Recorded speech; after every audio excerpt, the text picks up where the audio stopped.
knows everything about our end. Call me hard and underwater. Someday one bunny flow around here and there. Feel the tears uncross. Time is always place I can feel the voice of God asking me. Lord knows, but it doesn't matter.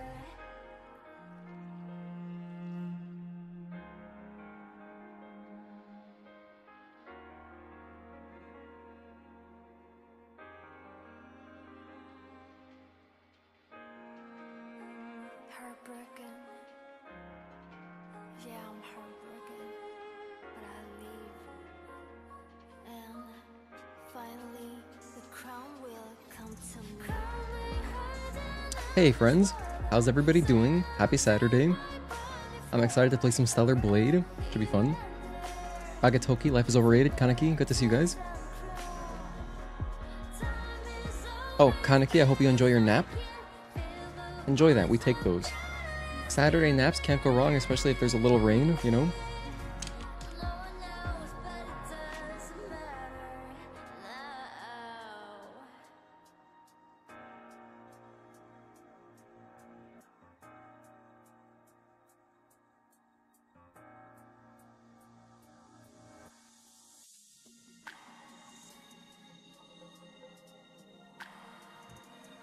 You know, I've been looking through the Xbox Game Pass catalog. I'm not sure if there's anything. I actually have a week left. I have exactly a week left. I could play some other game on there for free. But there's like nothing else really that I either already don't have. Like I already have most of the games that I'd want to play. Or it's like way too long. Like Persona 3, I'm not going to play through that in a week.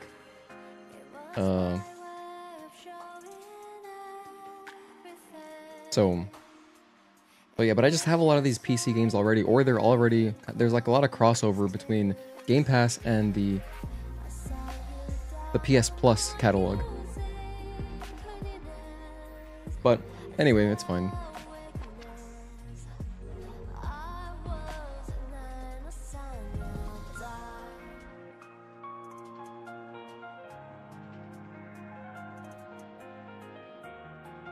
Is this the no hit on pause right now? Well, so today we're derusting and just learning the game again. That's kind of the goal for today. We'll, you know, just play the game basically. I'm not gonna do a no-hit playthrough today because it's been weeks since I've played Stellar Blade. I don't think it'd be very good. So mostly we're just gonna be focusing on 807. I'll talk about it once we start the stream. Mostly just 807 and some boss challenge runs. Kind of the goal, kind of the goal.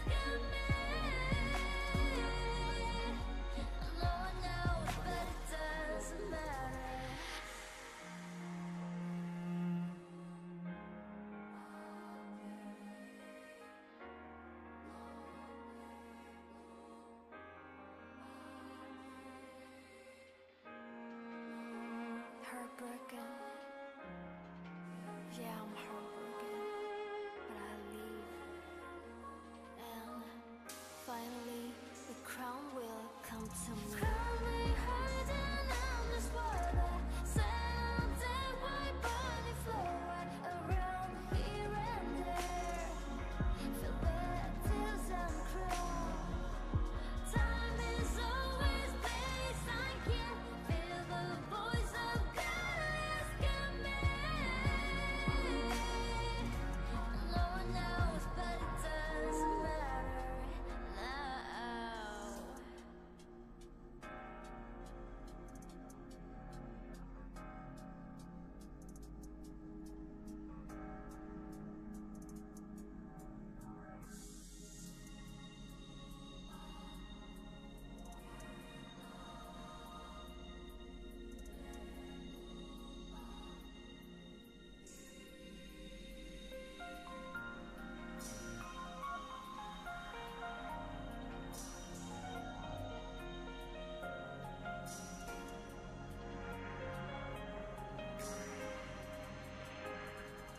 It was my way of showing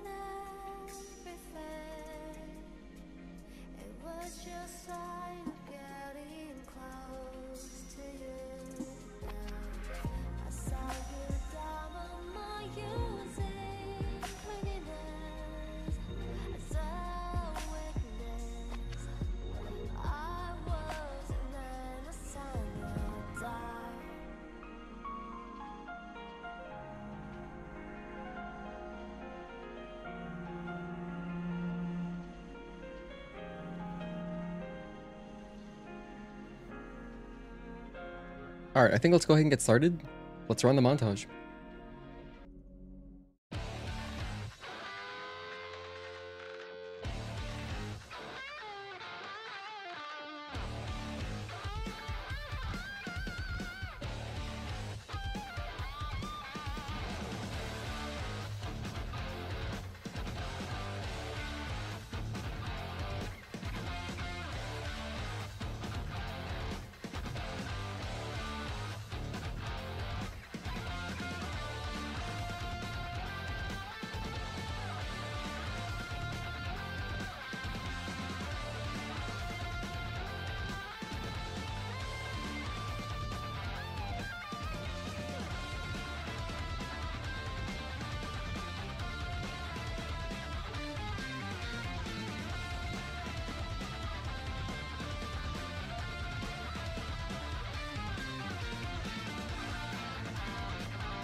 Hello friends, and welcome to a Saturday stream.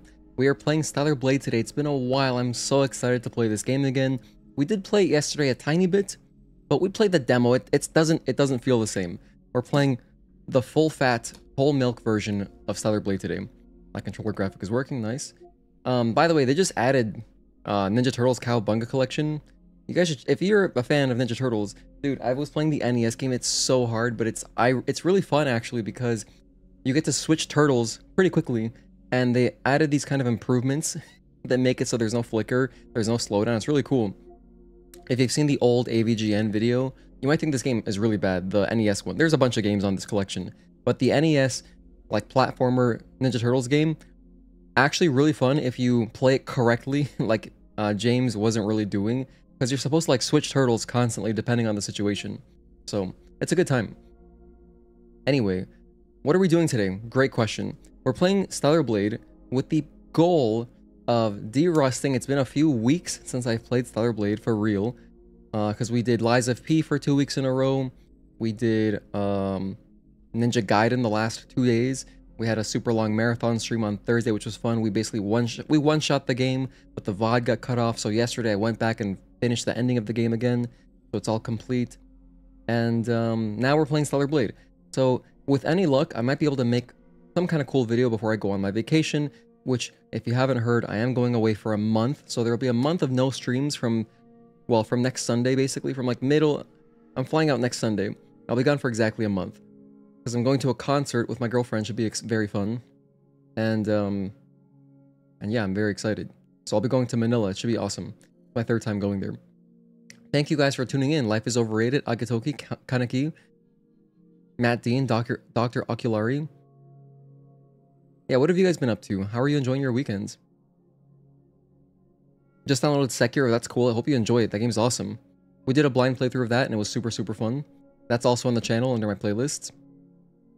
Doing a lot of cleaning, Agatoki. It's starting to feel a little like spring here, so cleaning, decluttering, and putting in some overtime at work. Nice. Yeah, get ahead. Oh, speaking of spring, you know it's going to be... Ooh... Because, you know, spring training is happening during baseball right now. I'm having a really kind of rough week with some of these Yankees injury reports, which sucks. Like our ace pitcher is potentially going down for the whole season. That's not good. Our best hitter in the postseason is possibly out for a long time. He might need surgery as well. So it's like it's such a rough. Oh, it's so rough right now. I really hope that they, are okay. But anyway, we'll see what happens. Big baseball fan, if you didn't know. But yeah, I'm excited because tomorrow, daylight savings is finally like we're going back to normal time. So we're gonna be going backwards 1 hour. So now the sun will come down later, which is so preferred for me. Makes it easier to, wash a car in the morning or in the evening because you just have more time. You have longer days, which is always better, Sunshine literally equals happiness. So I don't know about you guys, but I personally go through like kind of like a seasonal depression kind of thing during the winter. I'm sure a lot of people do this. Not that I'm like a particularly depressed individual, but just like a healthy amount of depression, a normal amount. And then when spring rolls around and we have longer days again, I'm just so much happier. It's awesome. UFC 313 tonight, so you're watching the fights. Cool. Isn't that pay-per-view? Do you go to Kaneki, do you go to like a bar for that? Or some kind of watch party? Matt Dean, how are you doing? Hope you're having a good weekend too. Thank you. I'm gonna enjoy the hell out of my vacation. I can't wait. Hello, Aradel. Thank you for tuning in. Thank you again for the $2 super chat. I think I was in the middle of some kind of rant, but thank you so much for that. Try a 100% speedrun. Believe it or not, though, I do want to do, well, not 100% speedrun. I'm not doing that. That would include collecting a lot of memory sticks, which I don't want to do. But, Aradel, I would do a platinum speedrun. It's something I've been talking about since the game came out. Like, since our first playthrough. And, I've just been so busy, I haven't routed it out or anything. But, it's something I would definitely do. Probably once the PC version comes out, because it'll just be, something fresh. I'll try to do it around the PC release, just to have, like, something cool new stream that we can do together. You've been getting your baby's room ready, super excited. Oh, that's cool. Hell yeah. I know you've been taking a lot of trips to the mother-in-law, but that's exciting. So I'm sure you got a lot of stuff on order. In spring, we go forward an hour, and that's daylight savings starting, not ending. Okay, I went backwards. I did it the other way. But yeah, I'm very excited about longer days. Don't you need to get all the memory sticks for a platinum? No, you don't actually. Good question. The platinum involves, here's my trophies. The platinum involves getting like a lot of memory sticks, but not all of them. Oh, where's my stellar blade? Where the heck is stellar blade here? Here it is. I think it's like 200, I want to say. Or no, it's like you open 200 boxes. Oh, 200 databank entries. So there you go. It's not all of them. It's a lot of them. But not all of them, because it also includes passcodes, documents, memory sticks, all those things are together as one thing. We do have to open 200 boxes. That's probably going to be the worst achievement. Yeah, because like we got to do 2 playthroughs. And then getting all the camps is, we can route that though. We can route all the camps. That's not too bad. The side quests, it's mostly just do all the side quests, like parries and dodges, that just happens naturally. Oh, you know what will be kind of a tough one? Defeating 50 enemies in Taki mode, that's like something you actually got to route out, and probably might be one of our last achievements, or one of our last trophies. But, yeah, I think that would be still fun to route out, because of the camps make it kind of interesting. The fish would also be kind of rough, but, if we're smart, like if we just do some fishing as we go, like as we're passing through areas, we do a little bit of fishing, probably will help, right? I guess. I don't know. Hell Templeton, thank you for tuning in. Been playing Near Tom and it's been really good. Oh, Near Automata. I see, I gotcha. Okay, I figured it out. Templeton Amore. You can see the Yoko Taro and Stellar Blade resemblances, and I really like both of the games. For sure, tons of resemblances. We did a full playthrough of Nier Automata on stream as well. That's also under my playlists. Hello, Wake. Thank you for tuning in. Good to see you, man. Happy Saturday. Hello, Zahir Diaz. Good day to you. Thank you for tuning in. Would you do the Platinum Speedrun in one sitting? Absolutely. Absolutely, Agatoki. For sure. Why not? I mean, it's like... I just showed I can stream for 14 hours in a row. It's not going to even take that long. I assume, I kind of am estimating a platinum speedrun would probably take, I mean, it'd be under 10 hours. It would be under 10 hours. Definitely, because it's just 2 playthroughs. Like, if you just think about it, like 2 playthroughs, that's roughly 6 hours.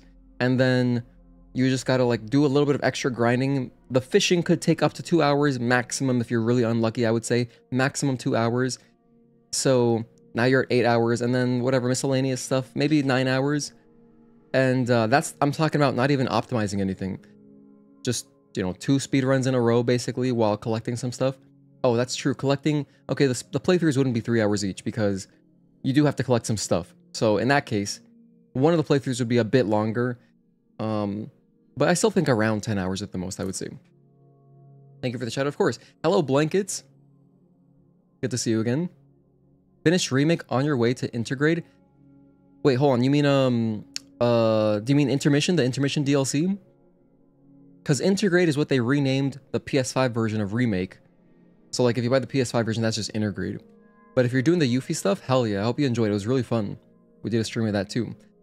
Sorry I missed some of your streams. A lot of trips to the in-laws. Yeah, no, of course, Matt. Life comes first. Thanks for being here, though. The fishing can be easier if you set it to automatic in the settings. That's a good point, too. If we were, like, getting close on time, we could do that. I think let's start jumping into the game. Let's jump into the game. And for anyone just tuning in, thanks so much for being here. We're playing some Stellar Blade today with the goal of derusting. You know, I'll see if I can at least make the Eidos 7 part of my walkthrough video before I go on my vacation to the Philippines. But yeah, today I just want to just play some Stellar Blade again. Pretty casual. We're just going to like play through 807, probably do the boss challenge. I'm going to do boss challenge for all the bosses, I think. Just to see all the bosses again, because it's been so long. And yeah, I think that'll be a pretty good stream. Expect maybe like a... Not the longest stream today, maybe like 5 hours, I would guess.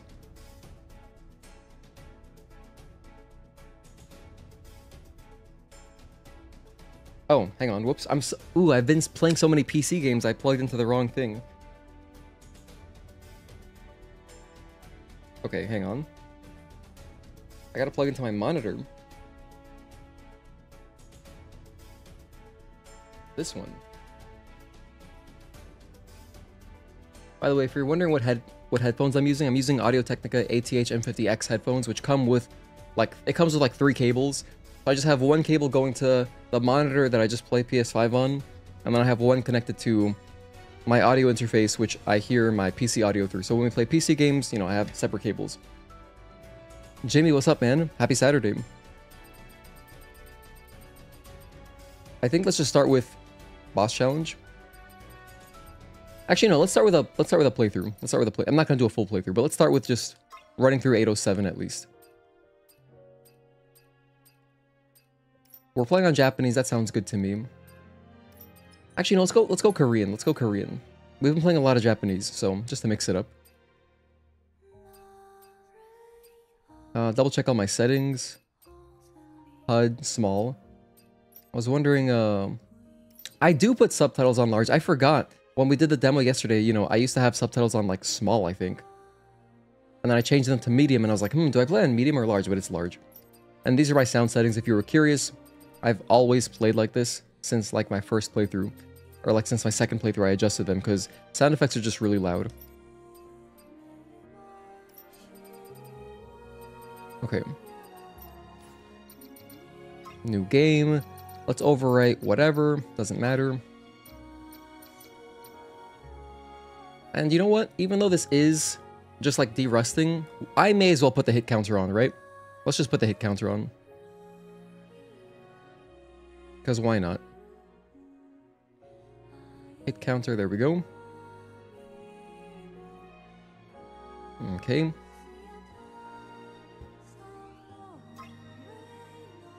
Now, I'm not even planning to do a full playthrough, but, you know, while we're here, because it is kind of like, that's what the last thing we were practicing. The very last thing I was doing in this game was working on full game Hitless, our PB 15 hits was, in a way, like, it was kind of like under 10 hits, you know? If I could get under 10 hits before I go on vacation, I have a week to do it. I'd be very happy with that. I love dressing Eve up. Some of her hairstyles go best with no ponytail. Yeah, it was a great addition. Really glad they did that. What's everyone's favorite section of the game? For me, personally, it's definitely Spire because it has my favorite boss, Belial. Hope TSA is a smooth process to the flight. It was so overwhelming. Oh, really? I've never really had much of a problem with TSA. Luckily. Luckily, they're pretty chill, at least here in Miami. I always wondered why the ships only have shields at the very front of the ship. I know, right? Someone's mentioned that before. It could have been you in the past, honestly. Not the entire ship like Protoss. That's a great point. It's weird to skimp on that, right? But yeah, the way Spire builds up to the climax of the game. I mean, it is the climax of the game. I really enjoy that.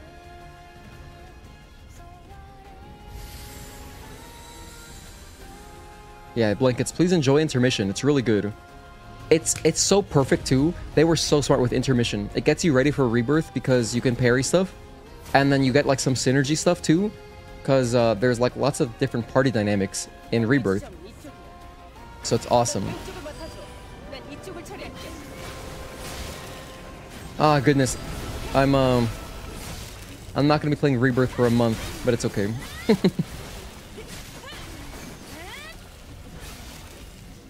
Hello Shinigami, happy Saturday, thank you for tuning in.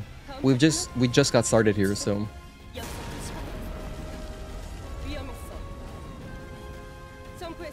Come to think of it, what are my hotkeys? It's down for a hit, right? Down for a hit, up to remove a hit, right to move categories, left to go back a category. There we go, okay. I remember.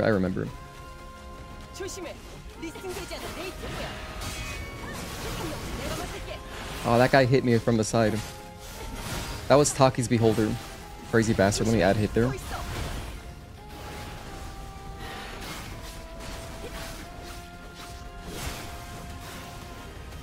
That can happen sometimes. That Beholder, he can hit you. So you gotta be a little careful. It's kind of... It would be prudent to approach from the left. That way Taki's Beholder is kind of farther from you.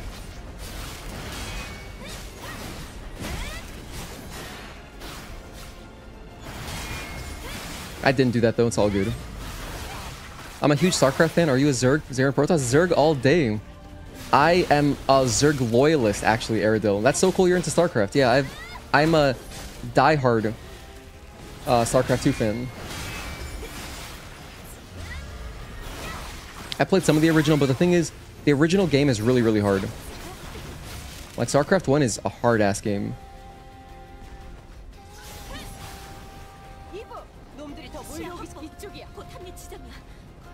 But yeah, in fact, StarCraft 2 is one of the games that I used to stream quite a bit, you know, back in the day.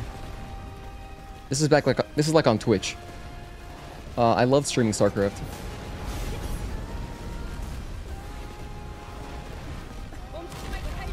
Although I never got very good at it.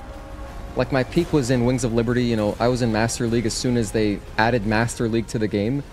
But I never reached Grandmaster ever. If I were to play right now, I'd probably be somewhere in Diamond. StarCraft 1 gave you PTSD? That game is hard. Halfway, we should play. What is your rank, Diamond? Oh, I just answered you right there, Jimmy. Yeah, we can play, definitely. Add me on Battle.net. Hit me up on Discord, dude. Hit me up on Discord, we can play StarCraft.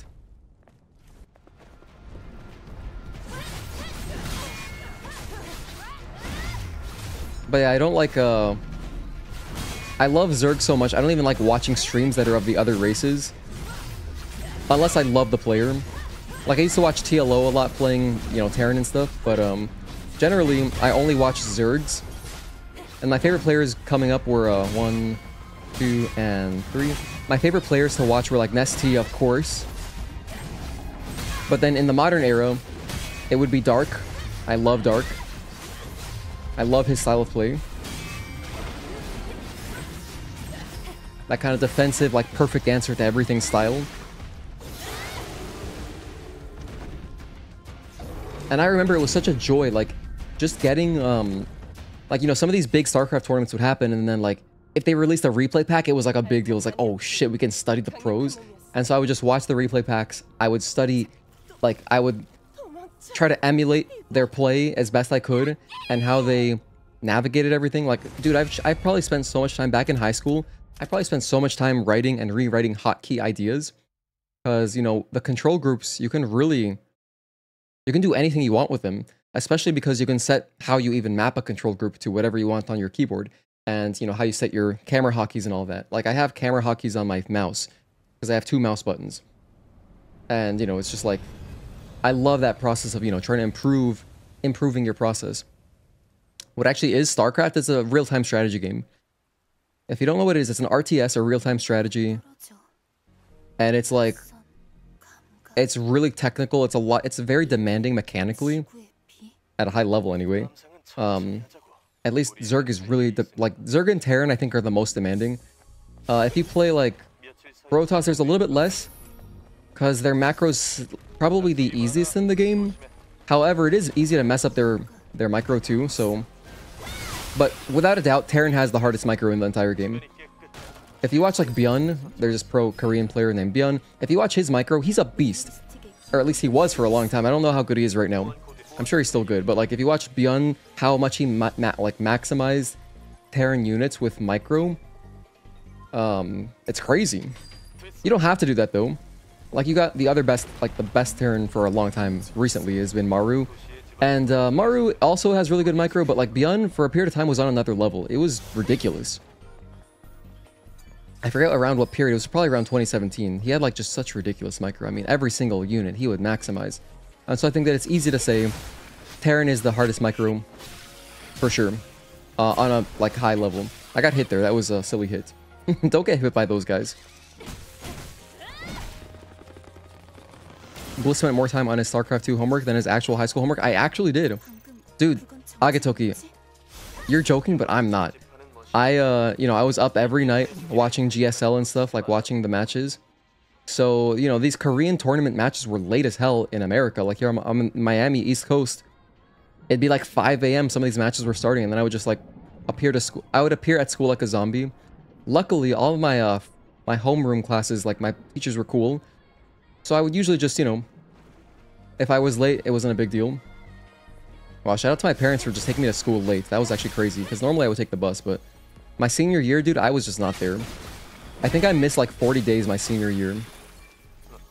Or something, I don't remember. It was a lot. Or I was late. No, sorry, I was late like 40 days or something like that. Maybe it was more, I can't remember. Whatever. There are 0 new Korean players, and Koreans lost their dominance in SC2. All the pros went back to SC1 except a handful. Yeah, it's actually pretty cool how popular SC1 still is, because that game's also fun to watch. If you like watching StarCraft 2, you would like StarCraft 1. You should really at least watch some Brood War tournaments. The games are good. No, I like to watch Artosis. All he cares about is StarCraft 1. I watch his casts of, you know, SC1 matches. I've tried to watch some of... Like, I try to watch the GSL sometimes, or the ASL. But, you know, I'm not really that invested in it. But I'll watch, like, Artosis games. Occasionally I'll watch the finals of whatever. Did you guys know you can hit this for money? If you didn't know, this is a Legion camp. And a Legion camp just means that there is no repair console. So if there's ever a camp that you see that does not have a repair console, you can smack the shop and it'll give you some cash. Only a little bit, but yeah. Artosis is so salty. I have a friend who watches him live religiously, and wait, do I grab this normally? Do I normally grab ambush? What do I get here? I don't remember. Oh hell, I don't remember at all.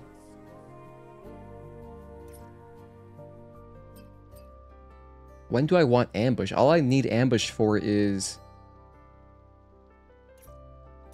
after parking, like in the parking tower. Whatever, I'll just get this. Damn, I don't remember what I used to do. If anyone remembers, let me know. I'm pretty sure that's what I used to do. Gonna eat lunch. Enjoy, Jimmy. Like Halo Wars or Warcraft? Yeah, kind of. I mean, yes, no, literally. I mean, Halo Wars is an RTS too. Warcraft is an RTS, but they're not exactly the same. But pretty much, you know, that's the genre. Yeah.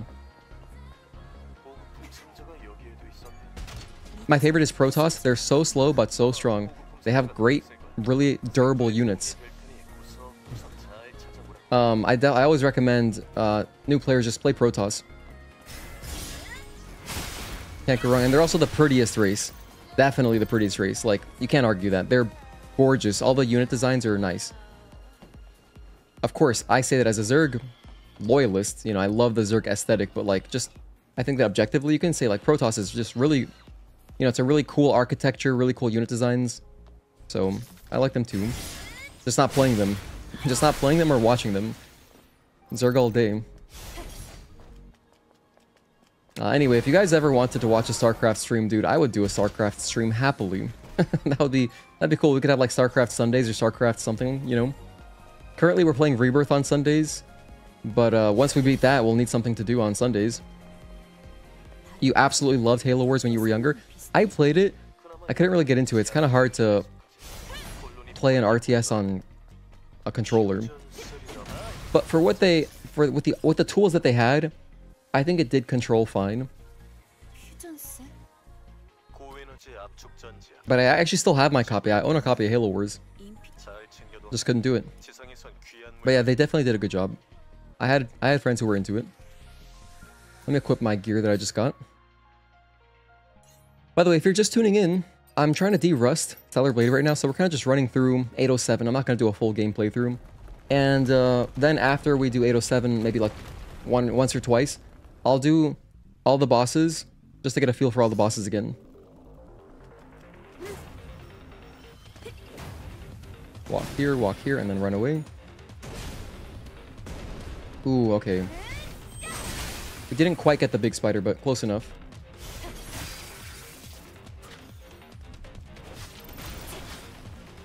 Now we just gotta be a little bit cautious.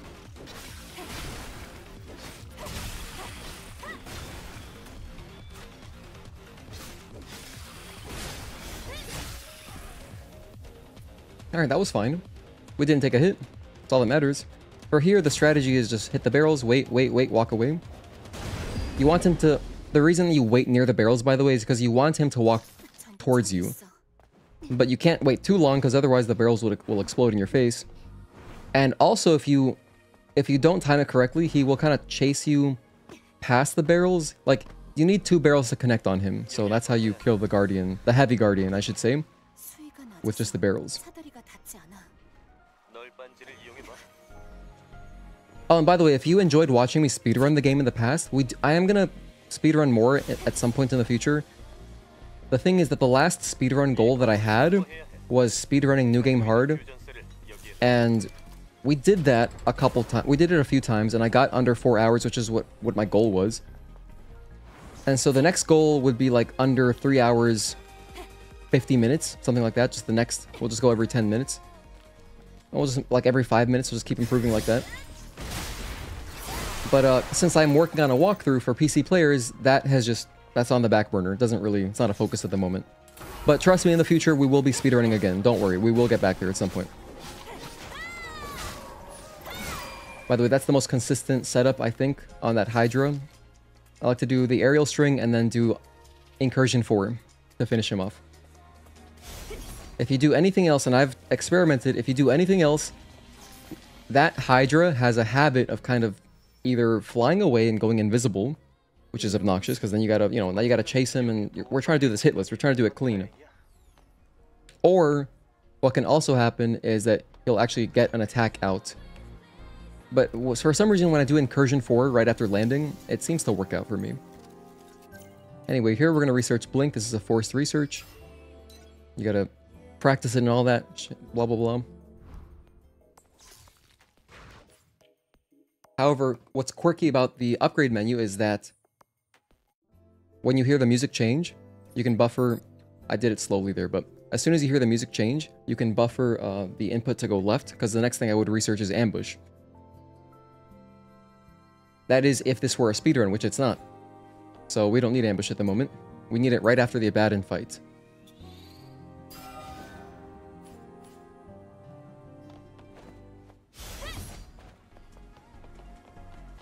You know what I should do too? I should do a speedrun with no damage upgrades. That'd be pretty fun to do.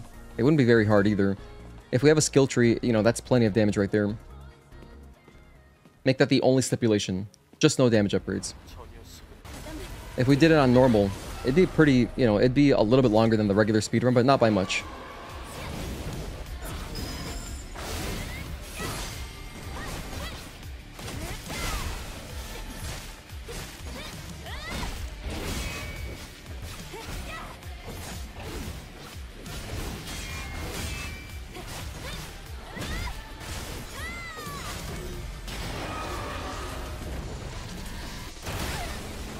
Luckily, that doesn't deal damage.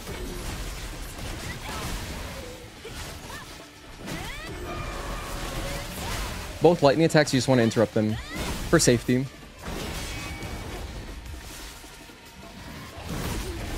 No, I got hit. Unfortunate.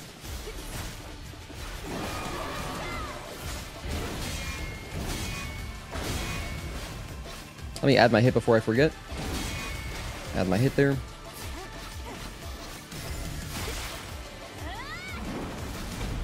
That's Abaddon.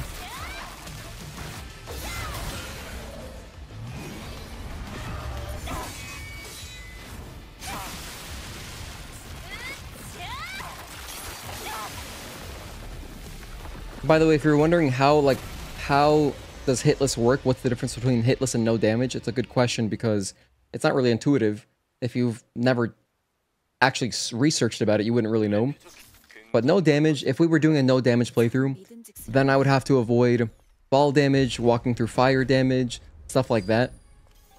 What I'm counting as hits are any damage, any source of damage from an enemy. So if an enemy is the source of damage, I'm counting that as a hit. So the reason we're doing it this way is because I don't want to think about fall damage, you know, I have to slow some stuff down in kind of awkward ways. And the most important one is that when we get to Spire, with the turrets and all that, I would have to be like, I'd have to take a really long route around, which I'm not used to doing. So although we could do it, I like the comfort of just walking through the fire and not thinking about it, as well as during the Juggernaut fight. During Juggernaut, there's sometimes just fire on the ground. And, you know, if you walk through that for a second, I don't consider that a hit. But, for example, these Cricket Slashes right here, when they do their Acid Cloud, like their Poison Cloud, I consider that as a hit. So you do have to be careful with the Cricket Slashes and avoid them.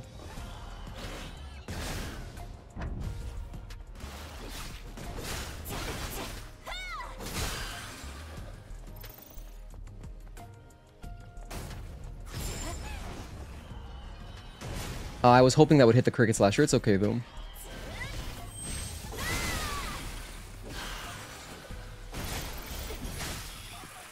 That still worked out. We cleaned up the room. We cleaned it up. I like getting the chain type Extra Spine because it's one of my favorites. However, this isn't really that necessary. But I like getting it. Currently, I'm doing like hitless strategies, or like the kind of the route I would take when doing hitless. So normally I would grab that. Hello, Trevor Lane. Good to see you.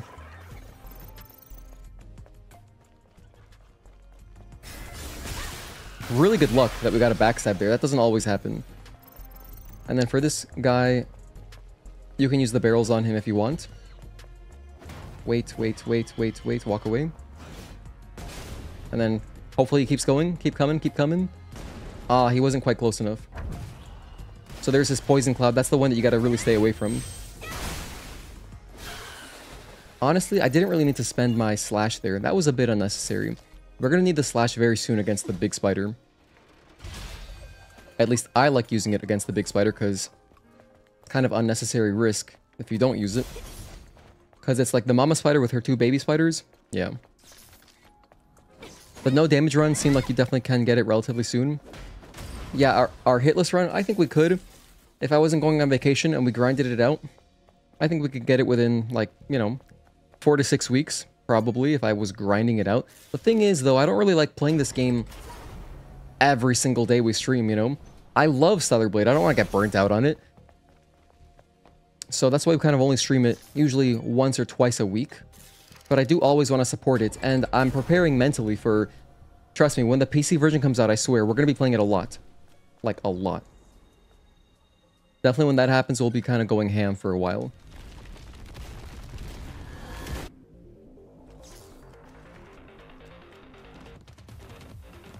Hopefully this guy doesn't chase me.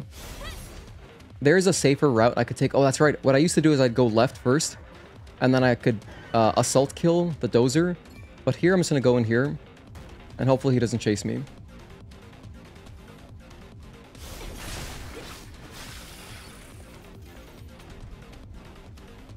I can kind of hear him too. I hear that he's nearby, but we should be fine. Okay, you can hear that there's like an audio cue. So we know that we exited combat. And I bet he's close if I turn around this corner.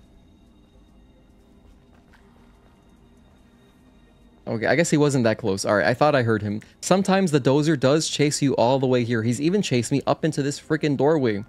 That crazy bastard.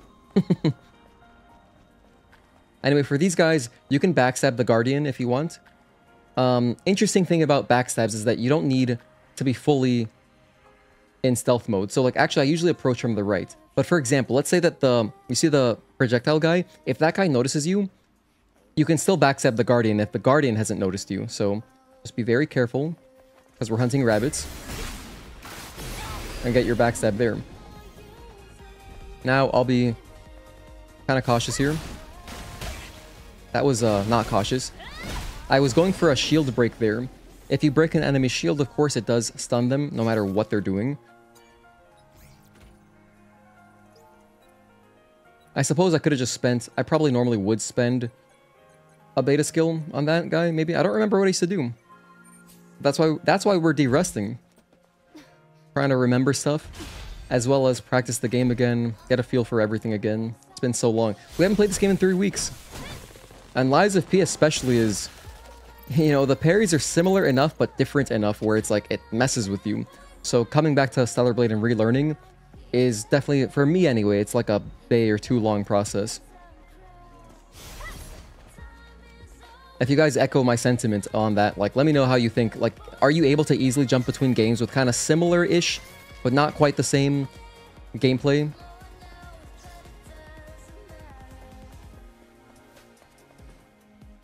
Oh, by the way, we are doing a 1-year anniversary stream next week. I don't know what I'm going to do yet. I was thinking, like, I could probably just recount all the fun we had, like, talk about every single game we played, possibly. Like, I could spend the stream reviewing every game we played over the past year, because we've done a lot of them.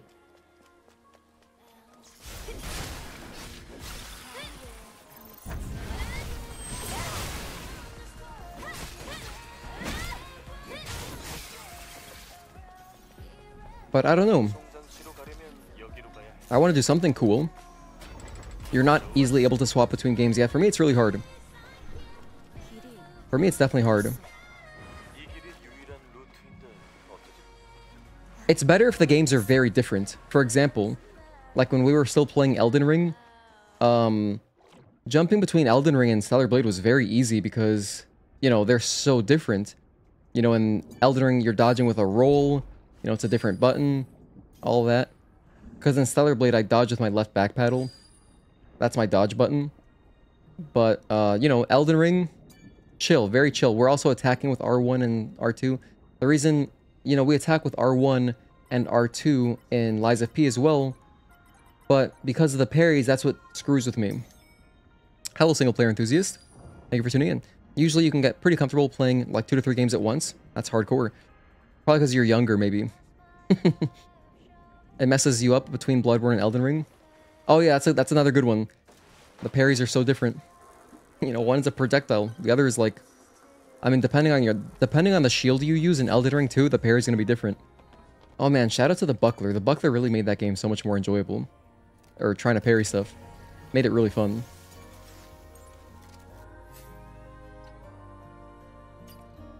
Got our damage upgrade. We got kind of bad RNG on the Omnibolts. If you get good RNG, you could get an expansion slot right here. And now I'll just get beta chain, and that's it. Yeah, I'll just get beta chain. Well, yeah. Wait, hold on. Yeah, do I want this? Would I rather just have focus boost earlier? Maybe that's better. Nah. It's probably, honestly, it's probably better that I don't even research focus boost right now, so I can learn the game better. Ooh, that makes me think. I wonder if I have a. I have a decent save file I could go back to. I'm thinking ahead because when we do boss challenge, wait, what is the code here? 3861, right? Yeah. When I go to do boss challenge in a little bit, I'd like to practice without focus boost or reflex boost.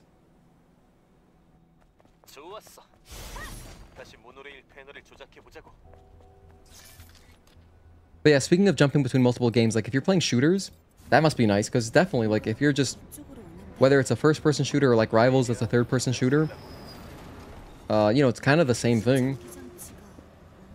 You can even, like, because you're playing on mouse and keyboard, you can even kind of hotkey your abilities or whatever in the same way to make shooters feel this similar. Obama Orb, what's up, man? Happy Saturday to you. Can't wait for June. This game is going to be so much better on PC. Perfect excuse to go through and 100% it again. I feel the same way. It's going to be so nice playing on PC.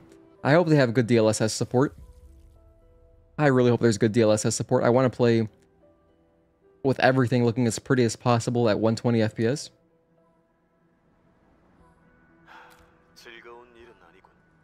I have faith. You know, I feel like the Koreans know what they're doing. Lies of P was nicely optimized on PC. And I think they'll do a good job. Unlike some companies, shout out to Square.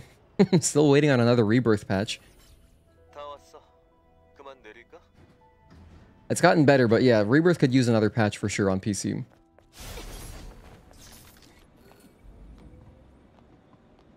I have full faith. Same. I think it's gonna be awesome.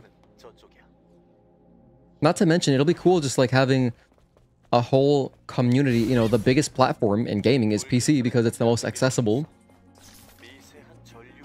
And so like having more people playing it, it's gonna open up to such a wide audience. It's the most popular platform. So yeah, I'm excited. I'm excited to get some new, you know, some new community members, build the community more, have more community events. It should be fun.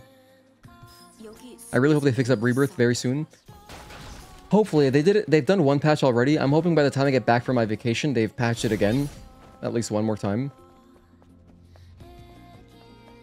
My kind of band-aid fix. Sorry, my bandage applied fix of just switching to windowed mode did fix most of my issues, but I'm still getting some performance random dips, which is not great when you're streaming. If you're not streaming, it's less of a big deal. If you're streaming, it sucks because that screws up not only your experience, but then the viewer's experience. They have really weird issues on Rebirth. Basically, what happens to me if you haven't watched... Well, I mean, it's a channel members thing, but then also the VODs are there. The VODs are public. But if you don't know what I'm talking about, for me, on Rebirth, I get these weird issues where the performance dips.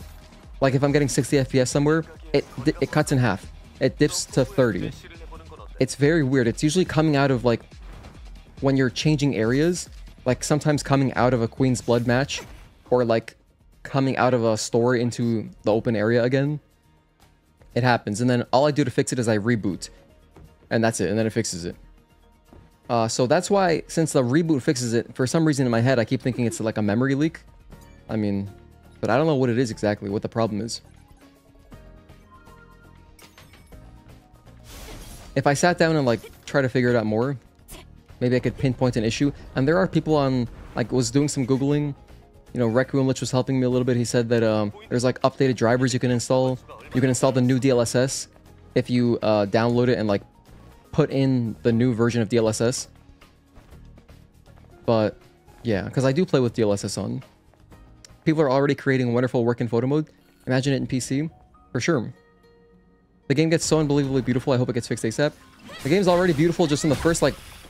second chapter. It's amazing. I can't wait for the rest of it.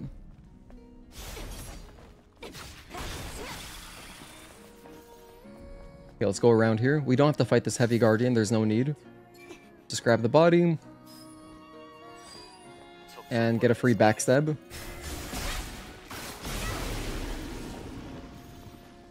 This guy is also optional if you just walk back here carefully.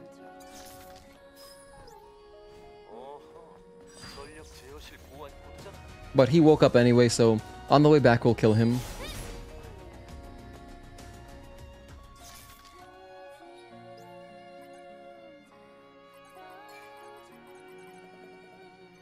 Alright, we're coming up on Corruptor.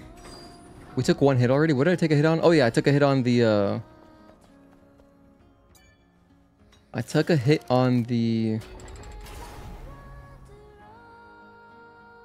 Was it the spiders? Oh, that's what it was. It was the Guardian before I got the first Omnibolt. Not like the first drone upgrade module. That's where I got hit. Right.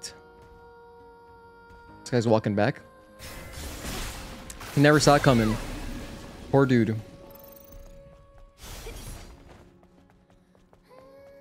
Let's go down into the Hall of Records, get our free mom heal. I call it a mom heal because it's kind of like in Pokemon where you visit mom's house. It's like, bam, healed up.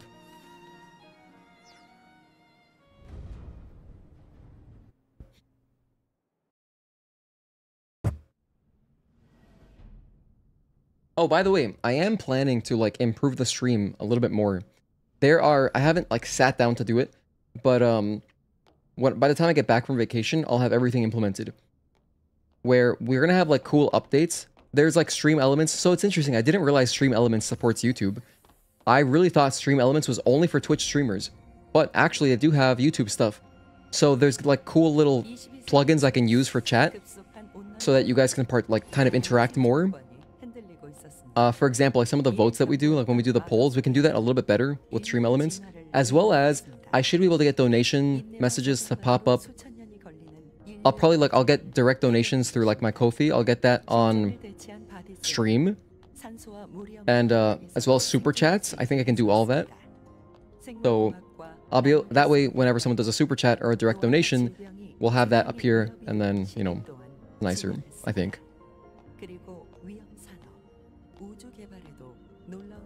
And then other stuff too, like there's even like a way to show like new subscribers, so that I can greet people that way too. Because streaming on YouTube is it's very different from Twitch. Twitch is much more about like, the thing is like the platform Twitch itself, it has a kind of like a better chat system than YouTube, and so as a result you just have like a lot more chatty people compared to YouTube, which is a lot of, at least the way I use YouTube, it's more like TV app people, which is why I love YouTube, because it has a good TV app. But so as a result, there's not that much chat going on usually. Even like if you go to like, I'm a tiny streamer. If you go to like big streamers on YouTube, usually their YouTube chat isn't that lively either. Even if they have like, over 100 people, whatever. That's just kind of the platform itself. So it's a lot more monologuing. You know what I mean? It's a lot more just me talking. Hello, Daniel. Good to see you again, man. Happy Saturday, dude. Welcome in. We just started not that long ago. For Corruptor, I like to wait a sec. Let him throw his water balloon, then go in. 1 and 2, 3. Gotta learn this again. Let me add that hit real quick.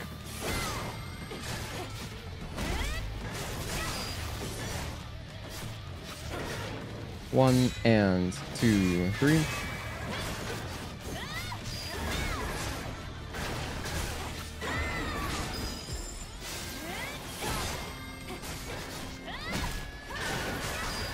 Interrupt that. The water fountain's the worst thing. You don't want to see that at all. 1 and 2.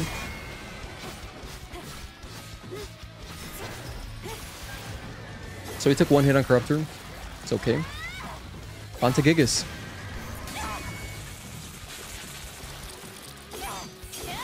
Twitch has really poor discoverability? You think Twitch has poor discoverability? Interesting, Agatoki. Why do you think that? Because to me, that's the appeal to Twitch.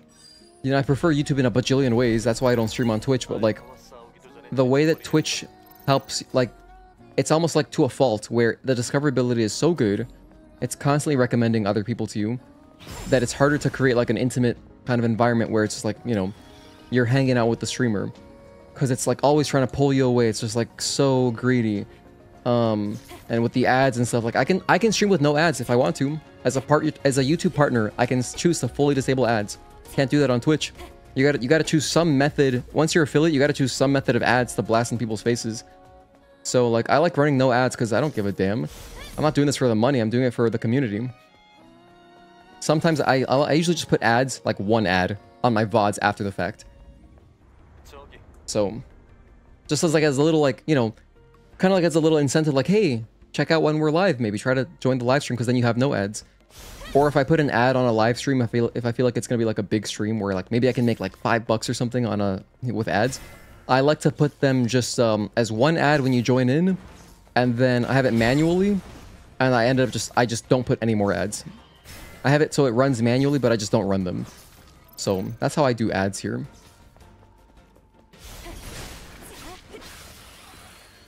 Now we wait. From what I understand, it's harder for an unknown to find an audience on Twitch unless you know larger streamers or are able to network. Oh, seriously? Hold on, what? That's interesting because, like, in my experience with Twitch, if you're looking for like a stream, it's so easy to just find new people because you can look at basically, you can search for that game, you know? It's like really easy to search for that game, and then you can sort by, like, maybe you want to look for smaller streams, you can sort by least viewers and find streams that way. That's how I used to find StarCraft streams. I liked watching just like small streamers because you can make conversation that way and stuff. This was back in the day, like in 2010 or like 2011, 12, etc. Am I playing this on PS5 Pro? So, single player enthusiast, I'm playing on base PS5. This is just a base PS5 on balanced. We are playing on balanced though. That's the graphic settings I'm using.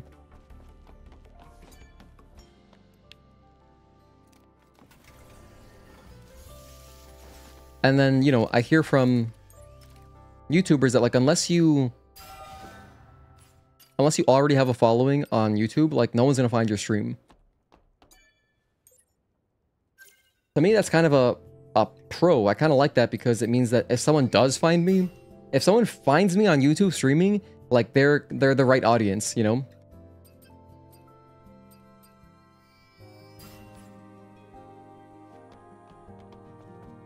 The super accessibility on Twitch almost makes it so that you could get like more just like trolls or kind of, you know what I mean? Like people who aren't really interested, they kind of just like, oh, they saw this person was live, whatever, and they're just clicking around. I don't know. Versus YouTube, it's so like, if you find my live stream, it's like you must want to be here. You're at least interested in Stellar Blade. You're not going to find this by accident. So yeah.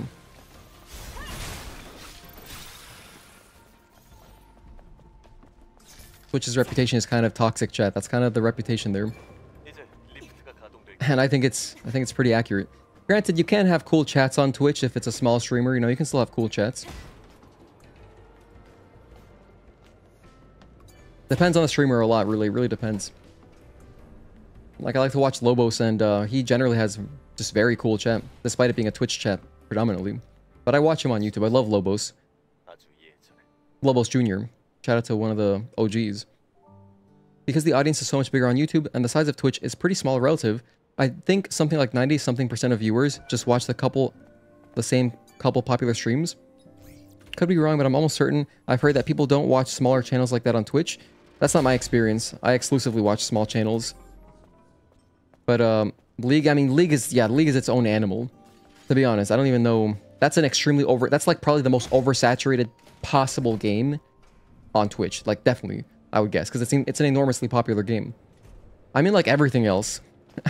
I mean, like everything else. I guess there's exceptions, like for huge games, like maybe that, like GTA Online, probably, whatever, I don't know, other popular games.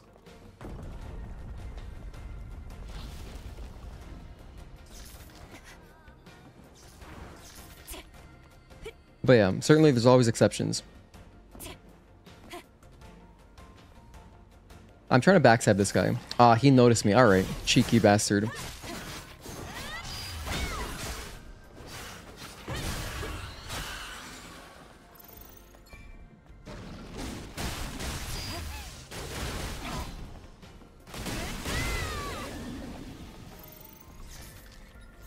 Okay, here's our last ID card.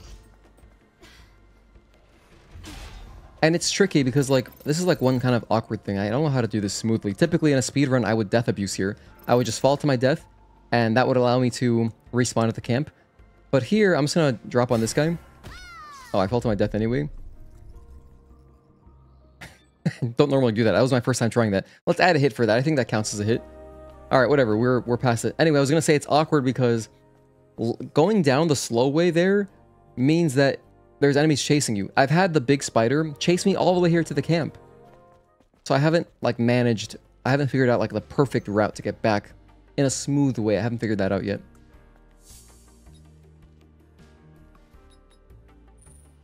Ideally, you would kill the big spider, because the small spiders shouldn't chase you as hard.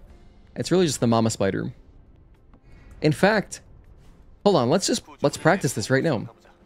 Let me just emulate that. Let me pretend I'm doing this again. I'll do the whole thing. So I'm gonna come over here. You know, whatever. Okay, we're grabbing the ID card.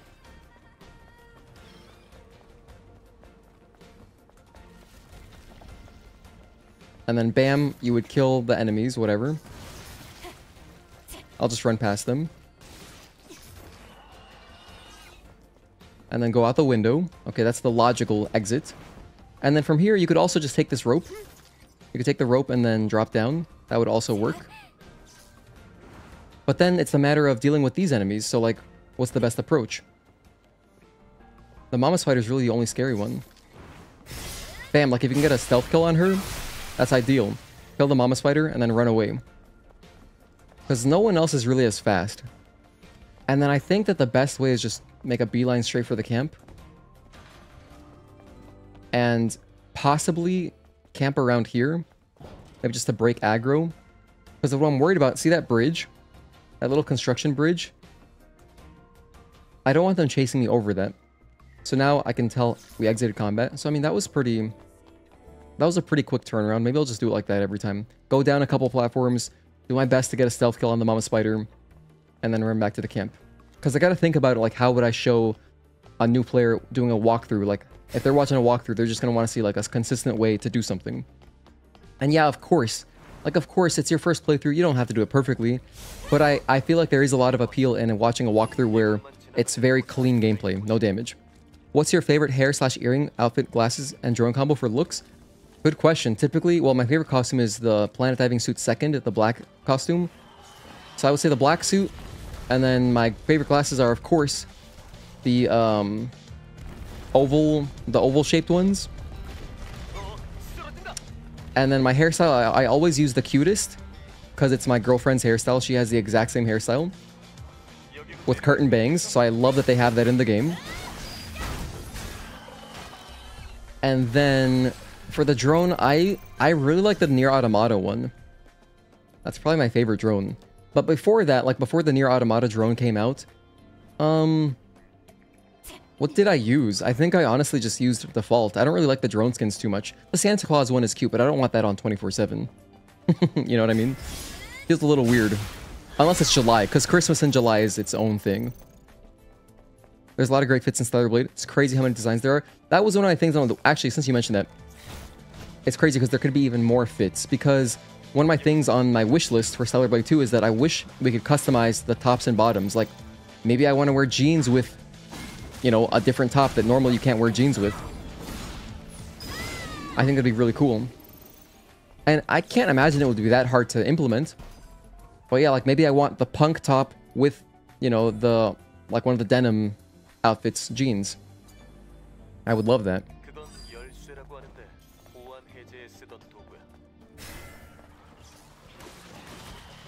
By the way, here's another reason I love having the ability to take fall damage, because I'm just going to drop down there to de-aggro the enemies, and then I can safely press the button.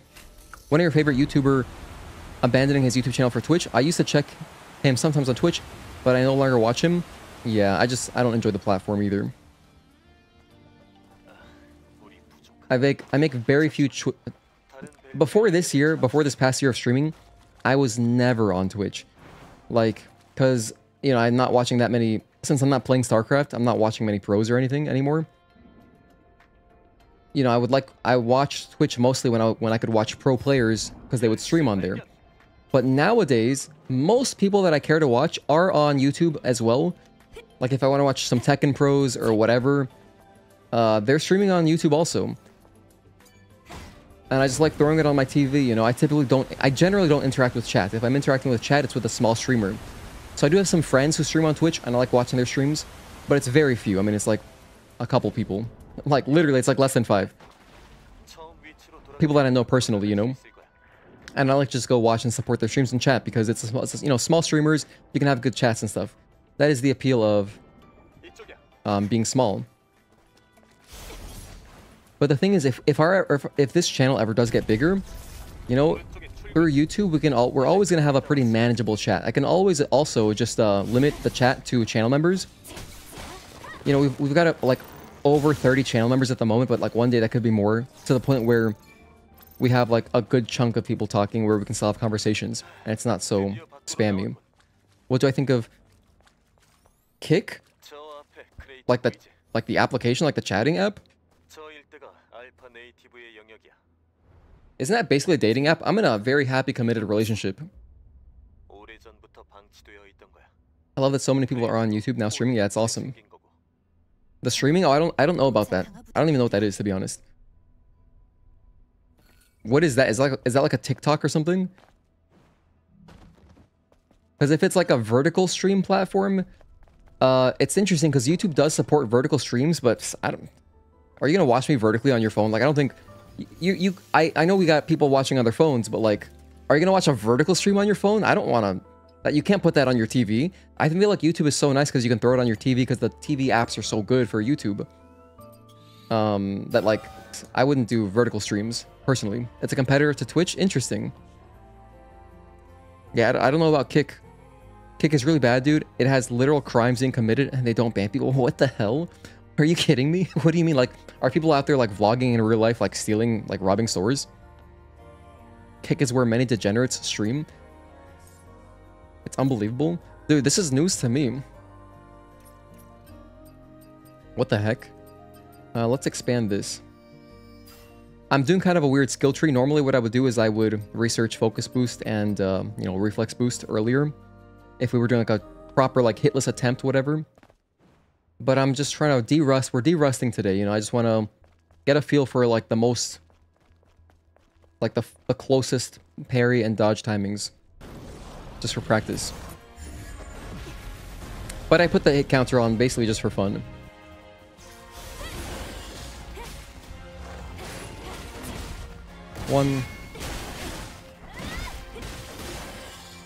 One, 2. Link. Yeah, like IRL streamers just doing unhinged things. Damn, what the heck? That's messed up. 5 string. 1, 2, 3, 4. Jump. And 5.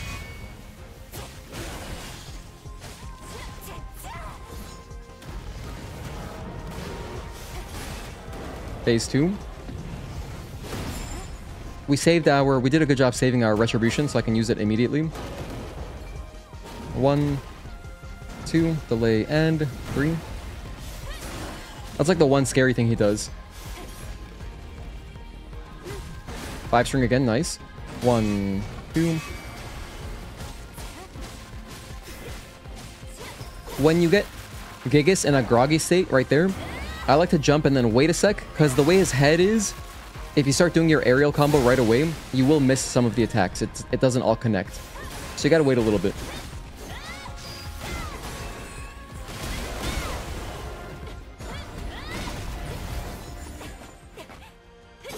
Alright, we got a 6-hit 807. Just first time back.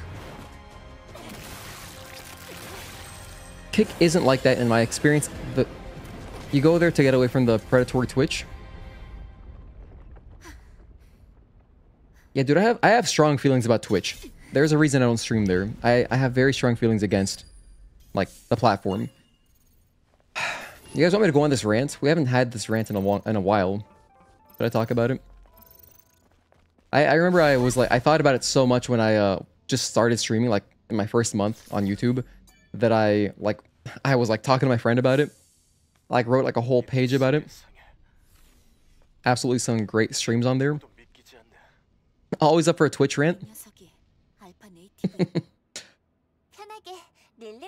All right, hold on. Let's do this. Let's do this.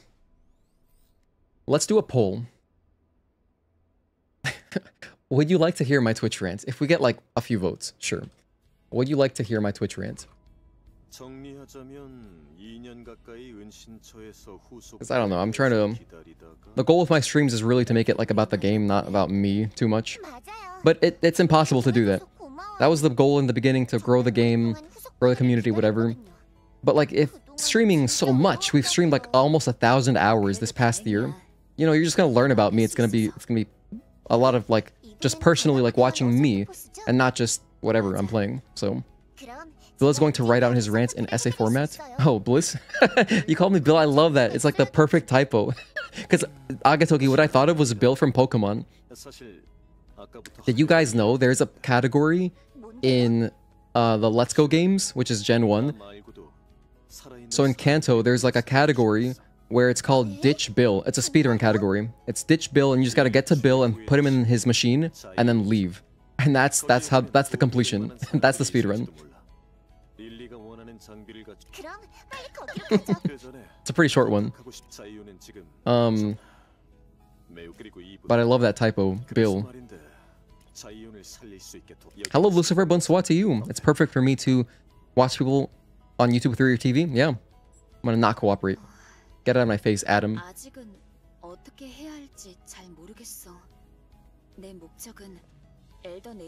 Alright. Wow, we're still at 100%. 7 votes? Damn, you guys... Okay. Alright, let's... Dude, that's enough for me. 100%? No one doesn't want to hear it? Well, I won't say no to my friends. Okay, let me find this rant. It's like my buddy, one of my best friends in real life, that I was talking to on WhatsApp. I have it somewhere around here.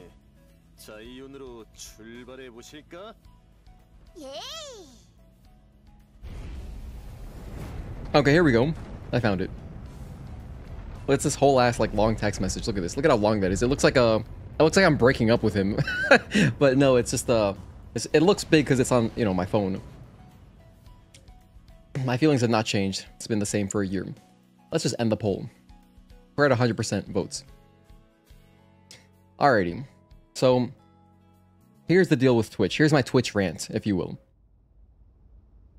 Let's land in Zion first, just so I can put some good music. Because I want good background music. Sorry, I swear, give me like 2 minutes, because I want to go and grab the song Dawn Winter, which is my favorite camp song. I want to go grab that from the Christmas tree. Put that thing on. Get some vibes going. This is Bliss's manifesto. Agatok, you're funny today, dude. You're funny on Saturdays. You've made me laugh twice now. Very nice. Very impressive. Maybe dude, I'm enjoying Saturday streams so far. We got Agatoki jokes. Honestly, all you guys are funny on Saturdays in general, I think. We've only done 2 streams so far, but yeah, it's been good. Alright. You know, it'd be kind of funny. It'd be kind of funny if we just modded it so that we could run here. Because if you could sprint, we'd be so far past Adam and Lily. It'd be a little comical. Anyway, I'm gonna talk about Twitch in a sec. Not just as a full hater. Like, I'm not a hater. Like, I watch some friends on Twitch because they don't stream on YouTube. But I have strong feelings about it. I do have to go through these cutscenes just to grab the song from the camp. So it'll just take a moment.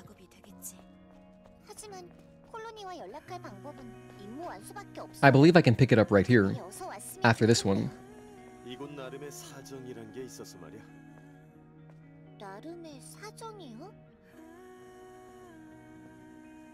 Let us skip all the cutscenes, like being forced to listen to Raven's murder.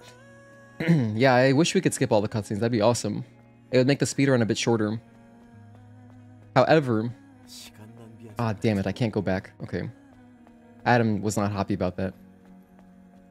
Okay, we gotta go through these cutscenes.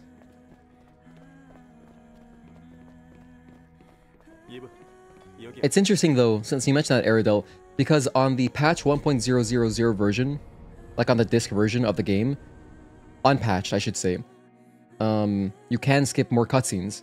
A lot of cutscenes that are unskippable in the final release, you can just skip them straight up. Like some big cutscenes too. Like the last cutscene where you're talking to Oracle towards the end of the game, you know, you can skip that, all of it. A lot of the cutscenes here too. The first time you get to the presence chamber, you can just skip them. As well as some of the cutscenes where, like in the final release, you have to mash through the dialogue, you gotta mash X. It's just a cutscene instead, and you can skip it.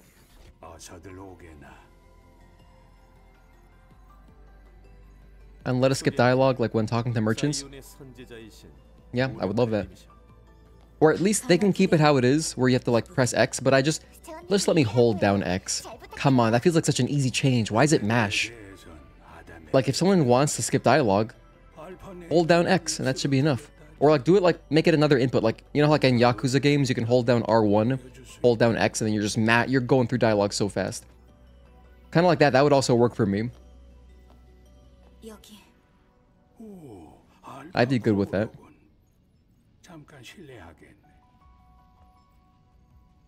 Anyway, speaking of my vacation that I'm going on next week, I'm going to be gone for a month, so I'm not streaming.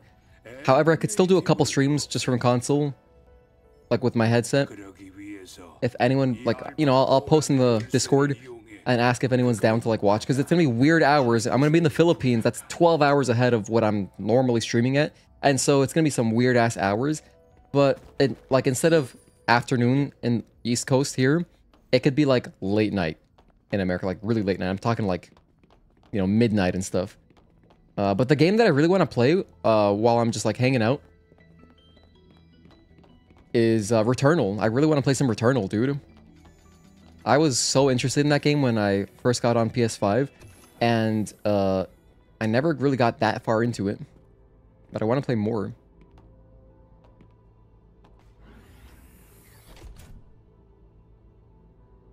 So even though it's a very different game, I could stream that game, you know?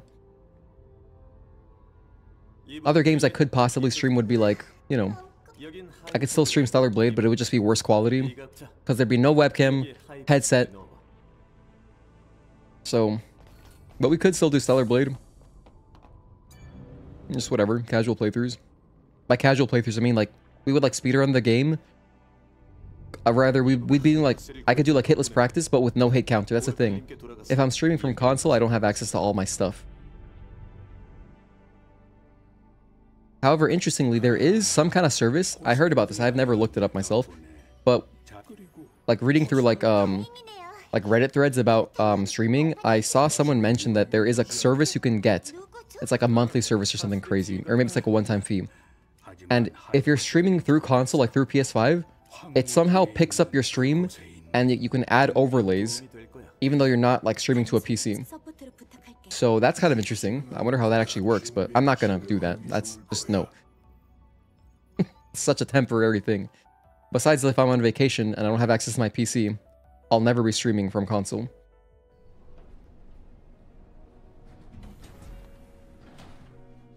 Alright, we're finally done. Let's grab our song and go on a Twitch rant. PC sounds better. PC is objectively better. Yeah, it's really good. OBS is awesome. I'm so happy that OBS is a free tool. Shout out to OBS, dude.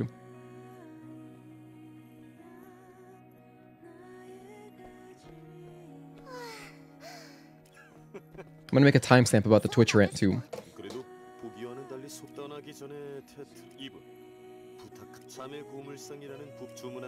Man is about to get busy in June. Dude, the teaser trailer got me excited. We talked about it on that stream where we like looked over the trailer and all that, but like I'm expecting how I'm speculating is that we're gonna get exclusive content to PC, like literally exclusive stuff, like some new levels or something, like a new boss fight. I don't know. It's gonna be PC only stuff, and I'm very excited about that. I believe it's this one that has Dawn. It's the left one. Yeah, so there's Rudolph. Wait, Wait, where's my dawn? I thought that's the one that adds dawn.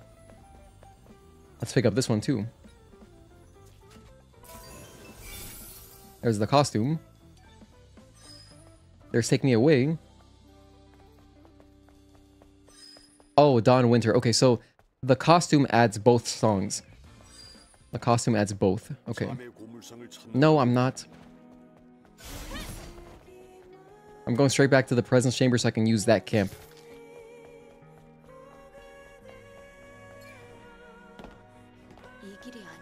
I can't? Okay, never mind. So much for quickly running to a camp. The whole point of going through the cutscenes was so I could have cool background music.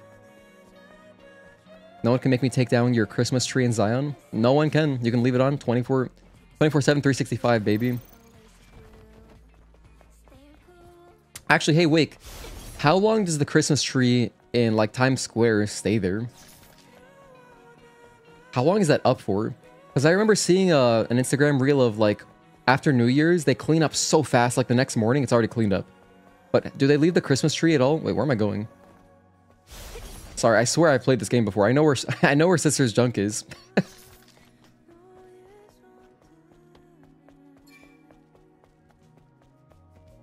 Can you have the summer but not the Christmas? Yes. Wait. No. I don't think you can. Unless it is summertime. I believe that's how it works because it's season event content. So if you have it enabled, it's everything on. If you have it disabled, it's everything off. So if you put it on auto, it would depend on the season. So the only time you could have only summer and no Christmas would be specifically during summer if you have it on auto. Good question, Eridel. To be honest, I feel like it's not there very long.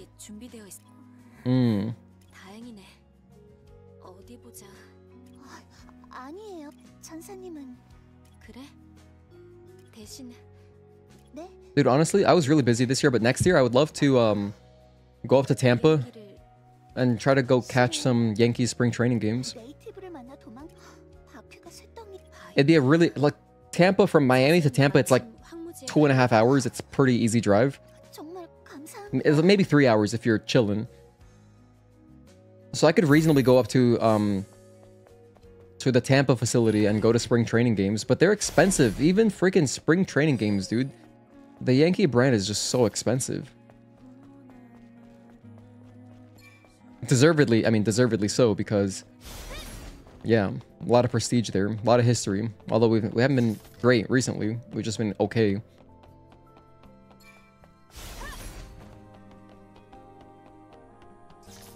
Okay, we're almost there. Yankee tickets are dumb expensive. I know, it's crazy. That's the one cool thing about going to Marlins games. Like, Miami Marlins, they've been so irrelevant for so long. At least the tickets are cheap. You know, I can still just go to a baseball game. It's funny because really, the price of the tickets depends on the home, like the away team. So like if the Yankees come to, I've been to a Yankees game here in Miami, and it was expensive even for like freaking, I went with my parents. Like we had a good view, but we were up there, and it was still like, I think it was like $50 per person.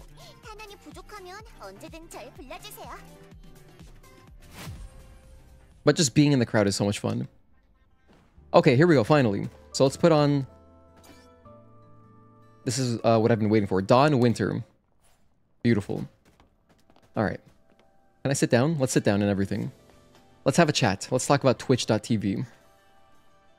Let's talk about Twitch.tv. First of all, I should start by saying that it's not the worst platform. I did used to stream on Ustream.tv. Which is what Twitch was before. This was back in the day. This was like in 2000. When was I streaming? I was streaming like 08, 09, around there. I would stream a lot of Guitar Hero and Rock Band. So anyway, Twitch did pave the way, and so I do appreciate it in that sense. But now, I can't really recommend it unless you're trying to make money as a streamer. In my opinion, I'm gonna read over like my rant in a sec, but I'm gonna just talk about like my current thoughts, and then I'll look over my... we'll see how consistent I was, because this was a year ago that I wrote this whole rant. But in my opinion, the benefit of Twitch is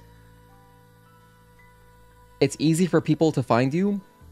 If you're on there, if you're consistent, the discoverability will lead to natural, like more organic viewers, or just discoverability, I should say.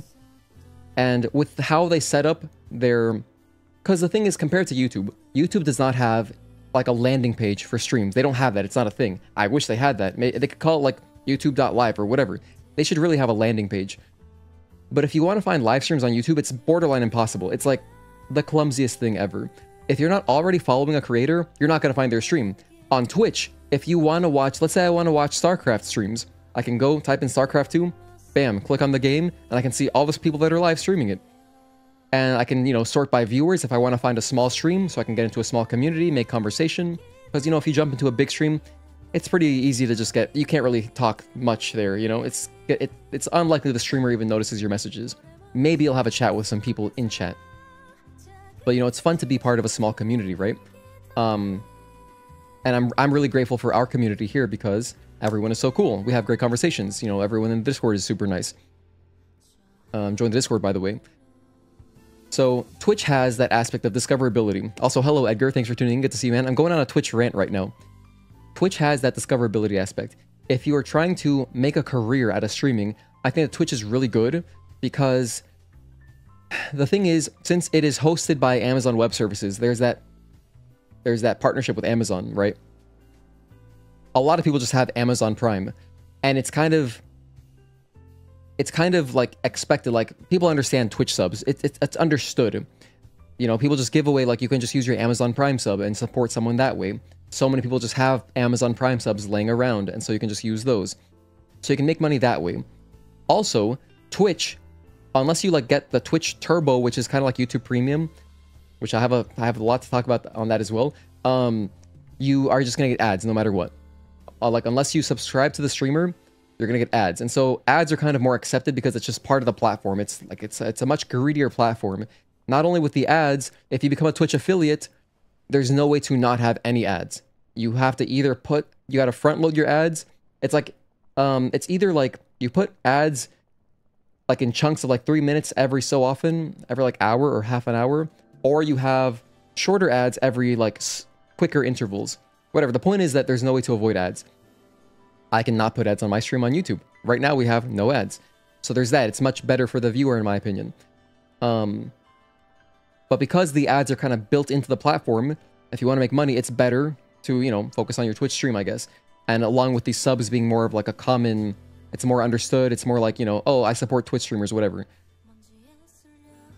Compared to YouTube channel memberships are not really that obvious. Like, you might not even know what a channel membership is because it's not obvious. And it's part of that is YouTube's nomenclature.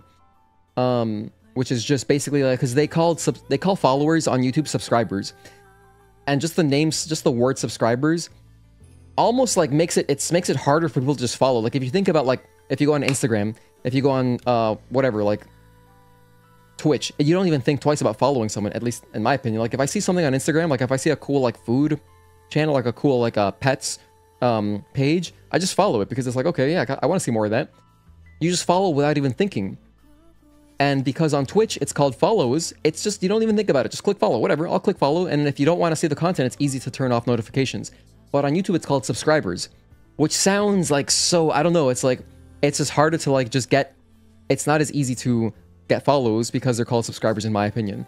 And because they use the word subscribers for followers, it's hard, you might not know what a channel membership is because it's called join the channel membership or like whatever. Versus on Twitch, it's the subscribers. It's so easy to understand. It's so straightforward. But YouTube's never going to change the wording. It's subscribers are followers, and that's just what it's called forever.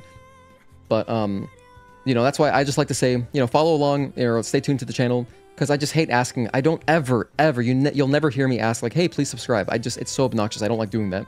I hate advertising in people's faces. I don't do that. The only thing I'll mention sometimes is we have a channel membership when we have Discord, because, like, you know, because otherwise you might not know at all. So, I think that if you're just putting out good content, you know, if someone wants to follow along, then they will. They'll figure it out. They'll figure out, oh, I press subscribe and I get notifications. Whatever.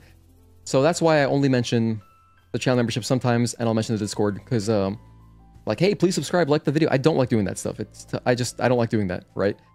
But there's nothing wrong with it. I think that it's generally okay. It's unless you're like constantly putting it in people's faces, it's okay. You can ask for it. I just prefer not to, personally. That's just me.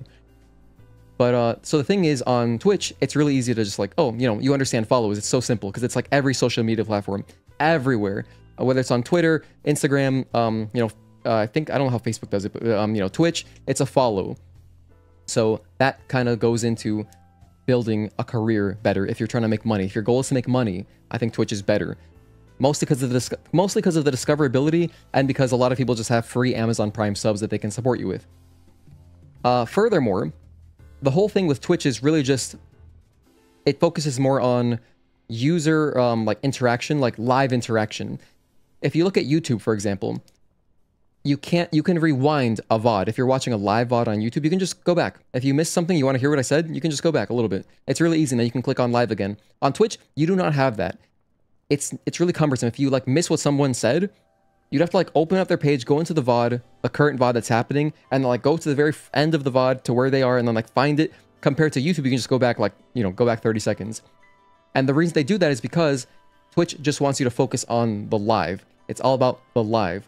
And as a result, there's less, there's more focus on things like, there's all these pop-ups. Like generally on YouTube streams, everyone has a layout. There's all these things like popping up constantly. And I was talking earlier about like, I want to have donations pop up, because that's like, if you're doing a direct donation or a super chat, I really appreciate that. And you might want to have your message pop up. So like, well, that's fine, whatever. But like, sometimes like streamers, you have like a pop-up for everyone who follows. Every time there's like bits sent, bam, all this stuff constantly happening. All these reminders like, hey, support, because of course Twitch, it behooves them to have people interacting with the chat and with the stream, because they make money off that. So here's the biggest reason I don't like Twitch, is they're so greedy. Amazon Web Services, Jeff Bezos, enormously rich. Like, is he still a little bit less rich than Elon Musk? Whatever. The two richest guys on the planet. You have Amazon backing Twitch, and they take 50% of these little, well, we're just small content creators. Unless you're a big streamer, you're not making much money on Twitch. You could like, if you're like a decently mid-sized streamer, you might make like a literally like a minimum wage job working full-time. That's what you'd be getting. Roughly. I mean, it's different for everyone. Depends also on the generosity of your viewers, but just like from ads and subs and stuff like that, you're not making much money unless you're an enormous streamer. But because they take 50%, so any donation through bits or whatever, or not, or like if you do like donations through Twitch, or what is it called? If you do subs, they get 50% of your subs. And then I believe with bits too, but honestly, I'm not 100% sure. Generally, people have like the direct donation links for that reason, to avoid Twitch taking so much money. But yeah, all the subscribers, your subscription of $5, half of that goes to Twitch, half of it. Compared to YouTube, 70% goes to the creator, 30% goes to YouTube. So right there, just that delta is already crazy. So there's that. And then what I talked about earlier with the ads, I don't like that because it's, it's more distractions that I don't want. For me, I don't want to put like, I don't want to have to push that onto the viewer. I just want the stream to be, you're just watching the stream, we're just hanging out, That's one of the reasons I also, otherwise, besides what I'm talking about moving forward, I want to have just donations and super chats, but I don't have anything, I don't have a layout. I don't have anything advertising anything on my stream. Zero things. That's very atypical. Generally, you have like all these things like layouts. I mean, they're like pretty layouts, but they're just like advertising. It's like, hey, follow me here and here and here. And like all this stuff and like whatever. Here's like my current donation goal, like all this stuff reminding you like, hey, support, money, money, money. Versus, we're just building a community here. I'm not trying to make any money on YouTube. We've made a tiny bit of money. In fact, I could go through I've almost broken even actually, or I've just about broken even in my past year. But my goal is to grow the community and have like a fun community and raise awareness about how awesome this game is. The whole entire reason I started on YouTube was just because when the demo came out, it was just all nonsense. Like you could only Google this game and find a bunch of like degenerate content. Like there was no real content. And I was like, damn, can we, like someone has to do gameplay. So I was like, okay, I'll do it. So I started, doing YouTube. I started making videos and streaming. And that's why Stellar Blade has been the focus since I started. So there's that. But let me just go over now. I'm going to read over my text messages that I sent to my friend originally back when I started streaming. This is from March 18th. So literally, I think this was like the day after my first stream. I believe my first day was like March 16th or 17th last year. We're almost at a year anniversary. So here's what I wrote. Let's see how consistent I've been. I haven't gone over this in a while. So I wrote, I'm just going to read this verbatim. Twitch's entire platform is built on the mentality of quantity over quality. It's like Twitter. It's like Twitter people. I wrote that. That's kind of, you know what I mean? I'm not, if you use Twitter, I'm not like, that's not, it's not, I'm not like insulting necessarily, but generally, I think we can all agree Twitter's not like a good place to spend time. You know what I mean? So I wrote, it's like Twitter people. You're encouraged to spam in chats. There's the dumbass raid system, which if you think about it, doesn't make any sense, and neither the audience getting sent somewhere nor the receiving streamer are usually happy with the outcome. I still feel generally the same way about this. I'm going to just comment real quick, because the reason I don't like the raid system is that it interrupts a stream like really hard, and if you're like in the middle of a conversation or if you're in the middle of doing something, you know, you have to, you know, you should be thankful for people bringing it in, but like bringing in viewers, but like you don't have to greet everybody, stop everything you were doing, and suddenly greet all these people and explain everything that's happening and like introduce yourself and all this stuff, and just slows down everything. It's more advertising. It's like, hey, I do all these things, compared to not having a raid system. What is nice about the raid system though is that it can help blow up a tiny streamer, but generally in my experience, once you get raided, like those people just leave instantly, almost right away. It's so hard to retain those people because they're not, even if you were playing the same game, if you're watching a stream, you're probably watching it for that person. Generally, right? Not always, but generally, you're watching it for that person you're watching. If you get thrown over to another stream, you might boost their numbers briefly, but then it's almost like kind of demoralizing. It's like, oh, cool, we got all these people. It's like, oh, wow, only like, I got 50 people, and like, oh, only like less than 10 stuck around. All these people left. So that's why I didn't like the raid system. And let's continue my message now. So I wrote, if you jump into someone's stream, there's always more stream recommendations on the left-hand side. So unless you want to full screen and miss out on chat, then there's always something pulling you away from the stream you're on. YouTube's layout is really beautiful, uses the screen space well, and feels more intimate because the people there are just watching you. Not only are they just watching you, but they probably came from your content, so you know they're not some random who found your stream via the recommendations on the left-hand side of Twitch, who could just, like, you know, end up being like a troll or something if you find, like, if you get, like, randoms jumping into your stream that way. Yeah, I forgot about that, because, yeah, on YouTube, you can see if someone's live. If they're watching your video, you might see that they're live. And so if they already, like, are familiar with you from one of your videos, and then they jump into your stream, it's like, bam, they kind of know what to expect, which is nice. And then I continued, and what's sad is the absolute high end of being a creator on Twitch is having a spamming chat and not being able to create any meaningful content like long-form videos on YouTube. This goes into why I love YouTube Premium and I don't like Twitch Turbo, because Twitch Turbo's Twitch's equivalent of like not getting ads across the whole site. But on YouTube, if you pay for YouTube Premium, you don't get ads across the whole site. And guess what there is on the whole site? Incredibly high quality content. So much produced content that's like focused and like much higher quality compared to like a stream. The thing with streams is that it's naturally, you know, you can't be on 24/7 when you're streaming. Sometimes there's slow moments compared to like focused, edited, produced content. And so I feel like there's so much upside. Not getting ads on like high quality content is like, to me, it's so much more enticing than like, oh cool, I can just watch a bunch of random streams, potentially like if you're looking for new streams and not get interrupted by ads. That might be worth it for you. But I think that, you know, the YouTube Premium is such a good service. I've had it. It's the only subscription I have personally. The only one. I don't pay for any other subscriptions, just YouTube Premium. I do have other subscriptions, like I have MLB.TV, but I get that through T-Mobile because like, my cell phone carrier T-Mobile, you know, they give me MLB TV. They also give me Netflix. So I have those, but I don't pay for them like I pay for YouTube Premium. YouTube Premium is the only subscription I personally pay for out of pocket because I think it's really good. And then I wrote, so why even start streaming there to begin when that's your end game?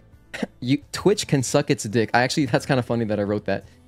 Building a following on YouTube at least means you can then make fun content for that crowd. And that's what I wrote. So I pretty much feel the same about that. Yeah, my feelings haven't really changed. That's my YouTube Twitch rant. But I love YouTube. I love that also. Oh, another thing I forgot. Twitch doesn't let you store your VODs. Did you guys know? Twitch, I forgot at some point, but like a long time ago, like you have like a week or something Because I remember reading the post. It was like, they have data that most people only watch VODs in the first week, and then it just deletes them. And I think if you're like a partner, maybe I think you can store your VODs for longer. I don't know exactly how it works anymore, but the point is they try to purge a lot of these VODs. It kind of makes sense in a way, because yes, there's like so many more people streaming on Twitch. On YouTube, there's like nobody streaming in comparison. There's so many streamers on Twitch. It's so oversaturated, right? In comparison to YouTube, that like, I guess they end up with a lot of VODs and, you know, whatever. So they want to purge them, but YouTube always stores them. So if you want to go watch one of my old playthroughs, they're all there. Everything is there, which is awesome. I don't have to like re-upload them to a separate channel. Everything is here on my one channel. I have playlists for every single playthrough we've done on the stream. You know, we did Sekiro, Nier Automata, Bayonetta, God of War Ragnarok, Silent Hill 2, Dead Rising, Demon Souls, Bloodborne, Sekiro. Did I say Sekiro already? I think I did. All these games, I'm forgetting some. Dead Space. All these games. Ninja Gaiden we just did 2 days ago. Every single playthrough I've done. If you want to watch it, it's there. And also, YouTube has excellent chapters. The chapter system on YouTube is really good. And this goes into how good YouTube's TV app is. Dude, the Twitch TV app is kind of dog water. I never hear good things about it. The easiest way to watch Twitch on your TV is you want to open it on your phone and then cast it. So you kind of need a smart TV. You got to cast it to your TV, because in my experience, like I've tried like the Switch console app, I've tried the TV app, I think I tried the PlayStation app at some point, but they're just not very reliable. They always just like crash. It's kind of funky. I don't ever have problems with the YouTube TV app, and it's such a nice experience. You're watching a stream, or like you're watching a VOD on YouTube, bam, you're like wondering, oh, okay, when does this get good? If someone has YouTube chapters, I do YouTube chapters for every single one of my VODs, 100% of them. So it's like over 160 VODs now. All of them have chapters. So if you're scrolling on your TV, it shows you on your TV like the name of the chapter that you're on, and then when the next one starts. So it's really easy to navigate and scrub through a VOD that way. It's so easy on TV. You can see like, okay, this is where the stream starts, and it's like, okay, with my TV remote, go to the next chapter. Oh, here's where, he started doing this or whatever. Oh, this is when the speedrun starts. Oh, this is like when he, fights this boss. Like maybe I'm watching like, oh, I want to go back and watch like Bliss do Sekiro. Look, I wonder how he handled this boss on his first playthrough. Okay, let's go find Genichiro. And then it's so easy. It takes seconds. You can find the VOD, go to the chapter, bam. Granted, not everybody's doing YouTube chapters like I do, like so obsessively, but there's that functionality there. I think Twitch has something like that, but it's not as easy. And like the value of having it on your TV with a good TV app natively, not having to stream or cast from your phone, it's so awesome. I love YouTube. And like I talked about earlier, the 70-30 split, so creators get more money. Not to mention, I can control my ads. I can stream with no ads if I want, so I'm not pushing just advertising onto the viewer. It's awesome. In a nutshell, that's pretty much my rant on Twitch. So now I'm going to look at chat. I didn't read any messages up to this point because I thought I might get distracted. You know my ADHD. So that's the rant. Okay. I already said hi to you, Edgar. That was the beginning of the rant. Very, very true, the free subs. The ads are mad annoying while watching tournaments. Oh, true. Yeah, if you're watching a tournament, that can be obnoxious if you're not subscribed. Rants are getting real when someone drops behooves. Agatoki, so you're funny on Saturdays, man. I love that. Hey, dude, just finished watching your skill tree live last night. It was awesome. Damn, you watched the whole thing, Plastic Ball. That's so cool of you. Thank you for watching that. I learned a lot. Are you still going to continue to do your gear and such? Yes, actually. Oh my gosh, thank you for reminding me. Someone else reminded me the other day too. I'll do that before I go on vacation. We'll do that maybe Thursday. I gotta prepare though. Last time I did that, dude, I was losing my voice at the end of that stream, Plastic Bowl. So I will I'll make sure I get like a lot of tea and honey tea and stuff so I can do that so we can finish it. Even if I don't edit it down, at least I can have the stream and finish talking about all the gear. So we'll do that. I'll have a dedicated stream to that. Thanks for reminding me. That's gonna be either Thursday, Friday, or Saturday. One of the streams this next week before I go on vacation for a month. We will do the equipment, the exospines. We'll talk about all of it. 50-50 cut is really insane. It's greedy, right? So greedy. There's a lot of nasty things on Twitter. You're absolutely correct about that. If you still watch a channel with average 1K viewers, he got raided by a channel with 20K viewers during the Fortnite days, and it was a complete shit show. Yeah, I can imagine. It's tough. I feel like it can be demoralizing, kind of. you know. But it all plays into the discoverability of Twitch. It is good for discoverability, and ultimately, even if most of those people leave, you can still, Twitch is still better, I think, if you're trying to make money. That's not my goal, though. You know, I do have a job. Like, I have a real life job. Granted, my job in a way kind of is just like funding my YouTube hobby. You know, I work part-time so I can have days off to stream. So normally I would be working 5 days a week, not like a normal person. I'd work 5 days, but I decided to just work 3 days so I could stream a lot, because I wanted to just, you know, when I do something, I want to just go hard at it, and I want to commit to it. Plus, while I'm really young, I'm only 30. You know, I can take a couple years off, not make much money, and just try streaming and see how it goes, see what we can build. I think it's worth it, personally, for me. You know, in the end, the money doesn't matter at all. Money's just a tool. It's as long as you can live a life. If you can live, I don't have to be rich, you know? You just need enough money to survive and not be struggling. And so I live very frugally with my part-time job. I live super frugally so that I don't have to, you know, think too much. Don't have to worry about it too much. But I did do a lot of investments. In fact, if anyone's curious, here, you want to know how much money I made on YouTube last year? Because I was going to do my taxes. I tried to do them earlier, and I was just, in case my tax lady wanted this, here's how much money I made on YouTube. In 2024, I earned $838. $838 in like 9 months, no, 8 months basically. I really started streaming consistently in May, so really like I guess 7 months. And then I spent $1,232 to build up my stream. I think at this point I am positive now though, because we had a good December. So you get paid each next month by YouTube. You get paid once a month. So like for me, I get paid every like 20th roughly. And I think now I am in the plus. Like I'm finally positive. But yeah, for a long time I was just negative because I spent a lot of money building up the, you know, my streaming setup. You know, I bought lights. The lighting is super important. I'm using my old webcam, so that didn't matter. I just had that. But I bought my capture card. I wanted Stellar Blade to look as good as possible. I bought a $246 capture card, Elgato 4KX. I just wanted the best one so the game looked as good as possible. I bought this new microphone. I bought a mic arm. I bought all these things. I got a bunch of storage. Oh, all my emojis. Dude, my emojis cost a lot of money. This isn't including all of them, but you know, just last year with the stuff we got last year, I spent $236 on emojis, like the emojis and the channel member badges. And then we did giveaways, of course, too, so I'm counting the money for the giveaways. So all that. So essentially, there's not much money to be made. Unless you're a huge streamer, it really is kind of just like it's a fun hobby. I think building a community is worthwhile. And then, you know, I feel like if what I really gotta do, if I wanted to like make it slightly more profitable, I have to work a lot more on produced content. You know, I was talking earlier about how awesome YouTube is for all of the edited content. It's just hard, like working a job, like even though I'm only working 3 days, that still equates to roughly, because they're kind of long days, I work about 28 to 30 hours each week, and I'll just be tired, man. Like on my streaming days, I just stream, and that's pretty much all I do.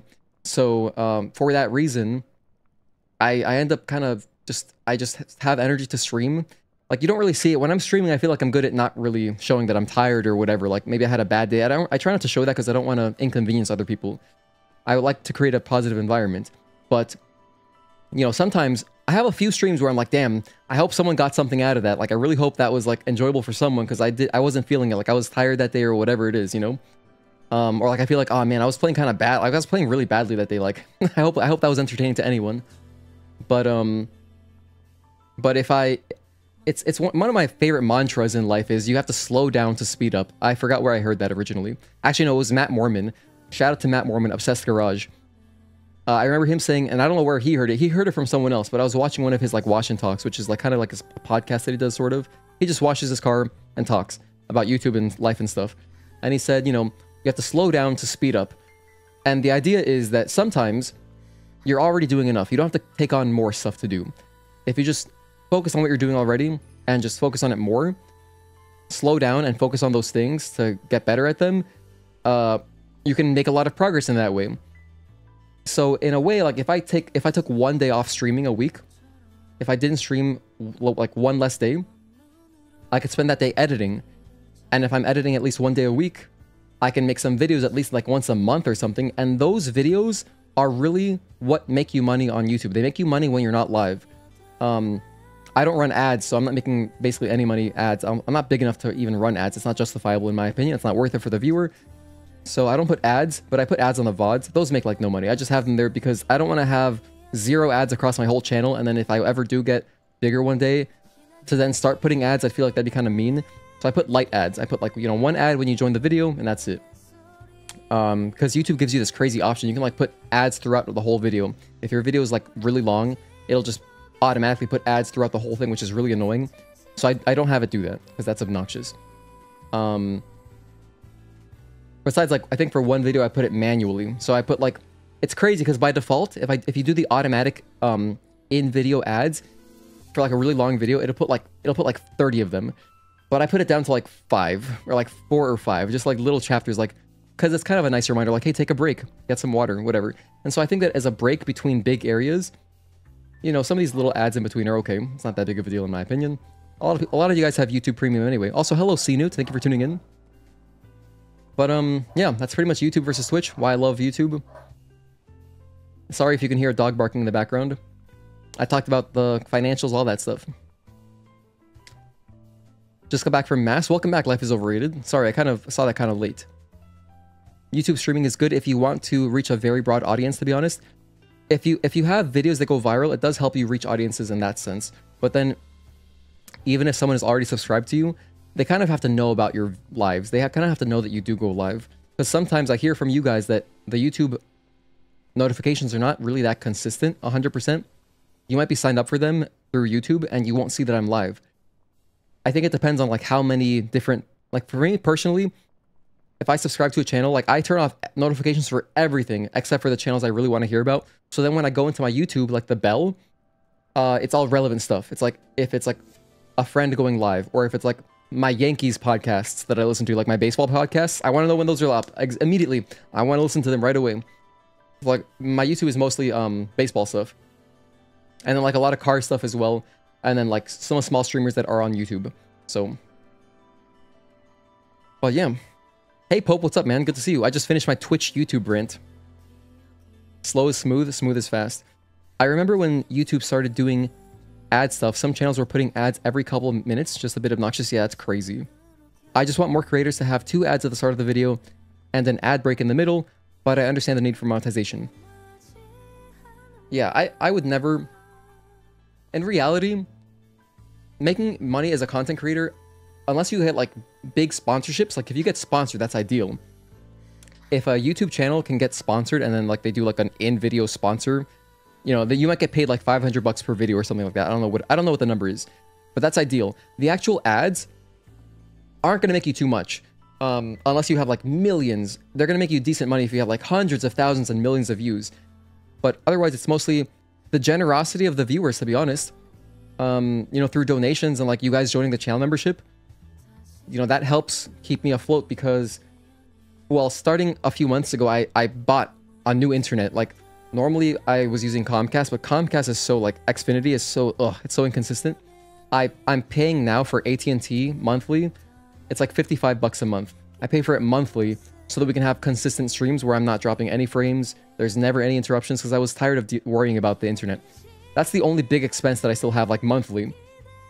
But just like with the channel memberships, it basically covers that for the most part. It pretty much covers the internet. So I'm pretty much streaming for free. It's not costing me anything. So, for me, I'm happy if I'm making at least like $50 a month to pay for my internet. That's good. And it's all thanks to the generosity of you guys, like, you know, the channel members, you know, with super chats and donating, the direct donations through Ko-fi and, just the channel membership. But the channel membership, really, it's more for community. Like, of course, it helps me sustain the channel, but, like, the reason I put a $2 membership, like, most channels, they just have a $5 membership. Or, like, they might have, like a $3 membership, a $5, and, like, a $10 membership. I have a $2 and $5 membership.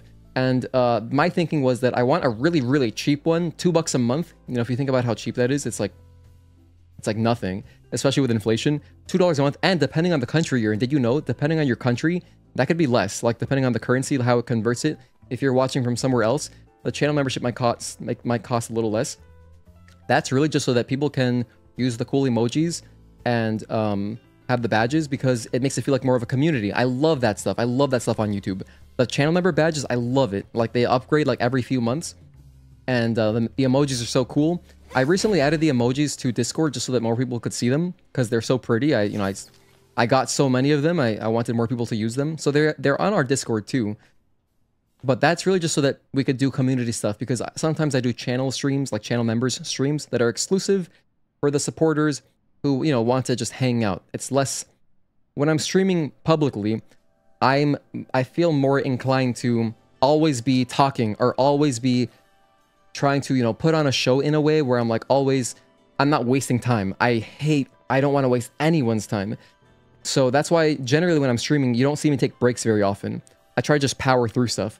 Or like if I'm going to eat real quick, I'll have a snack during like a cutscene. It's just about the viewer. I care so much about the viewer experience, making it immersive. That's why I don't have a layout. I don't have ads. All these things to just try to make it better, because that's the environment, like that's what I would want to watch personally. So I'm trying to make like a stream I would want to watch. And all these things play into trying to make it a good viewer experience.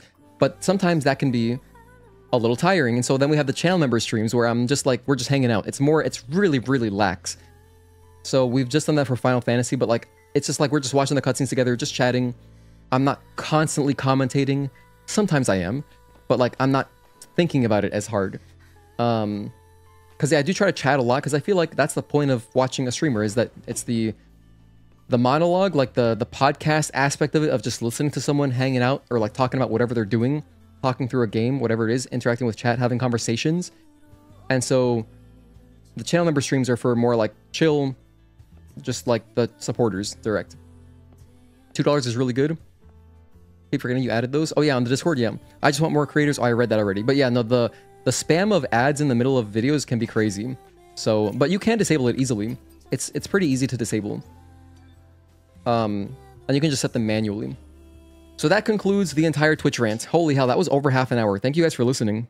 Can't believe you guys voted to listen to that. I mean, I guess, maybe you were interested. But end of rant. That's an entire... We started talking about it around 1:25.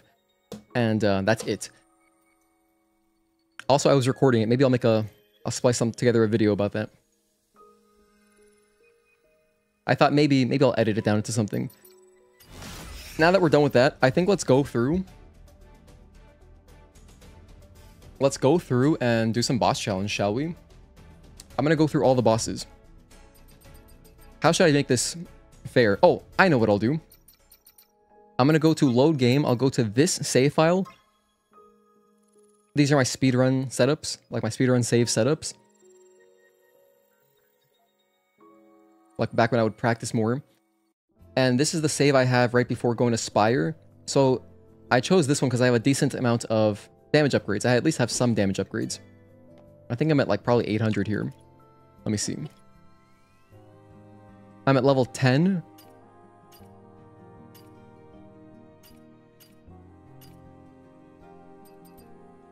That's good enough. Yeah, that's good.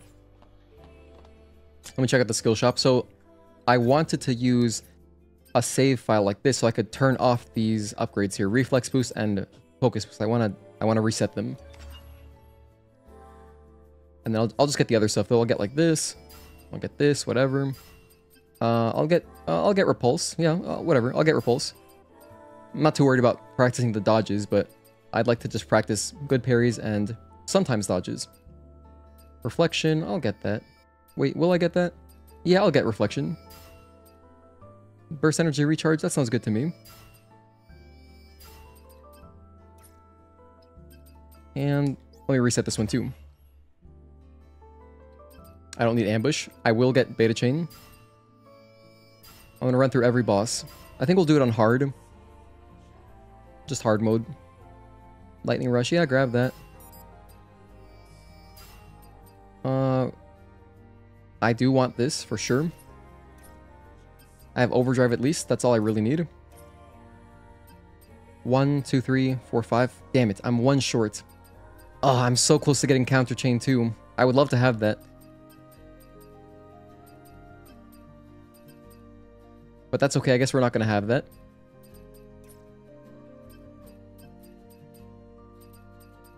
This is the dive kick. I guess that's it. If I get a sending break, that's 1, 2, 3. Yeah. this downs the enemy. Yeah, it would cost me 1, 2, 3, and then 6. Can't really afford that. Alright, whatever, this is good. We'll just go like this. I may as well get Reflection 2 since I have the money for it. I can get Counter 2 as well, just not the Counter Chain, but it's still something. Alright, that's good enough for me.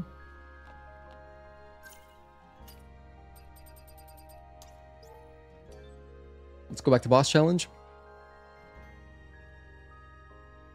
Or I could just do it on normal. My goal right now is I'm trying to derust. I want to, you know, face the bosses, all of them, a little bit. I guess normal would just make it shorter. No, let's do hard. Let's do hard. We'll do last saved slot. Last played save slot. So now I won't have too much damage. And I won't have focus boost or reflex boost, so I'll have better practice. I'm going to use these splits here. Even though these are the splits for the full game, I'm going to use these to count my hits as well. I'm not going to use my gun on a Baden, though. That's weird. Did I grab Shield Destruction level 2? I didn't. I didn't in this speedrun. Okay, whatever. That's fine. This is still decent. I have good damage. Our damage is... Attack power is 931. So with the double-edged gear, that's pretty good damage. Okay, let's do it.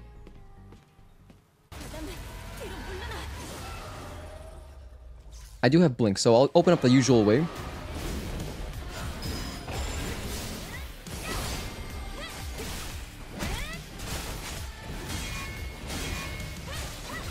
Hits time.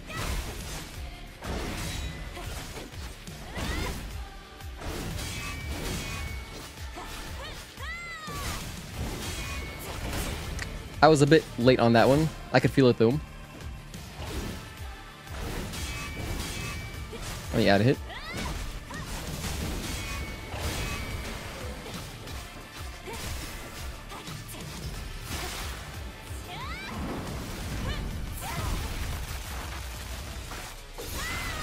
I'm also trying to avoid using beta chains because I normally wouldn't have beta chain here, so I don't want to do that.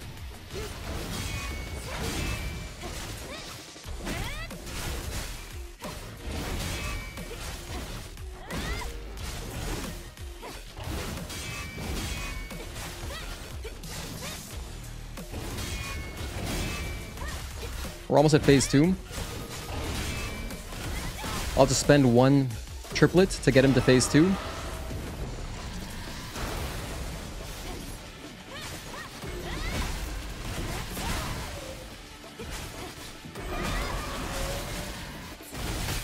Ooh, that was greedy. Yeah, that's okay though.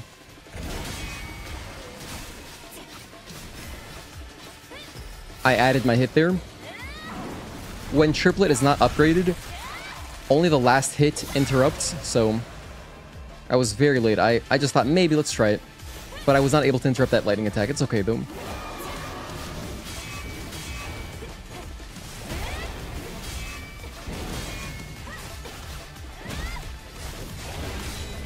Early, I was early on that one.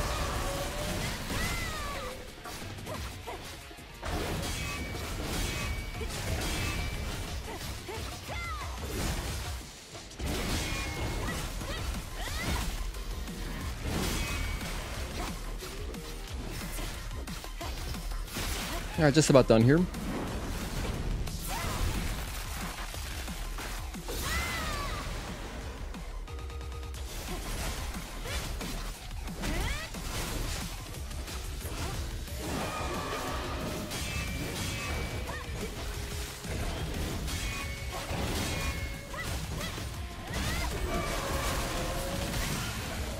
That's a bad one.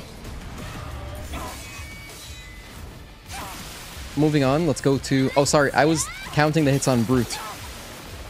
Whoops, I was counting the hits on Brute. Let's undo that.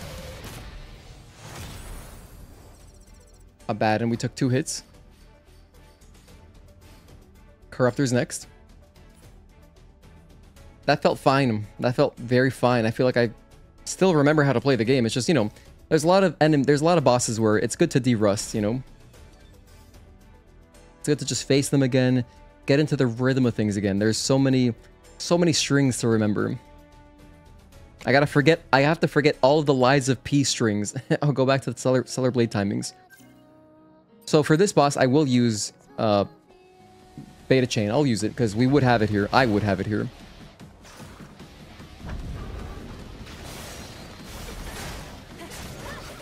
One and 2, 3.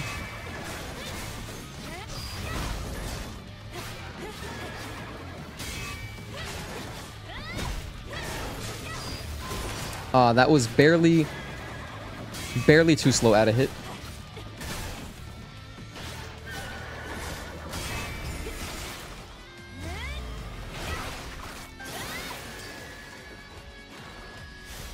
I tried to do Onslaught there to beat out his attack, but 1 and 2, 3. Didn't interrupt in time, it's all good. What's up, Oni Jack? Good to see you, man. Happy Saturday. Love the drums in the Carpenter track. It's really nice. You know what? I love all the boss themes, but like this is such an underrated one. Because it's kind of like a jobber boss, you know what I mean? So you might forget about him. Very underrated track.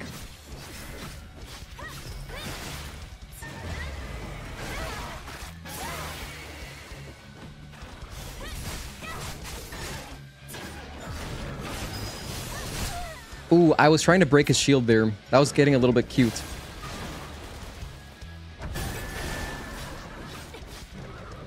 One and 2, 3. Let me add a hit for that, by the way.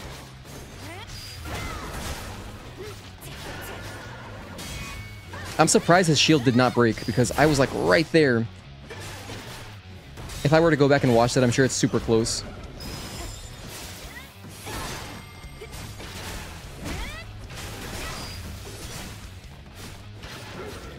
One and 2, 3.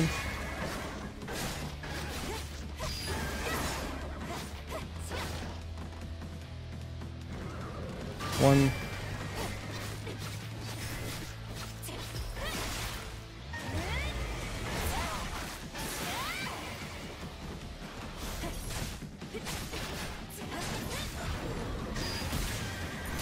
Nice. All right, 2 hits again. That's fine. That was a great Abaddon run. It wasn't bad. It wasn't bad.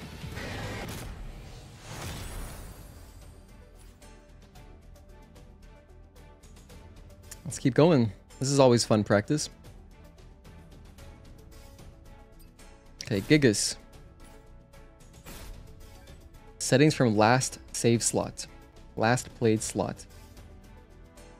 Man, I really hope that they upgrade, at least through mods. I hope we can get more customizability on boss challenge here. Like I would love to build it out just how I want. Like I want to adjust my damage level, and then I want to be able to adjust my skill tree. Mostly just to turn off the assists on the parries and dodges. Because it's better practice. Okay, Gigas, our boy. That was early there.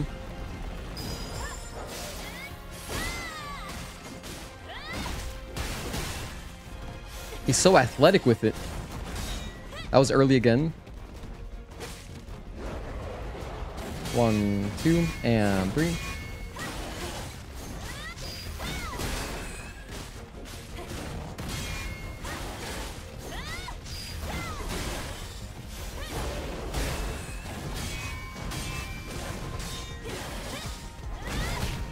Ooh, I didn't quite recover in time. Add a hit for that.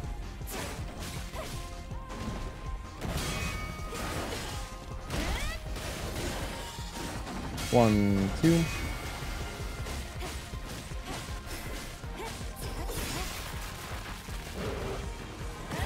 A mod to make her hair clip bigger. What do you mean? Do you want her hair clip to get larger depending on her damage upgrades?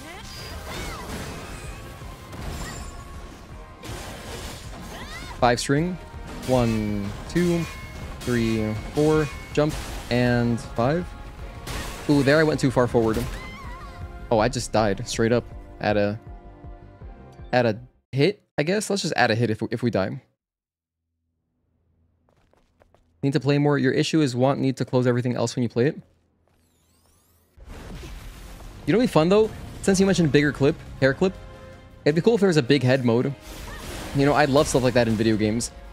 Like one of my favorite big head modes was like in Jak and Daxter. It was just so comical. It was so comical. Wow, that was rude. Had a hit. 1, 2, and 3. Can you just imagine how funny the cutscenes would be if it was in big head mode? All the characters. Comically large heads.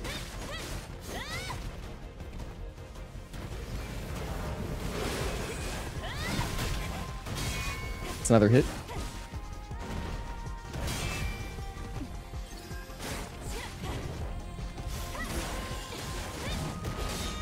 Early on that one.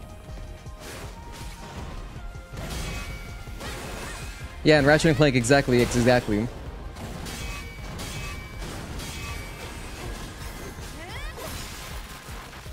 Big head Adam with the Emil mask would be ridiculous. I want to have all the characters' heads just cut off, like in the cutscene.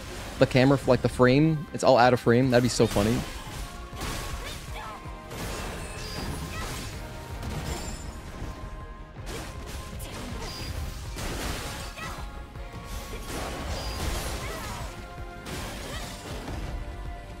One, 2.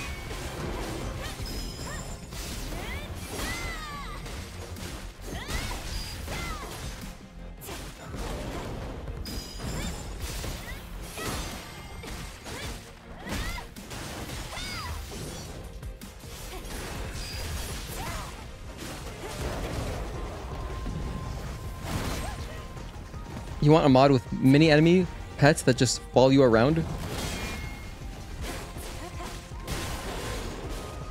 1, 2, and 3. Kind of like a Pokemon Soul Silver, Heart Gold.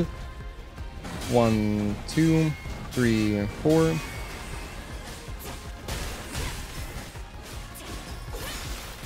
That'd be tight. Have a pet creeper. It'd be so random, but I mean, like, maybe, you know, honestly, that'd be kind of a cool quest. If you just randomly befriend, like, there's like a nice Nate buff for some reason. Or like there's a trapped creeper and then you help it and it turns out to be nice and it just helps you, it follows you around. Like maybe it randomly finds items for you sometimes. Like it could randomly dig up, like, oh, like here's a grenade you missed. It was hidden, only I can find it. 1 and 2. That'd be a cool mechanic. Smurf Quick, what's up, Zach? How you doing, man? 1, 2, 3, 4, jump, and 5. 1, 2, and 3. Zach, happy Saturday to you. What shows are you going to today? If any. Oh, I'm dead. I had a hit for that. Good, sleepy after Austin yesterday. How goes it? How far is Austin? That's got to be like a 2 to 3 hour drive, right? From Dallas? I'm so bad with cities. I know all the cities, I just don't remember exactly where they're located. You're seeing a goth show, haunt me, hell yeah. Yeah, shout out to my friend Zach, Smurfquake. He goes to so many shows, dude. If you are a big music guy, he's probably seen your favorite bands live. Ah, it's 3 hours, you drove 8 hours? That's hardcore. That's hardcore. 1, 2, and 3. Slept in a Buc-ee's parking lot. I don't know what Buc-ee's is, but I'm sure it's like a... I'm guessing it's like a restaurant like Zaxby's or something like that. I don't know.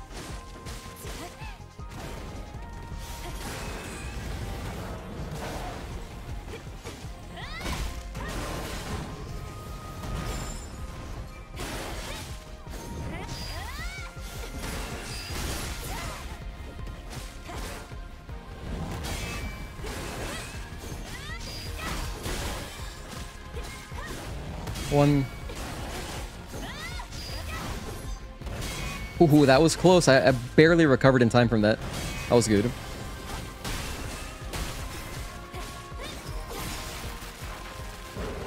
Don't know Buc-ee's. Alright, buddy, we gotta educate you on your Texas gifts to the world. Is it really good? Is that kind of like California In-N-Out guy, something like that?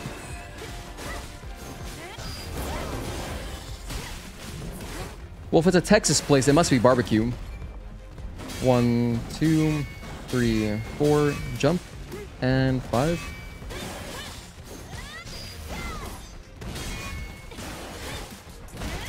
Second time that's happened where Onslaught 2 doesn't get me there. 1, 2, and 3. Add a hit.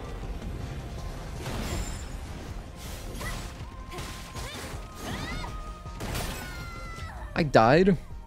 It's the biggest gas station period.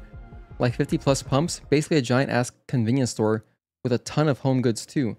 Oh, interesting. Let me add another hit for that. Damn, I'm getting kind of bodied by Gigas.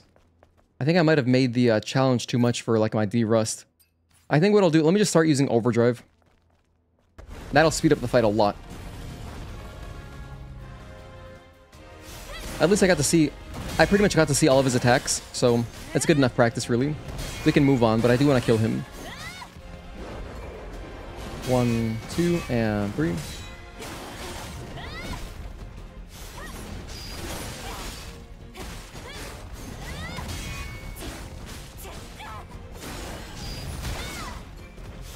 There we traded, as you can see. Whoops. I think add 2 hits. There we traded, so since I have iframes, not invincibility frames, but I have a lot of poise, my beta chain goes through, but we traded, so took some damage there. They have a wall of jerky, brisket sandwiches, beaver nuggets, corn pops, their own hot sauce, etc. Nice. That's pretty cool. So it's kind of like a Wawa, but like better, because it's like a grocery store. Or like a giant ass convenience store, so it's a bigger Wawa, I guess. I forgot to lock on there. 1, 2, and 3. Let me add a hit. The hit counter's already so bloated. Like, when do we ever take 10 hits on Gigas? The thing is, also, the fight's lasting very long because of my kind of self-imposed stipulations.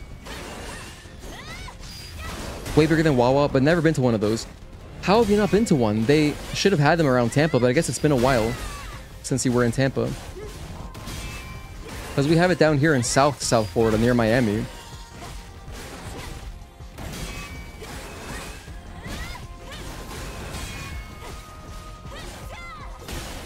One.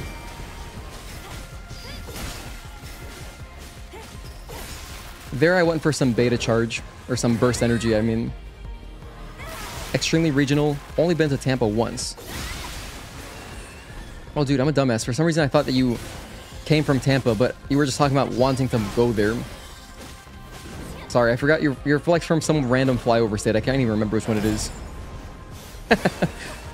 That was a slight. That was like a... I'm joking, though. I'm joking because Zach is my friend.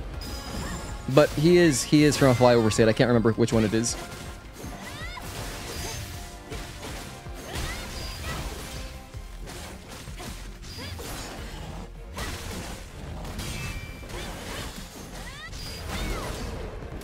Oh, Mississippi, that's what it was. I knew it was Bible Belt. I just love 2 out of 3 of their sports teams in Tampa. You're from Mississippi. Thank you for reminding me, Zach. I feel bad I forgot, honestly. Because now you're Texas, man. I just think of you as Texas guy. 1 and 2.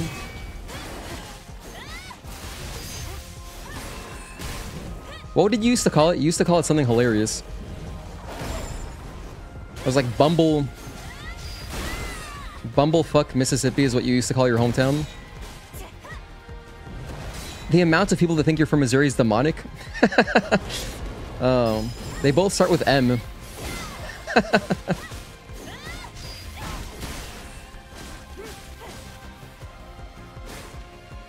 You want to do something, Gigas? Whoa, he's being so passive. What the heck? 1 and 2.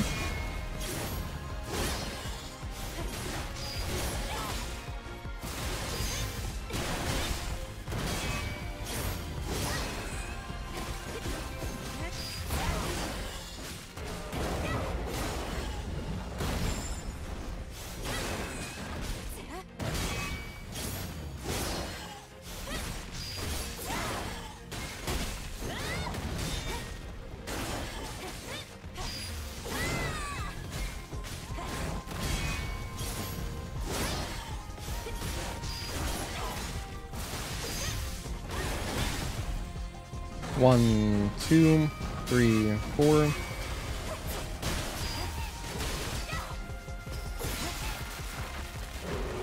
Your geography is absolute shit, Onijek. You sucked at it in school and made sure to suck at it ever since. You made it a point to suck at your geography. Oh, man. I can't believe how funny you guys are on Saturdays. You know, we only started streaming on Saturdays recently. You can get like 50% of the states correct on the map location-wise. I had all the states memorized at one point, but to be honest, I've forgotten a good chunk of them. I've forgotten a bit. Zach, you're saying that you're an expert at geography. You can name most countries in the world. Wow. I like this comedian, Jeffrey Adam, who he does a bit where he talks about how until he was 25, he never masturbated once. And what he did with all of his extra free time is he learned all of the capitals of every country and every state. And then he's like, and I know the presidents too. It's a really funny bit. I'll send it to you. It's on Instagram. Jeffrey, let me, hold on. What's his, let me plug this guy because he's so funny. Jeffrey Adam. It's ATM. Jeffrey Goeffrey and then ATM. Such a funny bit. Because it's like crowd work too. Like he goes and asks. He's like asking people. He's like taking, you know, from the crowd. He's like, all right, you know, shout out some countries. I'll tell you the capital. He's like, I know all the provinces in Canada too. But the way he does it is really good. I'm gonna stop talking about it. Just watch it. Or I'll find it. I'll find it. I'll post it. I'll put it in Discord probably. Let's go Stalker. There's a dude on YouTube that spent multiple hours naming every single regional county in the world. Damn, the regional ones? That's crazy. It's impressive. You know who's really good? Geo Rainbolt. Hold on. Oh my gosh, is it Rainbolt? Or is it Geo Rainbolt? I follow him on Instagram. So yeah, Rainbolt is this like Google Maps player. He's a pro though. Geo Rainbolt is the page. And the guy's amazing. He can find anything. I love watching his stuff. The GeoGuessr guy, he's a beast. Okay, let's keep going. Let's do Stalker now. We're doing our kind of like minimal setup. You follow him? He's insane. Yeah, he's awesome.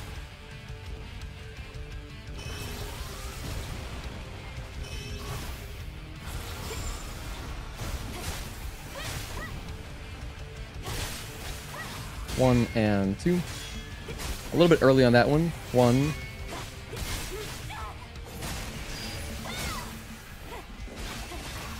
One, 2.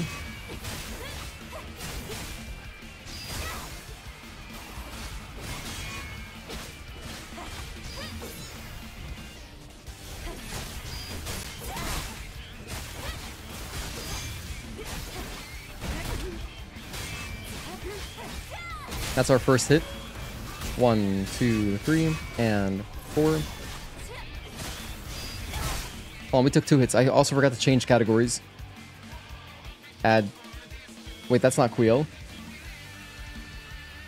Okay. Skip Maelstrom. And then over to Stalker. Alright, 2 hits.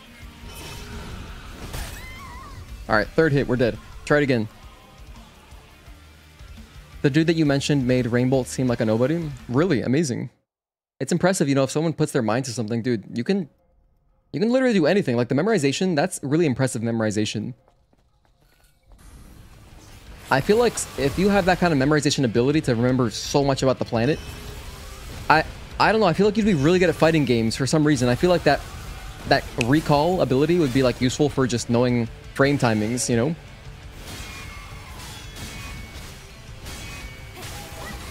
That's for some reason, that's the first thing I think of. If I had memorization powers, I'd be really good at fighting games and I would learn frame timings.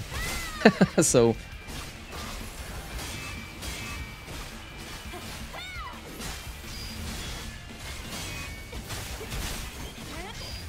At least that's what I would use my superpowers on. 1, 2, 3, and 4. I keep getting hit by that. Stop getting hit by that. 1, 2.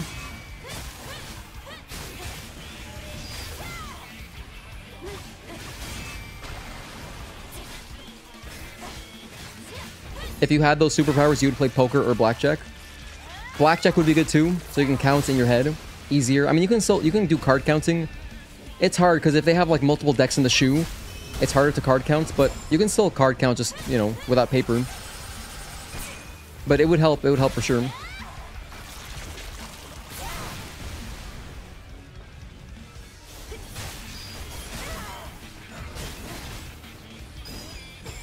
By the way, don't advocate gambling.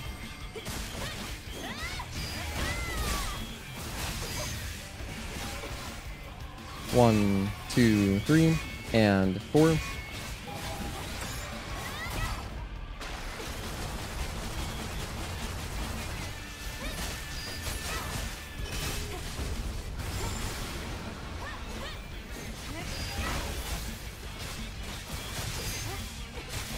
One and 2, early.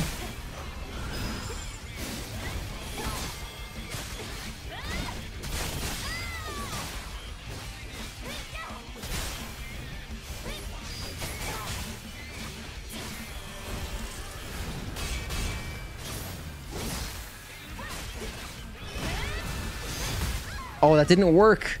That didn't work. I was trying to cut off. That was deliberate. Didn't work though. I think it was a good idea. But Stalker is kind of, he's just out of reach. He's just out of reach. If I get the overdrive off, maybe at the very frame 1 of his jump, maybe he would still be grounded where it would interrupt him.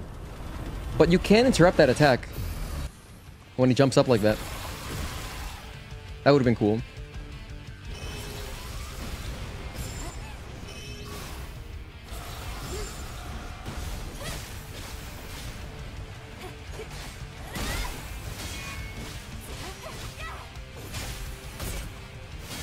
Add a hit.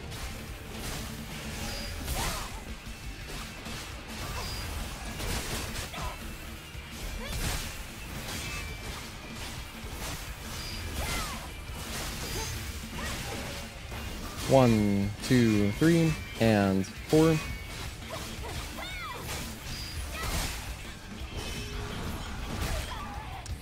That's a 1 hit? Oh, Christ. That's not good. I gotta dodge that. Damn. If we were, of course, if we were doing no-hit, like if we were doing actual no-hit runs, I'd have reflex boost here. It'd be a lot easier to dodge, but since we're trying to derust, I'm trying to get accurate timings, so that's why I'm playing without that stuff. 1, 2, 3, 4. You play gotchas a lot on your phone, so you can't say you don't gamble or you're a hypocrite. I guess if you can, yeah, I mean, it's, in a way, they count, I guess.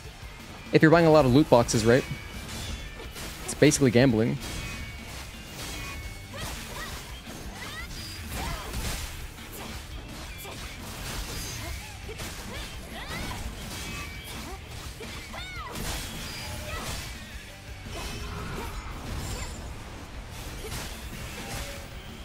One, 2, 3, and 4.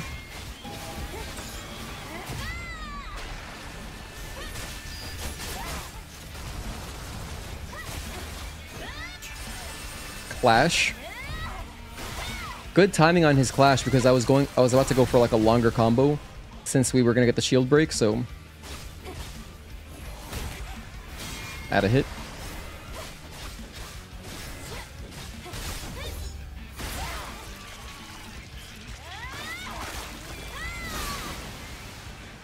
Man, 4,000 regions and name them all. How long was that video, though? Oh, 3 hours. You just answered it. Wow.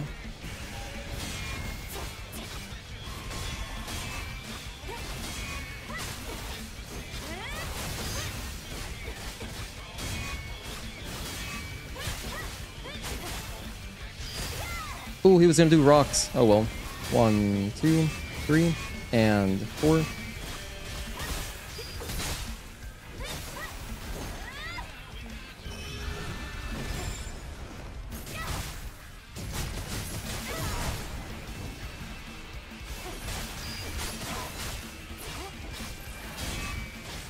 Man, I can't get tired of this song. 1 and 2, 3. I listened to it so much during the demo, and it's still so enjoyable. I love the Stalker theme. Add a hit, I forgot.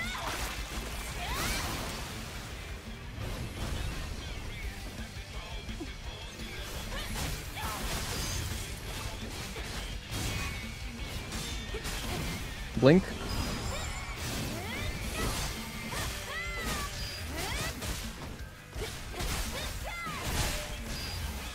One, two, three. Delay and 4, 5.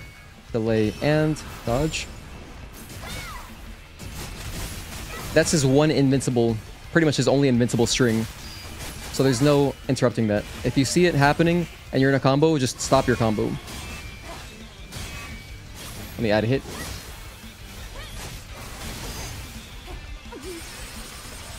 Stalker theme is great. It was also a great boss fight in the demo. So much fun in the demo. They chose a great boss for the demo.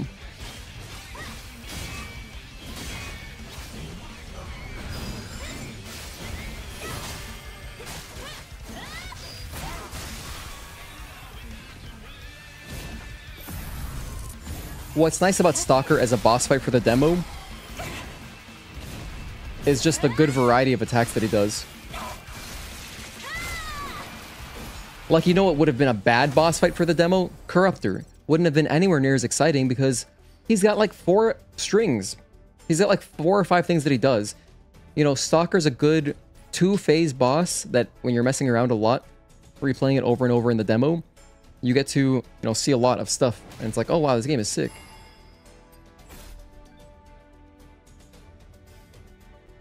For anyone just tuning in, by the way, I'm derusting, so I haven't played this game in like 3 weeks.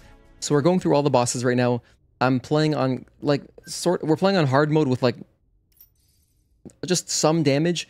I've got, hold on, what is my actual damage at? I'm not sure. Let me take off double-edged gear. My damage is at 810, so I'm kind of like midway. The save that I'm using is from right before Spire. So we're 810 damage. I chose this save because I didn't want to have too much damage on Eve, but I'm still using double-edged gear just for a little bit more fun, because I'll take more damage too. And then I have shield destruction on. It's like the best thing I could put on from that save file, just for a little bit more damage, because it is on hard, so that's why the boss fights are lasting a little bit longer. I've got chain type Eagle Eye, and we're just practicing going through all the main bosses. So at this point in the run, I definitely would be using the shotgun though, so let me go back to using that. Stalker's always on your mind in Stellar Blade, because bro spun you like a top your first playthrough. Wait, did you not play the demo? Did you just play the full game when it came out? You know, shout out to my beautiful girlfriend. You know, she actually beat Stalker on her first try in the demo. Granted, not to take anything away from her, but like she had seen Stalker before. Like, it's harder if you're going in blind, but she's amazing.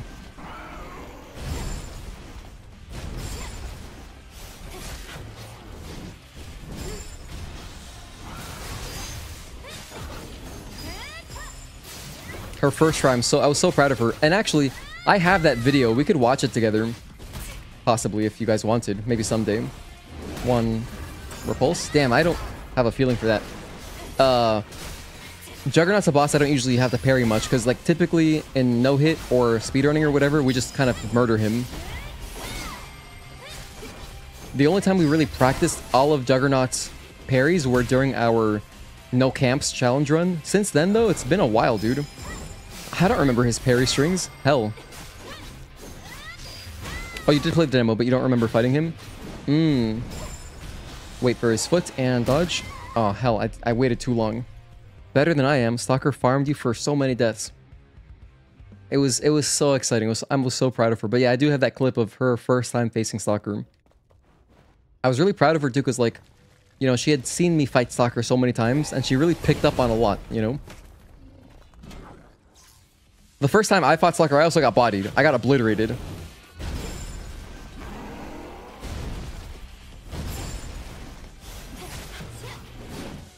One, delay, and dodge. Oh, that was too early. The cue that I look for, the visual cue, is I just wait for his foot to come down. Let me add a hit for that. As soon as you see his foot coming down, you know, like, okay, I can safely press dodge. 1, and... hell. Your brain short-circuited, and I thought you were saying she beat Stalker first try, which would truly be a feat. Yes, I'm talking about Stalker the boss in the game. In the demo, she did. She did. I have video proof with our commentary, kind of. We have like some commentary through like the DualSense. It's like I was like helping her, like, because at one point she was like, how do I heal? How do I heal? And I had to explain to her, like, you just hold it down and then move the analog stick, because it's, you know, she hadn't really healed much until that point in her first playthrough of the demo. Add a hit. Dodge. Nice. Oh, the Stalker game? You know what's so funny is that for a second, I thought you were talking about that game. I know you're talking about. Isn't that the game that takes place in, like, Chernobyl?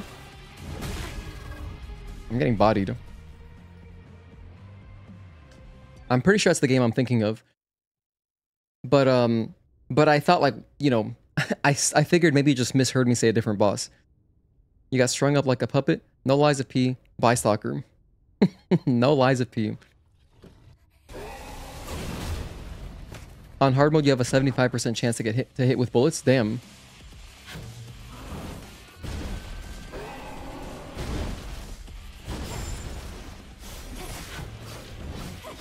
One delay and dodge. Nice.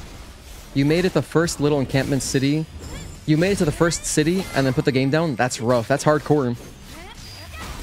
If you like really hard games like that, you might like Fear and Hunger. It's not a shooter, but Fear and Hunger is awesome. I can't speak enough about how good that game is.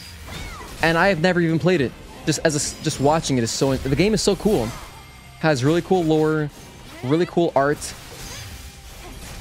And as an RPG Maker game made by like a guy, it's just amazing.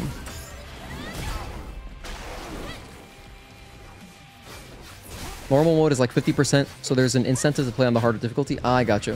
One.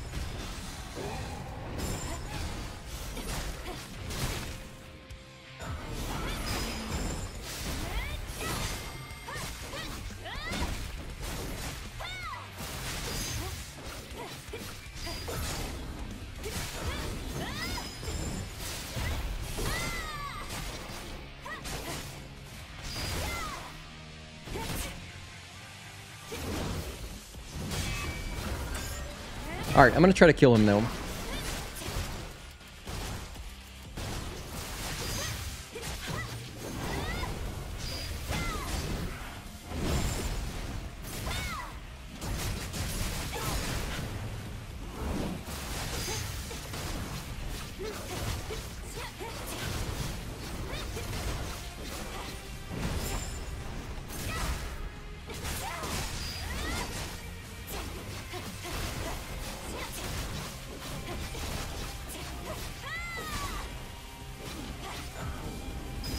I'll charge up some burst. I'll take it.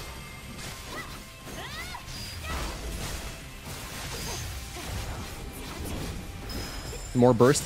Sure.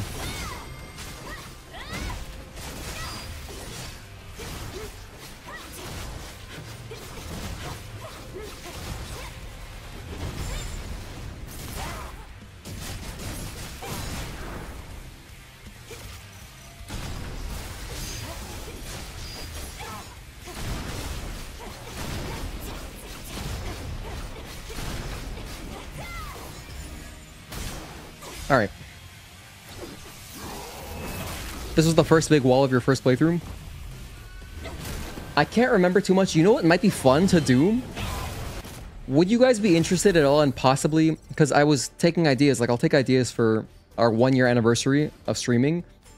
I would like to do something fun. I was thinking, like, number one, okay, I could review all the games that I played. But actually, since you mentioned that, Pope, it might be cool to... Because I have my blind playthrough of Stellar Blade. It's still there. Like, the VODs are still there. There's a playlist on my channel. I could go through the VODs, and we could look through how I got bodied by the bosses the first time seeing them. That might be entertaining, possibly, and do commentary over it. I don't know. Because I don't remember how my Juggernaut went. I remember thinking, damn, this is badass.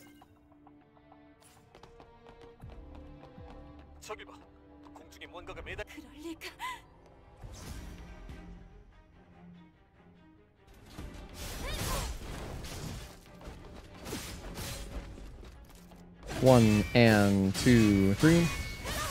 Ooh, I feel like I'm playing Stellar Blade now for real. One of my favorite bosses in the game. 1, 2, delay, and 3. You'd like that, Wake? Maybe we'll do that. 1.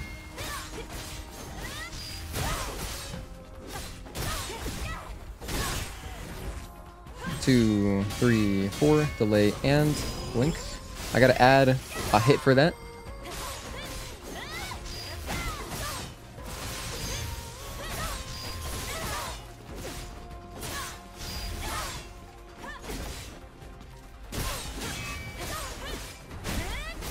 Yeah, jumping into this boss and like hearing the music, 1 and 2, 3. I feel like we're back. Great idea. All right, I could do that. It'd be fun. 1. I like the idea.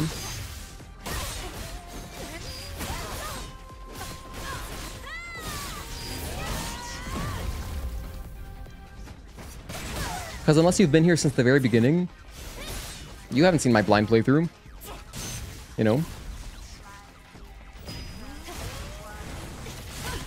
Oh, that was not my shotgun.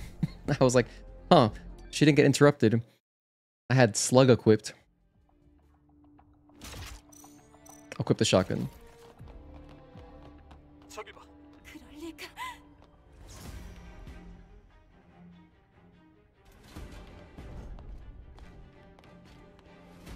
The sounds of the footsteps will never get old.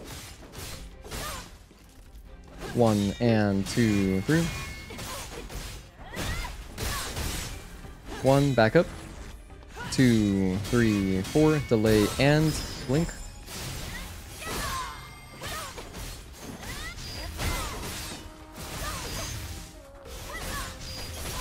If you're just tuning in, we're doing all of the main bosses to Derust, just to get a look at all of them. Oh, shit. Add a hit for that. 1, let me heal. But yeah, we're derusting today, and then next time we'll try to do some more kind of difficult stuff. Like we'll probably do a Hitless playthrough next time, maybe. Or no, I think next stream we will do the whole discussion. I'll finish talking about if you saw my skill tree podcast stream. I have to finish talking about all of the exospines, the gears, and all of that. 1 and 2, 3. So we'll do that, and then we'll probably do some Hitless stuff, and we'll do the reactions to my blind playthrough bosses, something like that.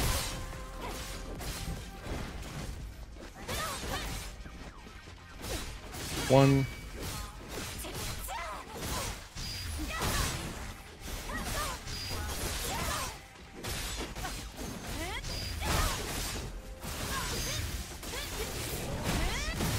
By the way, you might be wondering, why am I continuing to attack? There is value in attacking during phase transitions because you still continue to build up energy. Whether you're doing burst or beta, whatever, you still charge up, so. Oh, I only got 1 shot off there, whoops.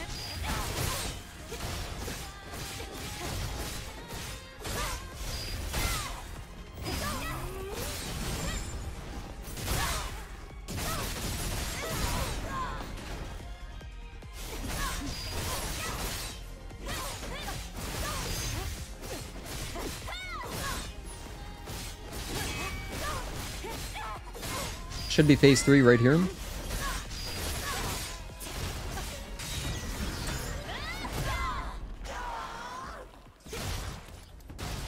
That's it. Okay.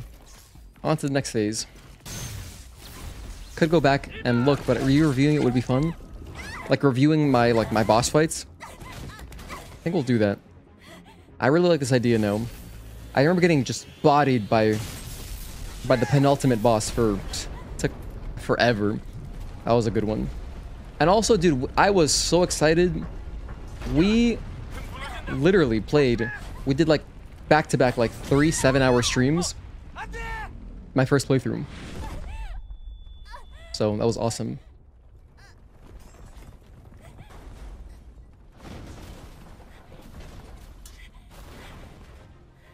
Oh my goodness, my girlfriend is such an angel too. She even brought me like snacks and stuff because I was streaming for so long.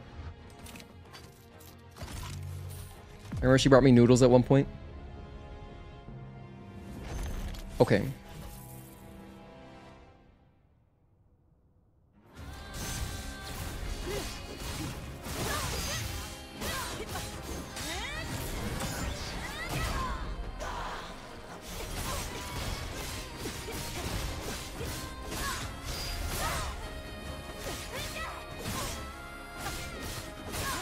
One.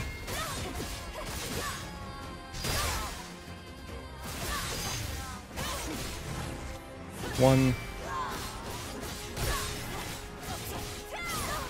Win. Definitely big win.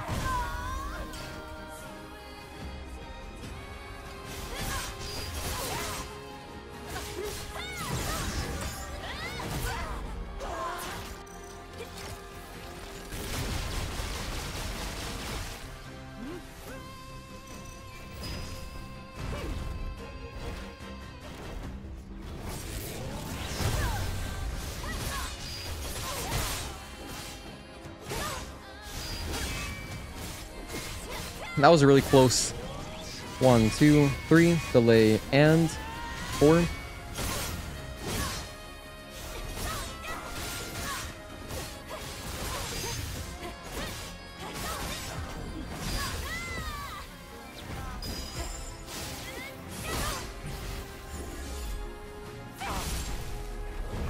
That's hockey.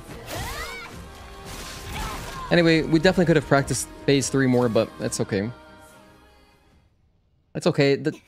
In a hitless playthrough on normal, the fight is so short. I just want to get warmed up, remember the game again, you know? I'm not trying to perfect everything at the moment. Love this game. Been pretty hooked on chess lately though. Oh, seriously? Do you play like chess online? That's cool. I like chess. I've watched so many Magnus Carlsen videos.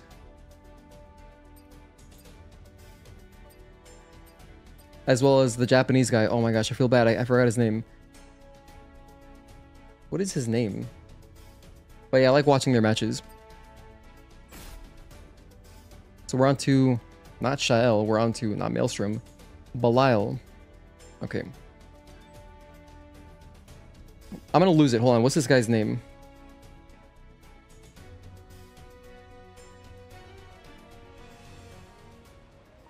Nakamura, okay.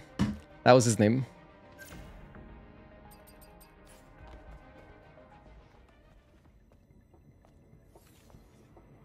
Hikaru? Oh, I guess, is that his first name?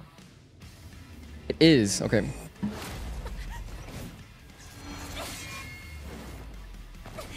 You used to play chess so much when you were little? Used to go to the barber when you're with your dad when you were younger and play Everyone Waiting? That's awesome, dude. And I remember when I would get a haircut as a kid, we had an N64 area. So it was like a kids themed, not barbershop. It was, we don't have beards. It was a kids themed haircut place. And yeah, I remember playing all sorts of games on N64, but chess, that's like next level. That's that intelligence and training. Oh hell, I got bodied. Speaking of no intelligence. This is what happens when you grow up playing just N64 and no chess. You get 2-shot and die. Alright, take two. Take two. But that's dope.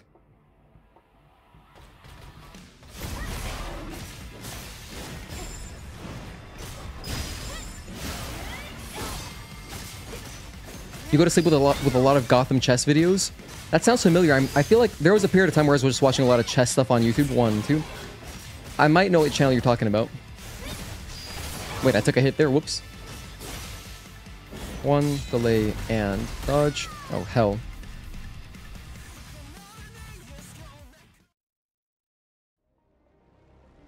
Yeah, just some, you know, nice monotone kind of commentary on something that you're interested in.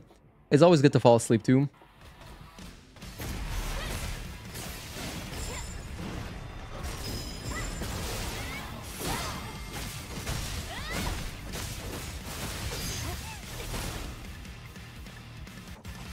One, 2. 1, delay, and 2, 3.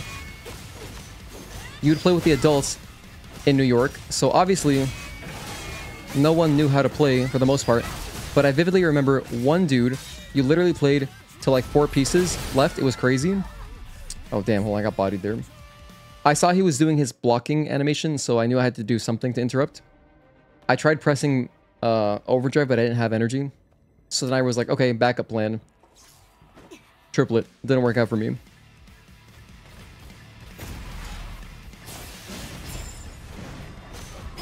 Now you want to play chess? Timeless game. Can't go wrong spending time on it. He's an international master that does a lot of different content, including on Magnus Hikaru 1 and 2, 3. His name is Levi Rosman. 1, 2. By the way, this is my favorite boss in the game. Both of his theme songs are my favorite in the game. 1, 2.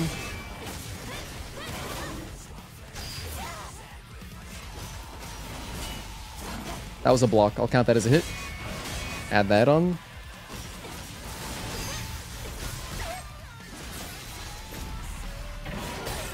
Ah, damn. These dodges are like one-shots.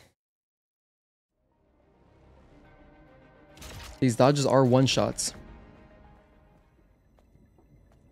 He even has his own site dedicated to chess, teaching that you can get your courses on. That's so cool. I love having websites dedicated to just one thing. I even thought about, I wanted to have a website dedicated to this game.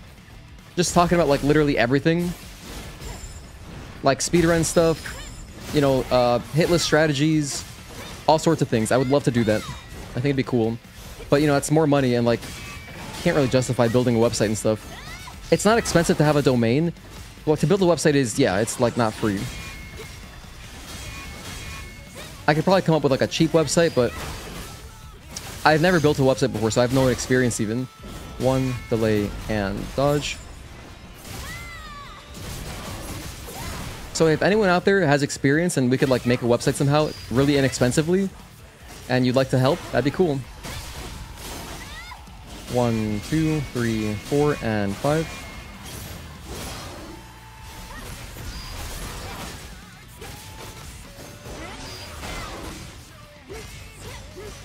One, 2.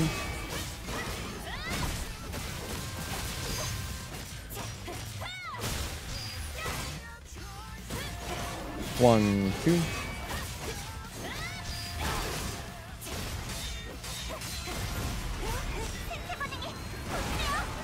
I was a little bit early on my dodge there. I should have let that rip.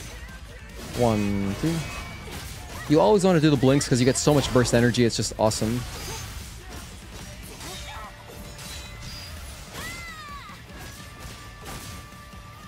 One.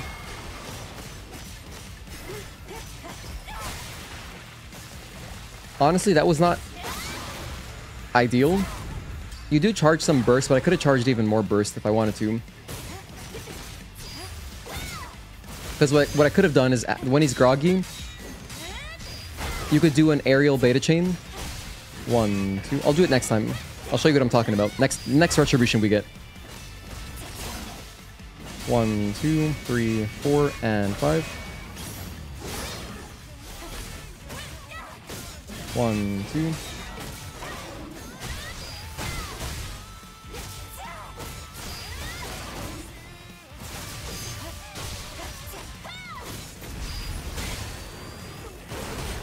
I was early again. It's okay.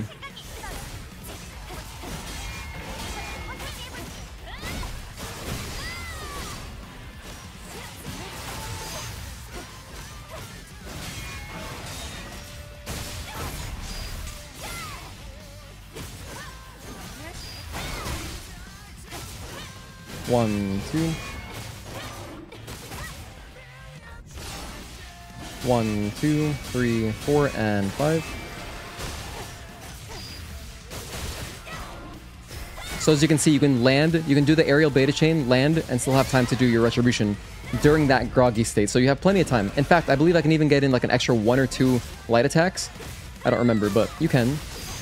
You can do more.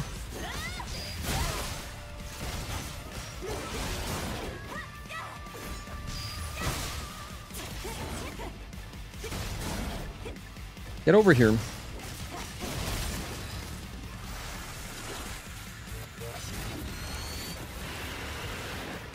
Maybe on a stream or something, but I watch chess tournaments a lot. He's pretty fun. I recommend him. He has fun series like where he watches viewer submitted games and guesses what elo they are. Kind of like watching, dude, that's so cool because like, you know, I've watched so many StarCraft content creators who, you know, they get viewer games and they watch them, they review them and stuff. Give tips. it would be cool, like a section on the different combos you can do. Yeah, I would like to have like a section on basically each area of the game. Like every single room, like, hey, this is the stuff inside this room. Here's the enemies in this room. Here's how it is on New Game Plus. And then an area on combos, all the broken combos. Like maybe go back and revisit the broken combos from the demo, although kind of pointless.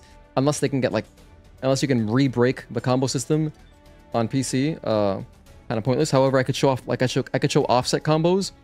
All the offset combos with beta skills and dodges, you could show those. Have a page on them. Explain the inputs. All the speedrun technology, like every speedrun tech, deep dive, like with like a paragraph explaining each one. And then like possibly like how much time it saves, etc. Yeah, I think it'd be a cool website to have on Stellar Blade. I would love to do that.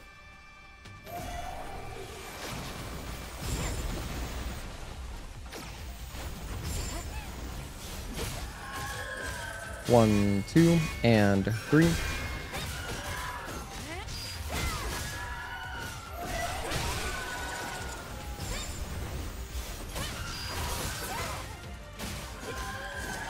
One, two, and three.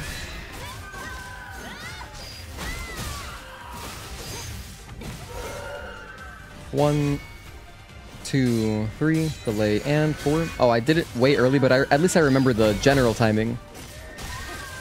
One, two, and three. Karakuri is always an easy boss to jump back into because she has two main strings that are the same timing. So whether she does the front flip, one, delay, and two, three, and four.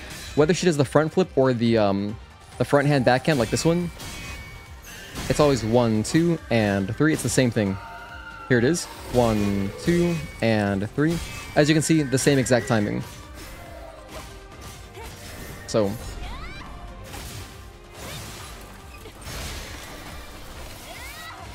And then she basically has two red strings. She does the one in phase one.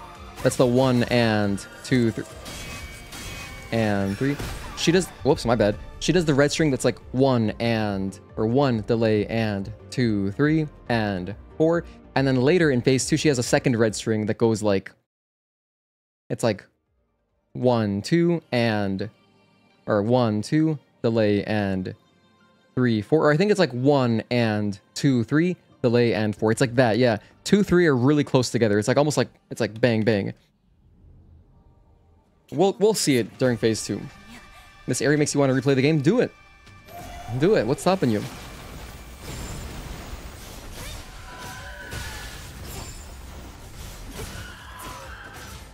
One, two, and three.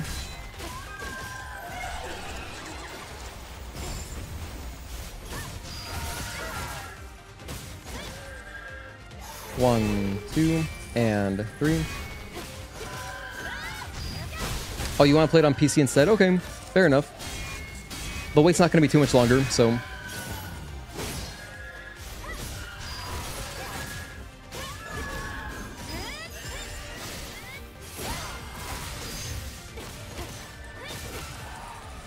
Ooh, that was so cool! We dodged underneath that! Holy hell, that's the first time that's ever happened to me. Clip that. That was dope. Did you guys see that? Let's watch that again right now. Notice how this is why Onslaught 3 is so cool. Just look at this. We went under her first sweep. Oh my goodness. Ooh. That's an instant YouTube short. That's gonna be a short for sure. Let me write it down, the timestamp actually on that. 302. Cool. Cool Onslaught 3. Wow, dude, that was so hype. Love this game. Definite day one buy, same. We'll be here day one playing it. One, two, and three.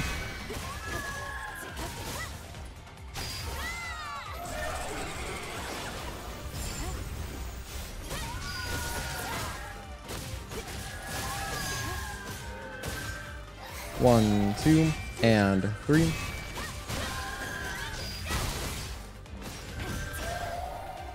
1 and 2, 3, delay, and 4. I forgot to add a hit, by the way. I think I didn't add a hit when I died. So I just added a hit right now. Man, I remember that particular blink. That was my demon for this particular fight. During our no camps run, that was the hardest blink for me to just nail for some reason. 2, 3, delay, 4. So it's nice just being able to simply blink it. That's great. Okay, she's being really passive randomly. 1, 2, and 3.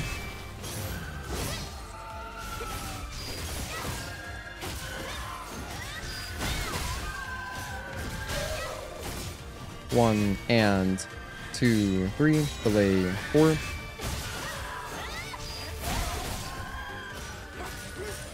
1, 2. 1. All right. I added a hit right there. At least I think I did. It doesn't matter too much.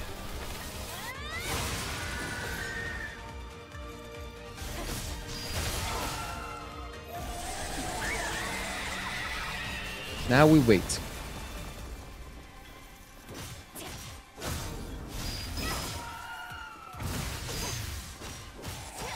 One, 2, and 3.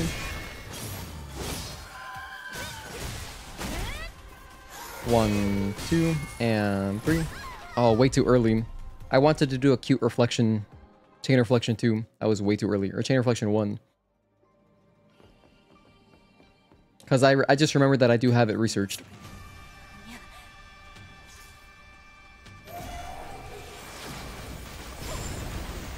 By the way, if you've never played this game before and you just have watched me, you might not know that, but I don't have access to my gun in this fight. Because our drone's been disabled just for this particular fight. 1, 2, and 3.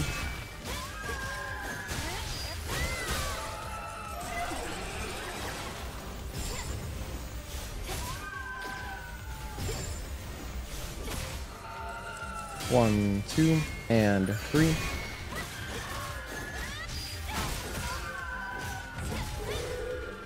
One, delay, and 2, 3, and 4.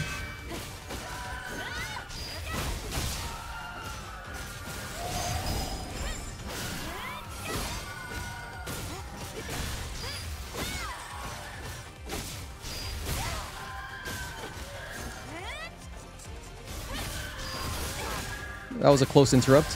She almost laid some babies. We don't want to see the spawns. That is suboptimal.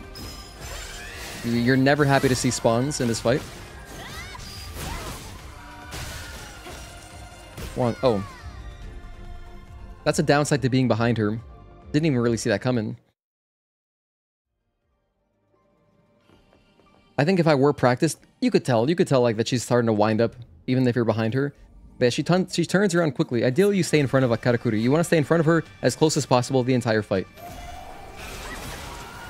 That makes it easiest to manage if she's dropping spawns randomly. So you can see the lasers when they're happening, you know, all that. 1, 2, and 3.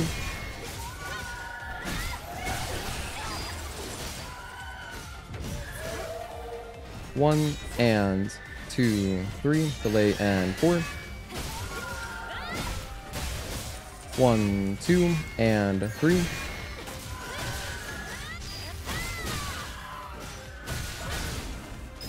I'll let the blink rock, get some energy.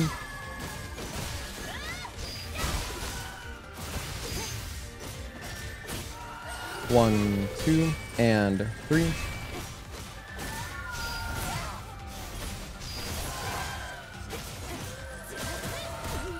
Oh, that would have been sick. We got hit there. I guess I technically got hit twice. Alright, let's try to kill her. We still got 4 bosses left after this.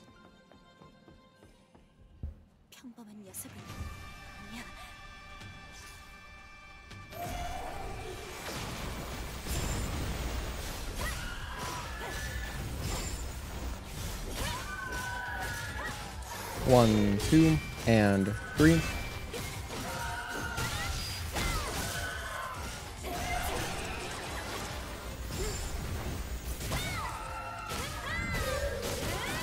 1, 2. Oh my goodness, that was amazing. Did you see the landing? The landing from Onslaught 1? Wow. 1, 2.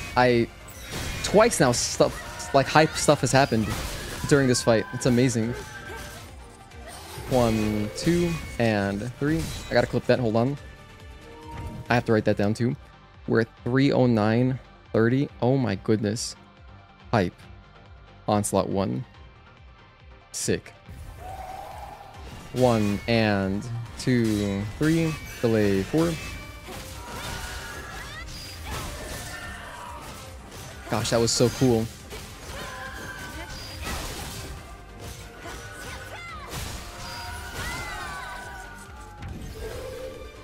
One delay and 2, 3 and 4.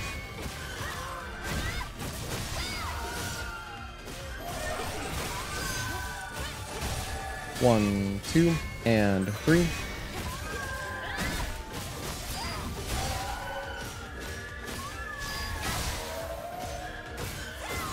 One. Ah, damn. Unfortunate. Add a hit. If you missed it, check this out. Look at this. After the reflection, I went for Onslaught 1. And then we land.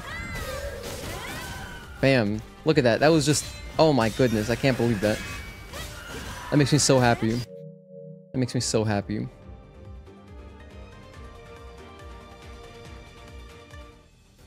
Oh, I accidentally backed out. Whoops.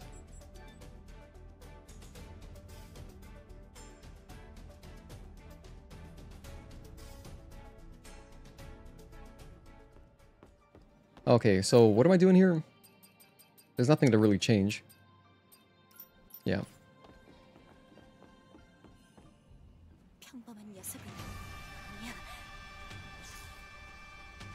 After we finish all the main bosses, by the way, that's gonna be the stream. Not too long today. 1, 2, and 3. So maybe like an hour left at the most, I would say. Depends how the last bosses go. 1, 2, and 3.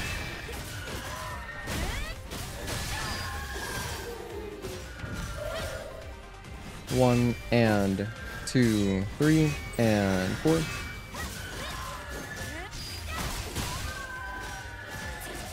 One, 2. I should have let that rock. 1, 2, and dodge.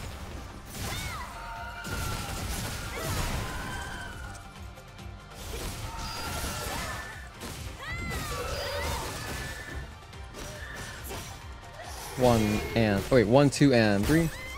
How did I get confused by that? I've seen that string a billion times. For a second, it looked like she was doing something weird, but it's just the 1, 2, 3.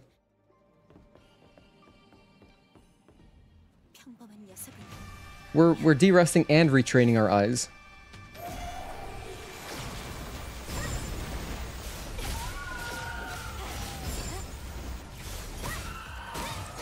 One, 2, and 3.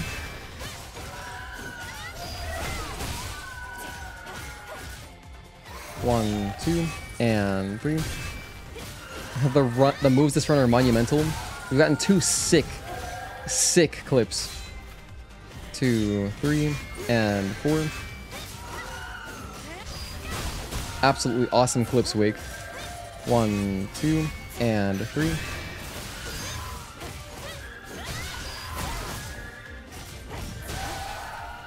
One and 2, 3, delay and 4. Wait, that's not usually how I time that. I usually say 1, delay and 2, 3, and 4. Something like that.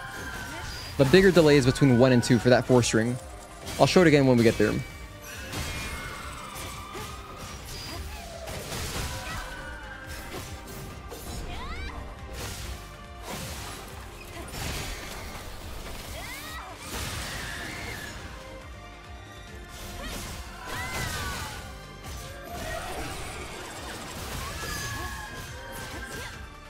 One, 2, and 3.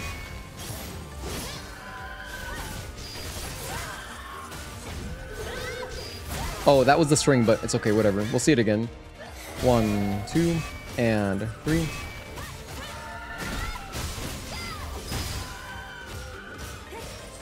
One, 2, and 3. Back up, let her do her phase transition. If you're near this transition, she does disrupt your ability to use anything, like any beta, any burst, for like 15 seconds or something. It's a good chunk of time. It's 10 or 15 seconds, I don't remember.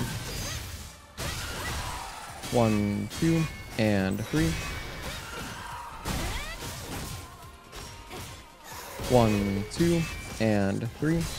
Early. It's okay. 1, 2.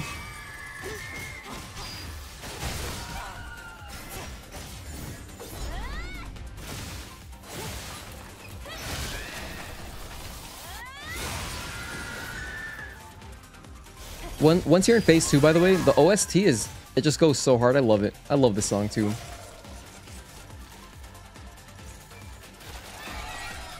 She's gonna do her thing. That's okay. Bang. Bang.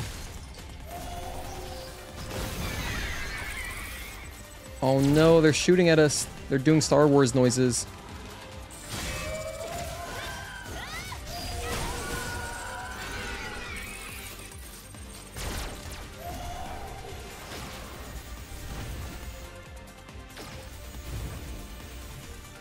I love how they're being really passive. They're shooting at us again?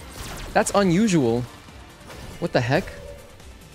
Can you please just have them self-destruct? I'd like to continue fighting you. Wow, I've never seen projectiles 3 times in a row.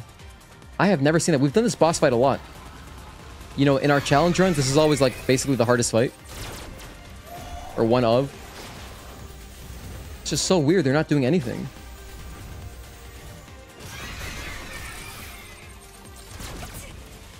Holy hell. That's not worth trying to attack them. That's not worth it at all.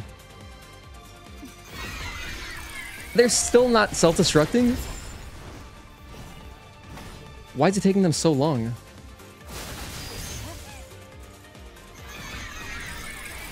More what is happening? I have never seen this, dude. Usually Karakuri, within like not much time after spawning them, at most like a minute, they'll go ahead and self-destruct.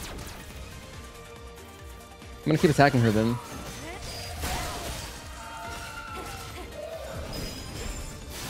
I don't know what's going on with the spawns. They're being so weird. They're still shooting at me. I have never seen that. That's like 10 times in a row. That's so strange, dude. I'm shook.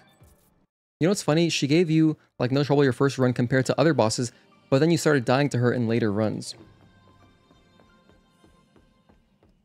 Interesting. I can't remember. I do not remember my first time facing her. I remember I was like, oh cool, like a horror boss. What is this? What's going on? Like I didn't expect something like this in this game. But I don't remember how the boss fight went. I guess we'll find out next week. Because we're gonna review. We're gonna look over my first playthrough and check out the bosses. And just see how I got bodied, you know? Just for fun. 1 and 2, 3, delay and 4. 1, 2, and 3.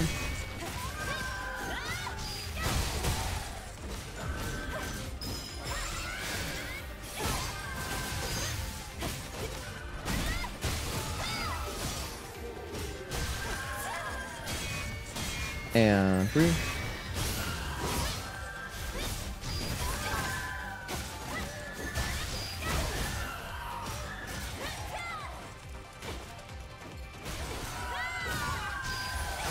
No, she dropped spawns.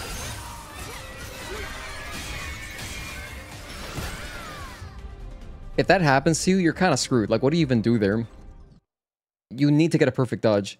If all those guys are shooting at you with projectiles, unless you get the iframes from a perfect dodge and like everything works out perfectly, it's kind of just a recipe for disaster.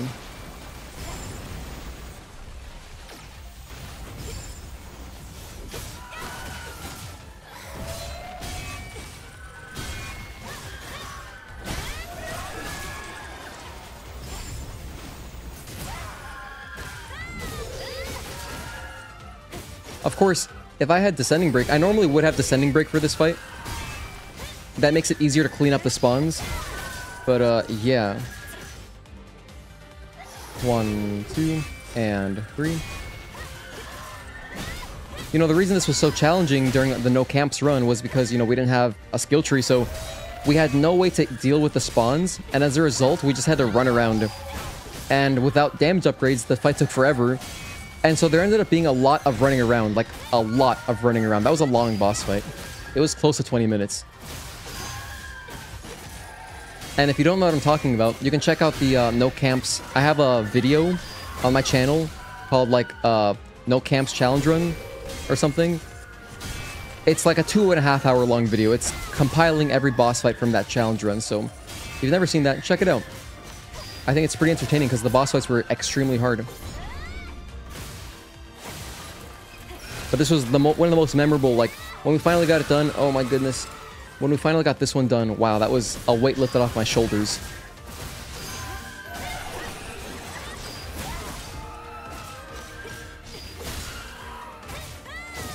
One, 2, and 3.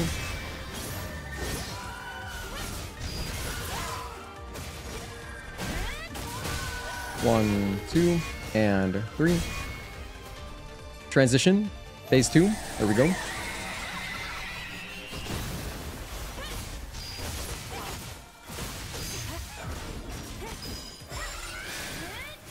We got a stun. Let's do a full onslaught for him. 1 and 2, 3, and 4.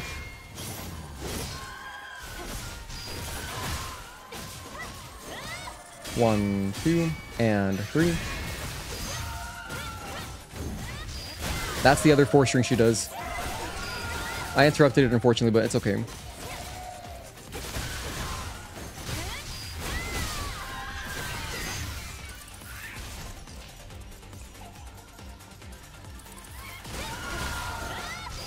So we kind of interrupted when she was going to drop spawns, which is kind of nice. 1, 2, and 3.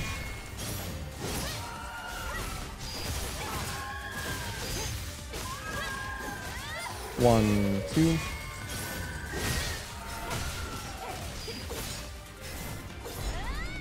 Ooh, the retribution animation with the flaming sword from Counter 2. That looked badass. I don't do that too often. I like that. I don't like that at all. Bang, bang. Ooh. That's not self-destruct. I need them to self-destruct.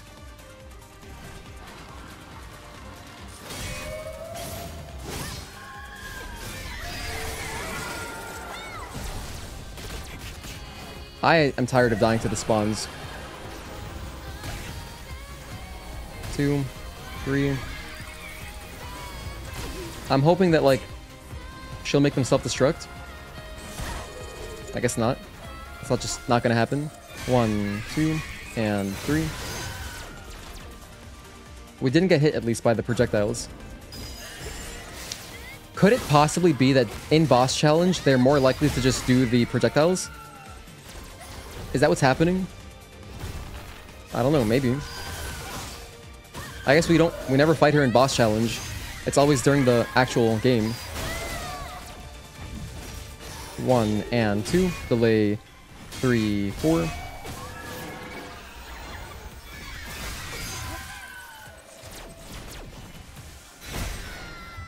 I rushed into it. I misread what combo she was doing.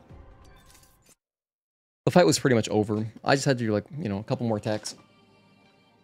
So I was going to finish it off with a beta chain rush, but unfortunately misread. We're training eyes again. We're training eyes. I should have seen that. I should have known what that was. That was her basic 3-string. Hello, Alvin. Thank you for tuning into the stream. Happy Saturday.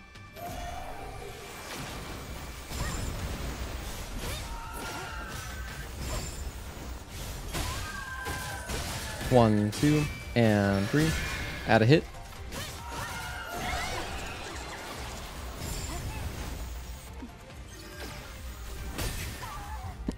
Add another hit. If you're just tuning in, and for anyone else just tuning in, we're doing we're derusting today. I haven't played this game in like 3 weeks, just about 3 weeks. And we played so much Lies of P, kind of messed with all my timings. So that's why I'm going through all the main bosses again, just relearning how to play the game, pretty much. And we're playing with not the most damage possible. This is just, we're doing boss challenge on hard with a save file that I had with just not much. I have like okay damage. My damage is at 931 with the double-edged gear. I didn't want a maxed out preset because I didn't want the boss fights to be too short. And also I wanted to use a save slot that I set up because I unresearched focus boost and reflex boost just to make the timings as tight as possible because it's better for practice. 1, 2, and 3. So that's what we're doing today. And earlier I had a very long Twitch rant, which I will be timestamping later. And honestly, I might make a video about it. It feels like I kind of get questions about that sort of a lot. Just finished on Taki though. You're far away. You're far away on mission. Have you not beaten this game yet? If you have not beaten Stellar Blade yet, I recommend you stop watching because we're going to get into some spoiler bosses very soon after this one. Like in 2 bosses, it's all spoiler bosses. 1, 2, and 3. This boss itself is not a spoiler at all. 1, 2, and 3.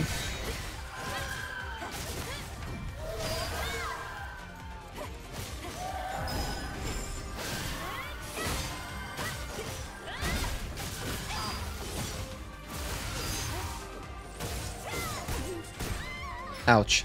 Bang, bang. 2 hits. It's fine. Well, more power to you. For me, I'm big on spoilers. Like, I'm very spoiler conscious.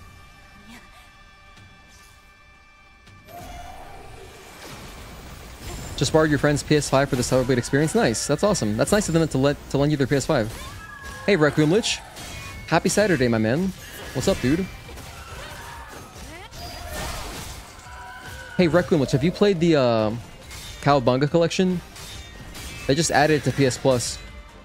This one, I recommend it. Check it out. All like the upgrades, like graphical upgrades, are really cool. 1, 2, and 3.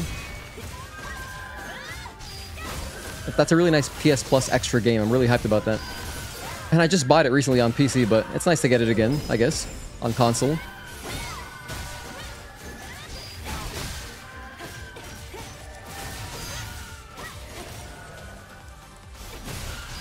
Happy weekend. Thank you. 1, and 2, 3, and 4.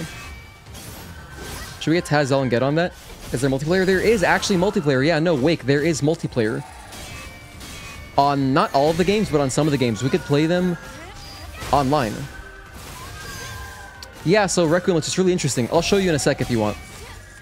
But basically, for example, like I was playing in TMNT NES, the platformer, and there's like, you have the option to remove slowdown. So any of the moments in the game where like maybe there's a lot on screen, if there's a lot on screen and it would normally slow down the NES version, it removes that. You can also remove sprite flickering. So you can just pretty up the game, make it look nice. Not like big graphical upgrades, but it's very nice upgrades. Good quality of life stuff. And it's a really cool collection too because it shows you like all of the promo material. It's actually really sick. 2, 3, and 4. Like all the ads, like all the advertisements that are period correct, it shows them to you. There's like high quality scans of everything. There's even some documents from like the game design, which is pretty cool to see. With translations, mind you. It's in Japanese. It's in Japanese, but there's translations. And there's even like strategy guides, so like you can pause, look at strategy guides. It looks like you're looking at like a copy of Nintendo Power. It's so awesome. The Cowabunga, dude, it's amazing. The Cowabunga collection I cannot speak highly enough of. If you're a Ninja Turtles fan, and I'm a big Ninja Turtles guy, definitely check it out. 1, and 2, 3.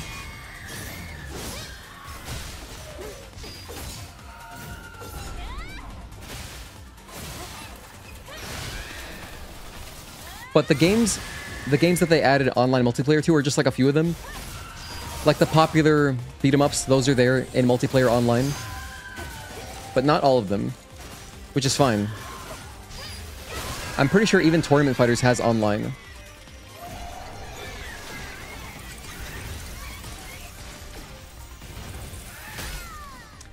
The explosion hit me?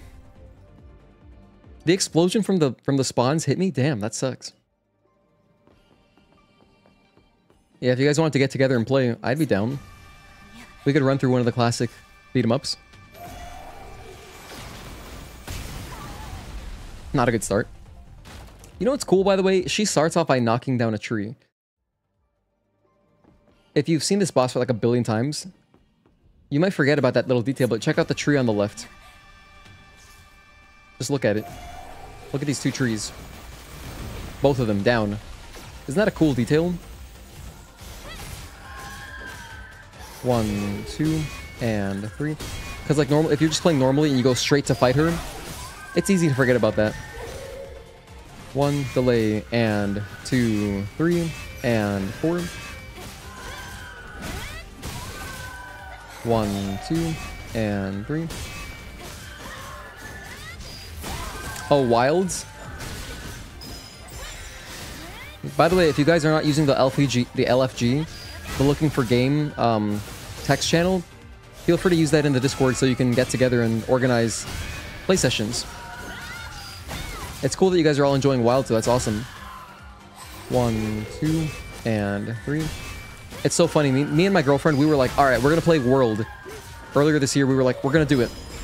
And we both did like one mission, and we just haven't played it since. We probably still will at some point. It's just like, unfortunately, the co-op in Monster Hunter World is not like easy to do. It's not that easy to get together. It's kind of cumbersome. But I'm glad that they improved it. I know that Wilds has better co-op, so that's cool.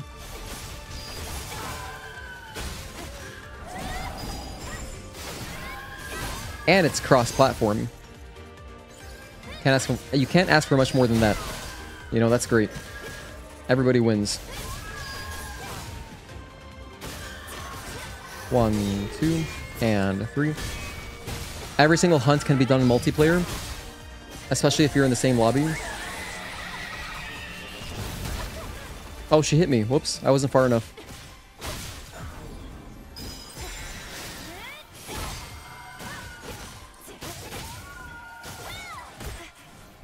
Oh, you can't beta chain. You can't beta chain. When she does her phase transition, how, you know, she explodes, it disables your abilities, so you actually can't beta chain either. Wow. Didn't realize that. I thought it was only beta and burst.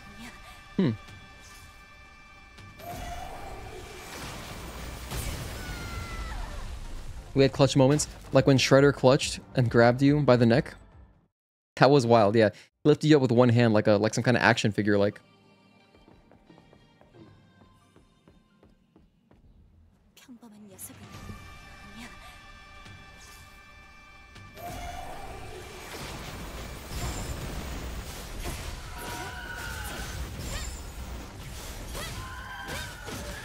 One, 2, and 3.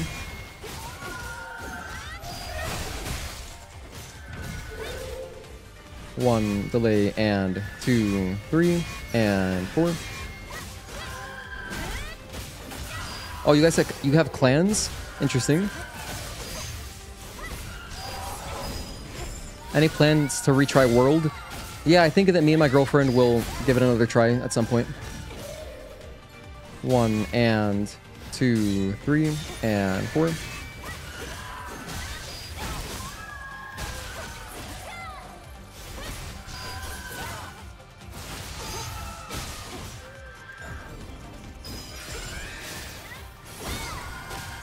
Or if we don't, whatever. Maybe we'll just wait until Wilds is on sale and pick that up.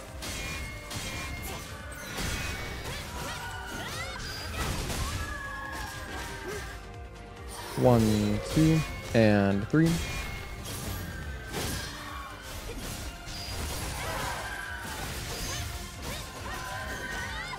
One, 2, and 3.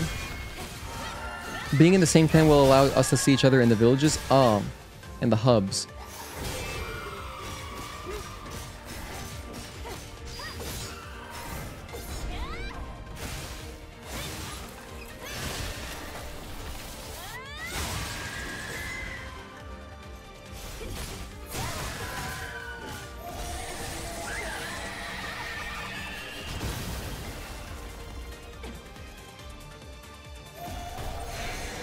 Everyone says Wilds is accessible, and it feels like it to me.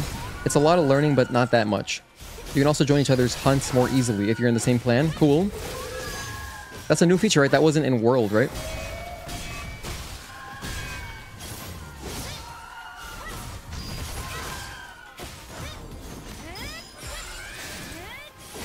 There, I quickly looked at my burst energy. Since it was kind of low, I let it rock. 1, 2, and 3. Because I had the option to let my beta chain finish, but I opted not to. That sucks. Wait, they're self-destructing. This is good.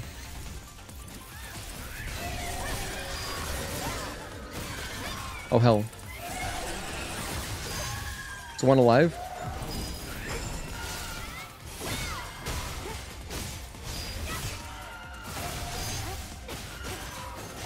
One, 2, and 3. I did specifically that combo, hoping that maybe it would hit the Kokeshi, which is the little robot.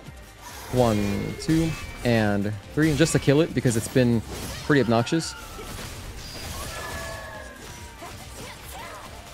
Oh gosh. 1, 2.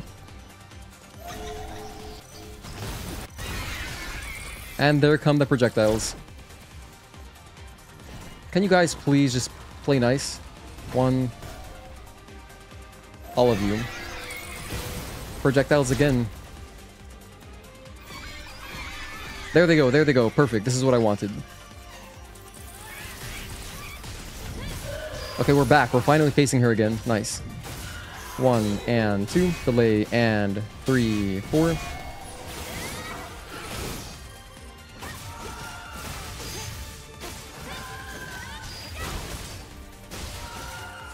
One, 2, and 3.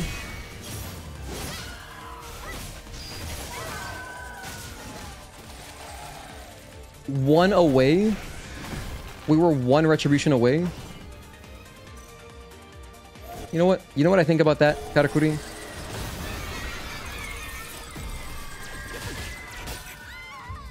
Alright, well, I thought that would be clever. I was like, I'm gonna use a grenade, down her, just kill her with a retribution. Because I don't want to deal with these spawns anymore. In fact, you know what? That's good enough for me. These spawns, because we're doing this like semi, not really, but like, not exactly, but semi-challenge run with like less damage than we normally would have. Like not all the upgrades and blah, blah, blah. Like, just forget about this. I'm over Karakuri. That's enough practice on Karakuri. The point of today is derusting anyway. Alright, demo crawler, let's move on. A lot of people love the soundtrack. A lot of people love the soundtrack. And you can't fault them. It's a great moment in the game. You just came off of listening to Everglow. You know, you went up the elevator. It's like, okay, we're at the top of space. Like, this is it. This is the climax. And then bam, you get this cool-ass boss. So let's fight demo, shall we? Monster Hunter is not the most accessible series, and it does not explain everything perfectly, but if you watch a YouTube video guide, or two, you'll understand everything. Isn't Monster Hunter is really popular because of, like, the whole community, like, the whole co-op aspect, right? It's always been about that. Like, isn't the old PSP games, they were all, like, just playing with your friends, like, on the subway, whatever, in Japan. 1, 2. 1. Oh, that didn't work? I thought that would be clever. I was trying to purposely go with my incursion 4 to get over him, but it didn't. It didn't work on that string exactly.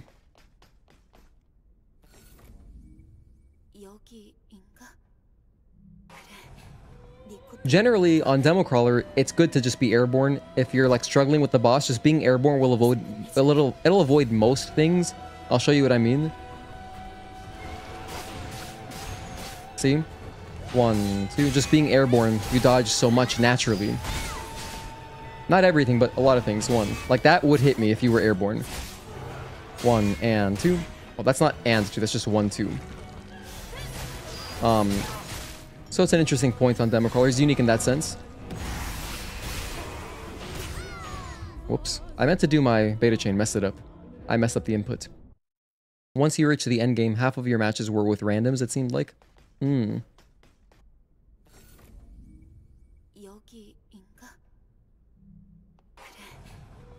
Anyway, thank you everyone for tuning in, by the way. We're just going to finish up the last 4 bosses, and then that'll be the stream. And I appreciate everybody lurking as well. I would love to greet you more formally, but anyone lurking, thank you for tuning in. 1, 2. That's not good. That's not a good start. 1, 2. 1, 2, 3. And blink. Also, I gotta add a hit there.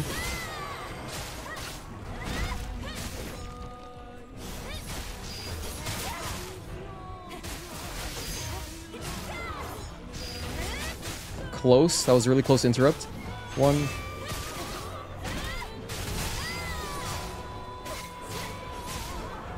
1, 2. Oh, 1 and 2, 3. That's a hit.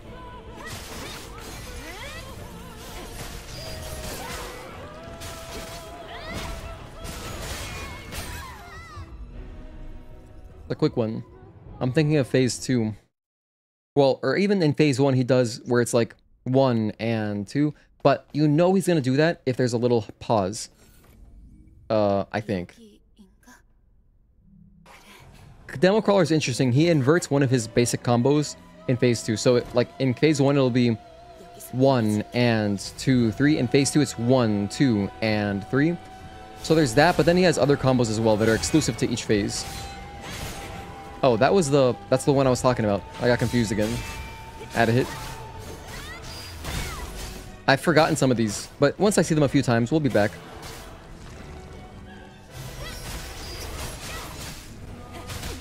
Oh, those spawned in?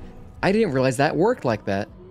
So if he spawns them in and then you interrupt after, they're still gonna come after you. Okay. Wow, that projectile is something that we don't usually see a lot. You can parry those, by the way. You can parry all those projectiles. Keep peeling off that rust, thank you. It's just nice to play this game again, you know, for fun. It's been so long. 1, 2. It's always fun to play one of your favorite games, right? Naturally. 1, 2. 1, 2, 3. And blink.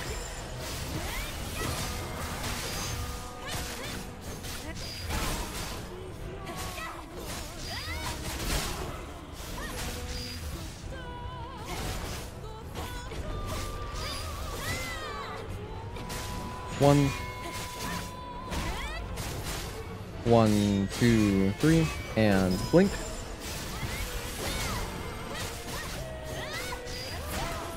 Here comes his phase 2. 1, 2.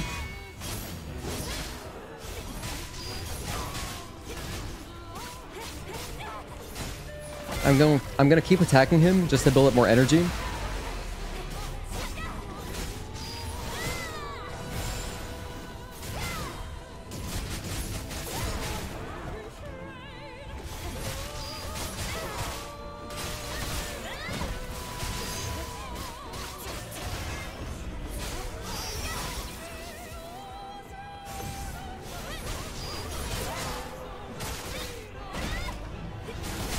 One, 2, 3, 4, and 5.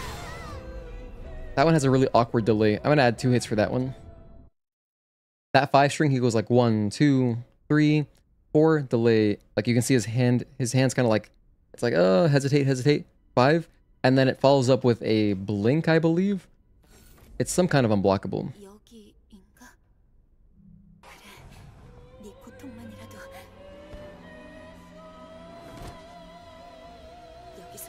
By the way, if anyone watching, if you have a question for me, do tag me. Please do tag me. If there's a lot of like chat messages I can't really like comment on, everything kind of starts blending together. So this happens kind of a lot. But don't feel like you can't still ask me questions about Stellar Blade. If you see a big conversation about some game that I don't play happening, do feel free to tag me, because then I'll see your message. Otherwise it'll get buried. I might not notice it. In fact, actually, every time this happens, it's just Monster Hunter. I just have nothing to say. But yeah, please, if you have questions for me, do tag me. Do tag me. I don't like missing your messages. I do like to reply to everybody.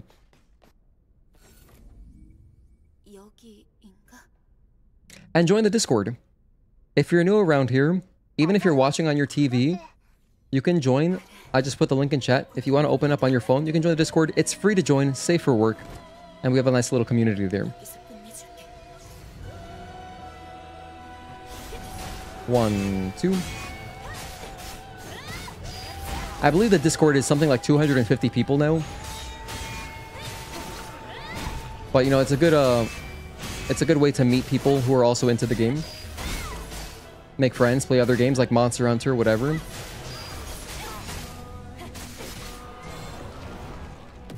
That was early. You can of course dodge that. It'd be easier to jump over, but you can dodge that. However, you can't really dodge it too reliably in Phase 2. In Phase 2, that kind of shockwave attack is a 2-part shockwave. And so when that happens, I just jump over it, because it's like, otherwise it kind of sucks. Kind of sucks to deal with that.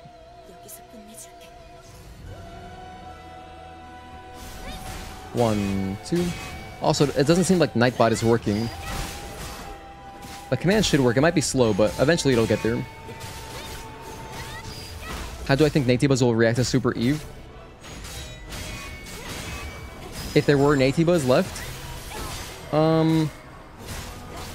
It's a good question. Maybe they would be scared of her. That'd be kind of cool. If, like, you know, you just scare them off. 1 and 2, 3.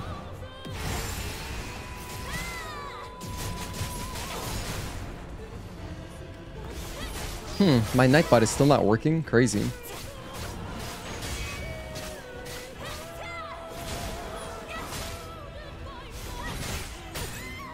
Add 2 hits for that.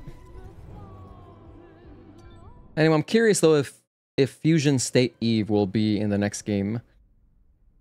Because I feel like they could easily, if they wanted to, they could pull her out of it. They don't. She's not. I don't think she's married to that state. They could unfuse if they wanted to. Will they recognize her since she fused? I think. Yeah, I think she would. I think it would be scarier than anything. They wouldn't look at her as like Elder Natiba. 1, 2. Oh, whoops! Add a hit. 1, 2, 3. 1, 2. Alright, let's try to finish up Demo Crawler here. 1 and 2.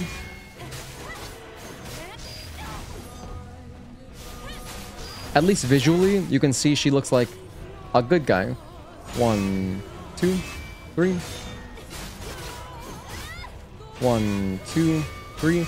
Delay and blink.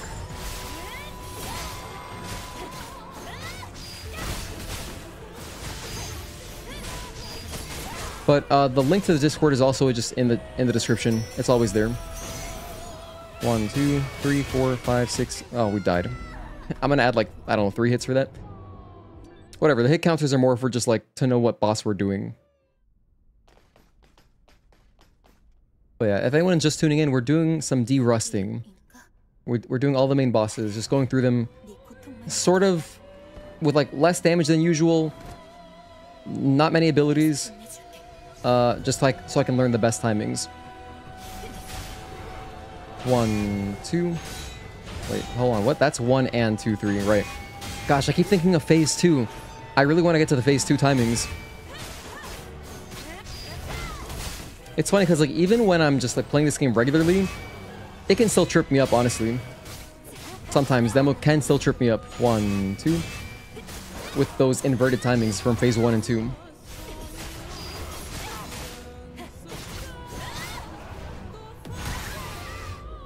Fail to dodge. It's recommended to simply jump. Do I have my shotgun? I do. Let's mix in some shotgun, you know? I like to practice, especially the last 2 bosses. I'd like to see them again. Not so much these, like, lesser bosses. Not a lesser boss. This is a big boss, but you know what I mean. I like to practice the harder bosses a bit more. 1, 2.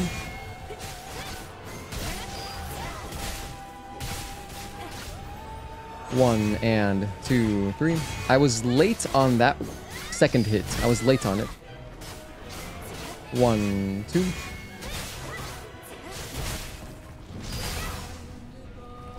1, 2.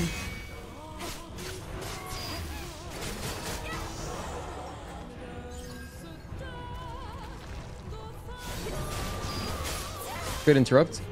Unlike Stalker, Demo Crawler is easier to catch when they're jumping, so you can kind of just let your beta chains happen, and it's safer. Compared to like a Stalker, for example. 1, 2, 3, and blink.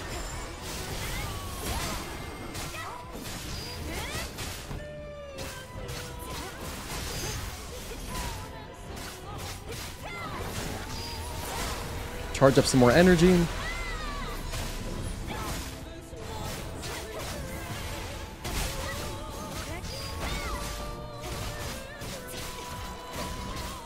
One, 2, and 3. That's the string I was talking about. That's the one that's inverted compared to phase 1. So it goes 1, 2, and 3 compared to 1 and 2, 3. I've been mixing up the timings. Just a little bit.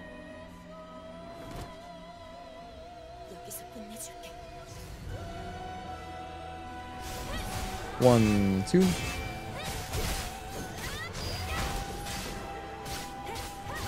One. Oh, that didn't catch? Add a hit. That didn't catch? Damn, unfortunate. Did not hit him, so it didn't interrupt. 1, and I did phase 2 timing again. 1, 2.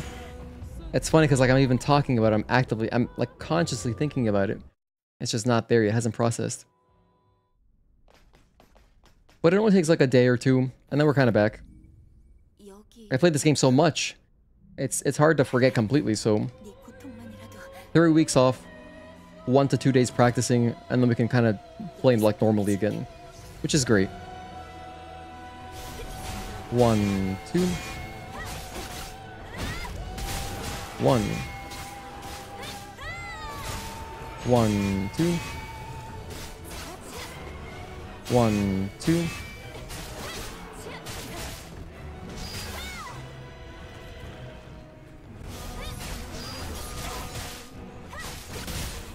One, 2, 3, and blink. Missed 3. Let's add a hit for that. That one caught him at least.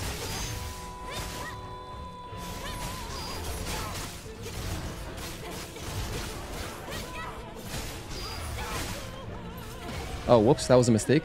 I didn't mean to spend a grenade. I wanted to heal. What am I thinking of? Was I thinking of Liza P? 1, 2, 3, 4, 5, 6, 7.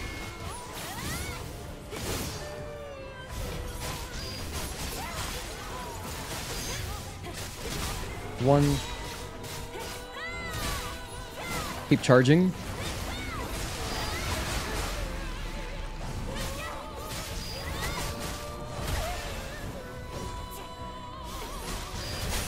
Phase transition attacks don't deal damage, by the way. 1 and 2.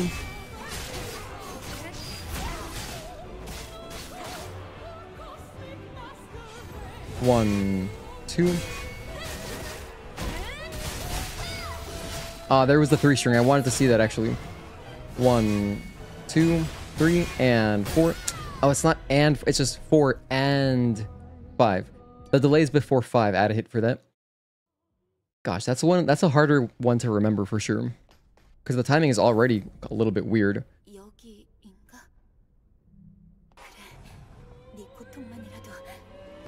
And without focus boost, that's one of those combos where I really rely more on focus boost to actually perfect it.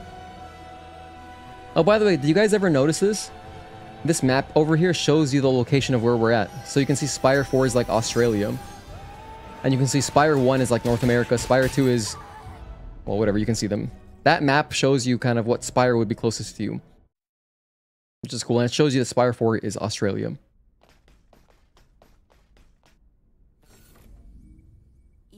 Because I remember at some point someone was asking like, oh, where's the game take place, whatever. But it does, like, it's clearly Earth. We know we're on Earth, and it's the same, it's like real-life geography.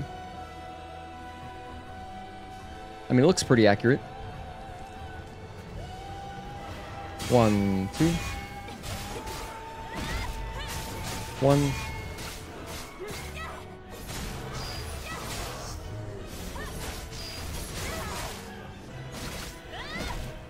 Come back here, buddy. 1, 2, 3. Early again on the third hit. I think in the lore channel, our best guess is that the game takes place in several areas in Australia. It would make sense for like the geographically, like rather the climate of, you know, desert wasteland. Yeah, I could see it. 1, 2. It makes sense.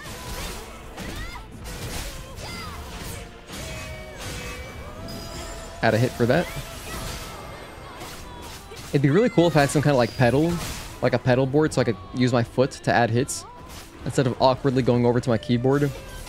But it's not really that necessary because if I wanted to, I could simply remember. I could remember how many hits I take. It's just hard to do that. I don't have the best memory. Like count them up during the boss fight and then add them later. I'd rather just struggle, get over to my keyboard, press the button, and then add the hits during the fight. Although Adam's hovercraft did travel over a large amount of water, so no guarantee, and the entire Earth is a desert, so hard to pin down 100%. Hello, show. Thank you for tuning in. Happy Saturday. 1, 2. Wait, what? Add a hit. 1, 2. 1, 2, 3. Blink.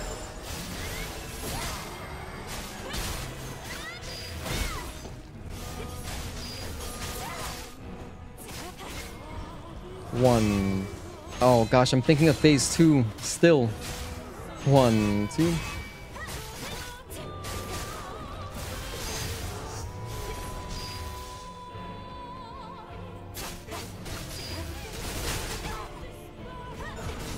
Blink.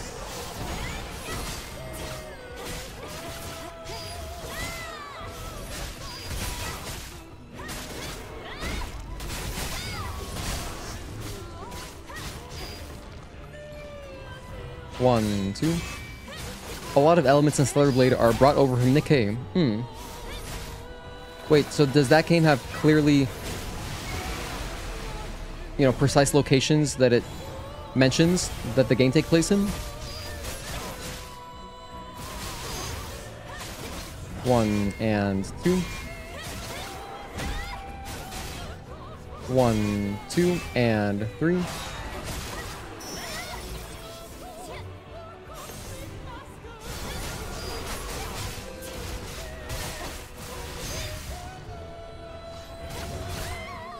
No, I didn't jump. I could have double jumped.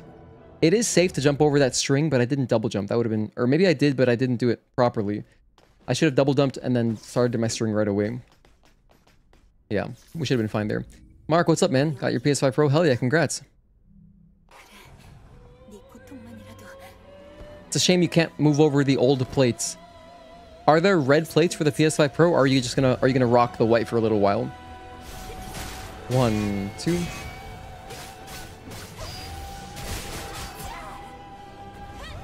1, 2. Stuff like space elevators and cybernetic humans. 1, 2, 3.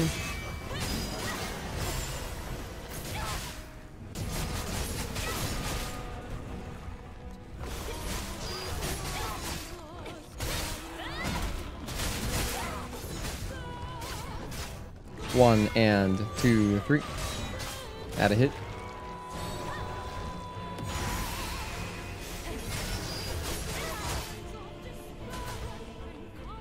Two orbs spawned, so only 2 came after me. 1 and 2, 3. Isn't that interesting? Because you can cut him off based on, like, when he's still casting the spell, as the orbs are still coming out. If you stop him preemptively, they all don't spawn in, so, but the ones that do spawn in still attack you. Sadly, no red plates, but your old PS5 will be your secondary console. Getting it repaired at some point? Hell yeah, definitely do it. That's a repair I could do. You know? It's really not that difficult. All you gotta do is buy a little bit of liquid metal.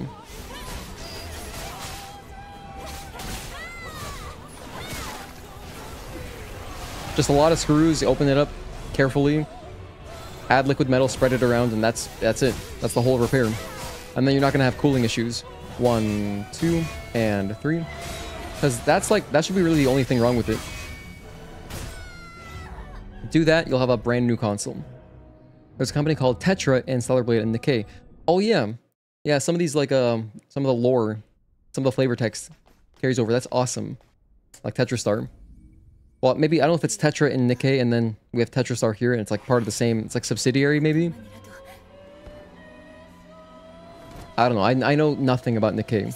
Although I'm gonna be learning once the DLC comes out. We're gonna be, you know, with the crossover, we're gonna learn the characters and blah blah blah. One.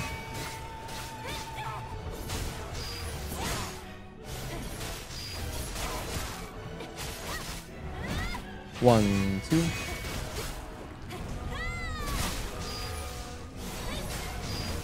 Good interrupt.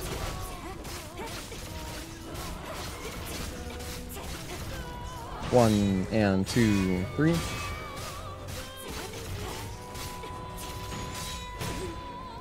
I add a hit there.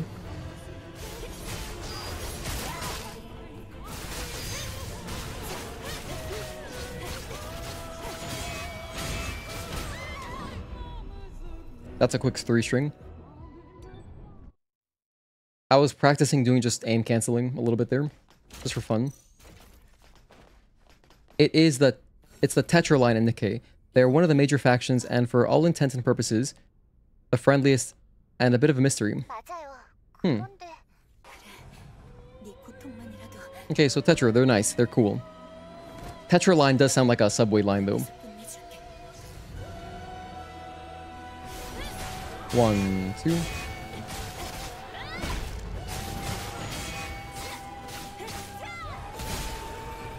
One and two, three. One.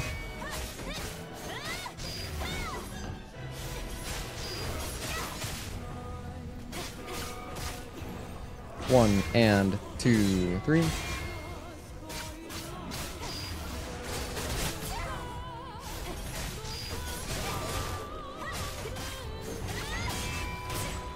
I was a little bit late on the add a hit. Ooh, I didn't interrupt him there. I didn't interrupt him. Whoops. I was late. Man, I'm getting really hungry. I'm trying to power through and just finish our practice. How can I make this a little bit faster? This has been a good practice, but it's like, you know, I'm still recovering, to be honest with you. To be completely honest, dude. The Thursday stream really took a lot out of me. That was like actually, and it messed up my sleep. In retrospect, I mean, still worth it, but holy hell, it did cost me. One, two, one and two, three, add a hit.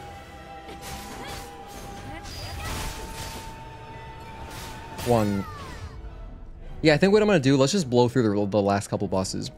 It's okay, we can always practice more another time, but I want to go have dinner, and I'm getting a bit tired. I got up early because I had to do my taxes this morning, so I've just been up for it's just been a long day. So I'm gonna go demo crawler. Let's just do like Eve preset max, regular max. So we'll have a tiny bit more damage, and I'll put on a couple. Or no, actually, just having more damage from this preset should be enough. Not to mention, I'll have a lot of abilities. But no, let's make it go even faster. Let's make it go a little bit faster. I'll do chain, burst. That's already good. That's good. That's enough. So we're at 403. So this is when I switch to the max preset. Earlier we were playing on like a preset that I set up with a save file to make it a little bit harder for better practice, but I'm kind of tired. So we're just going to blow through the rest now. We have focus boost and reflex boost. It'll make everything easier. One. And still I mess up that string. One, two.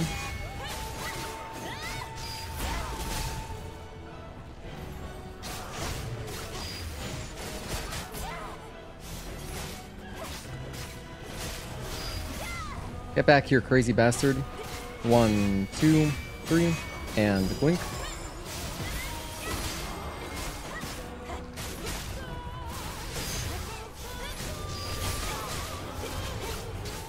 That's not a shotgun.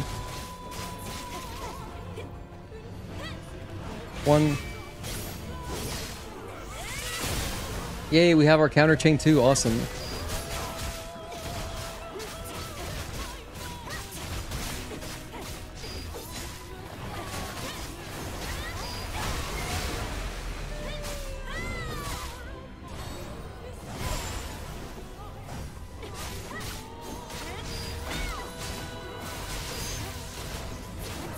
1, 2, and 3.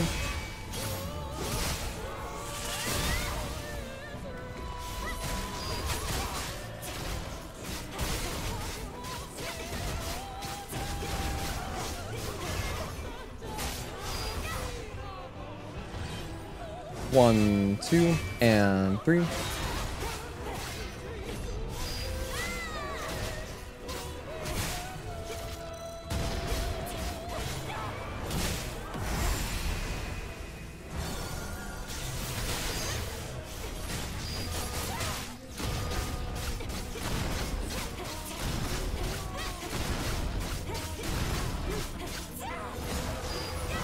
Good interrupt.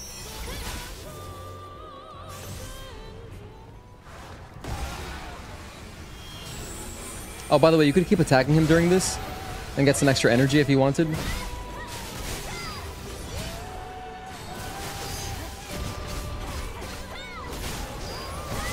Oh, we did trade there, but it's okay. 1, 2, and 3. 1, 2.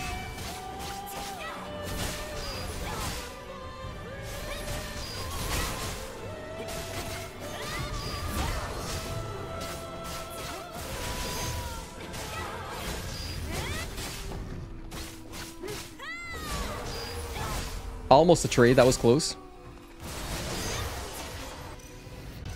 1 and 2.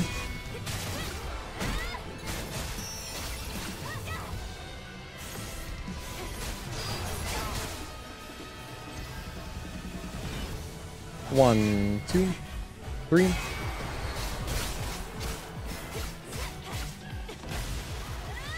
I think I took like 2 hits, whatever, it doesn't matter. We're gonna do UN, Raven, Providence real quick. Kento, how are you? Happy Saturday, thank you for tuning in.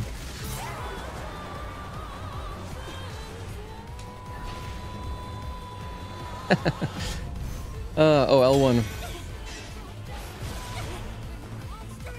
By the way, I'm wearing my prototype shirt. No one commented on it. We were talking about it the other day, and I was like, oh yeah, prototype, I remember I bought that and it came with a shirt.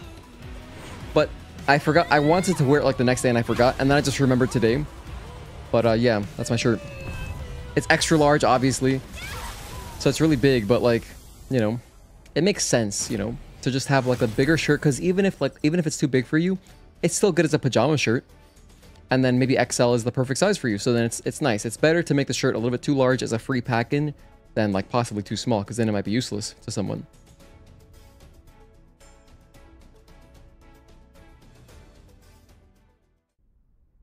Prototype is in that game. Yeah, no, the game Prototype. Like the third person, kind of like Infamous, sort of. It's kind of like Infamous, but with more platform. It's cool. You have like free-form platforming. It's like kind of parkour. It's really dope, actually. I really enjoyed the first game. I have the second game on PC. I have not played it. Alright, UN.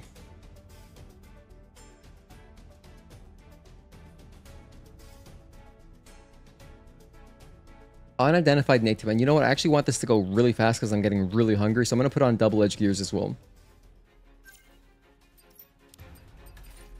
I'm going to put on double-edged gears.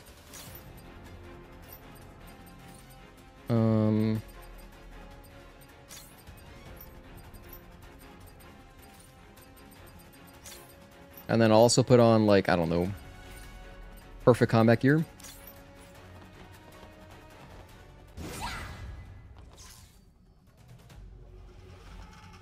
Prototype 2 was controversial because of the villain choice. Oh, really?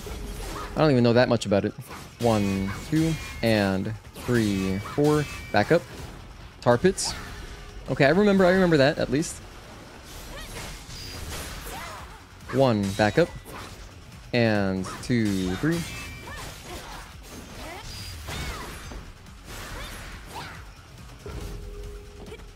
One, 2, 3. Jump. 3 hits. Land. Blink.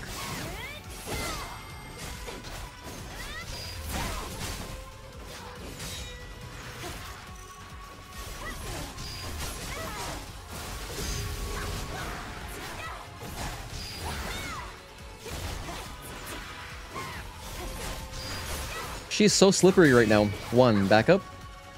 2, 3.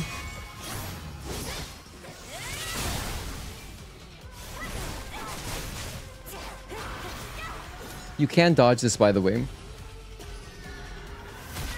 I was a little bit late on that, just a tiny bit late.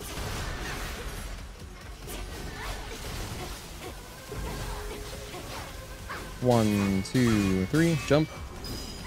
2 hits, or 3 hits, blink. It's a little bit awkward because I have that damn ability, what's it called? The one that makes it easier to do blinks and repulses. It makes the game just much harder to play. That thing makes it hard to do that combo. I forget what it's called, but you know, it slows down time. It's really obnoxious. 1, unfortunately, because we're playing on max preset, it's research and I can't unresearch it.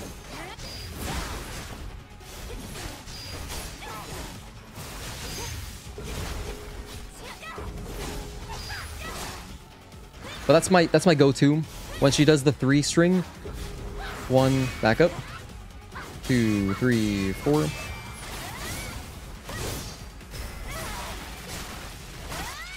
Finally getting the Arkfeld lore though. I've done so much content. Okay.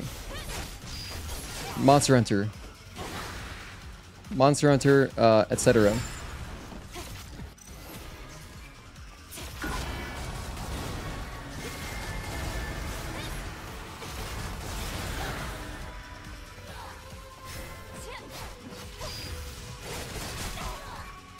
By the way, there was... I wasn't doing that for the damage. I just wanted to have full burst. Because she was in phase 3 already anyway. What the heck? She hasn't transitioned to phase 3? Why? I don't know.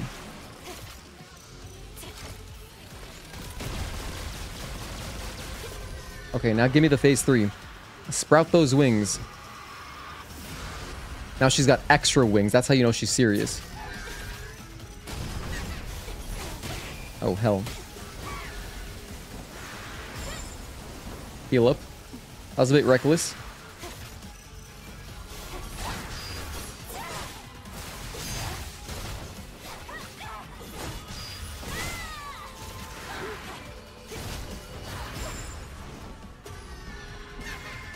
This should be too many to dodge. Yeah, that's way too many. Only during phase 1 can you dodge, or can you parry those. 1, 2, 3, or 1, 2.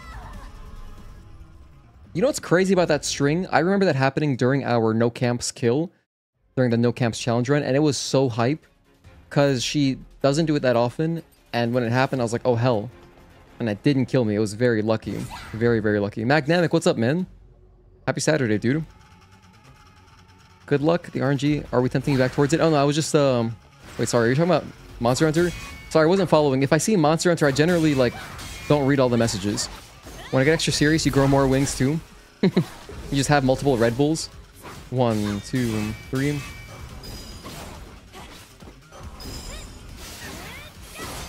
You've been the Santa of your group with all the gems? Hell yeah, nice.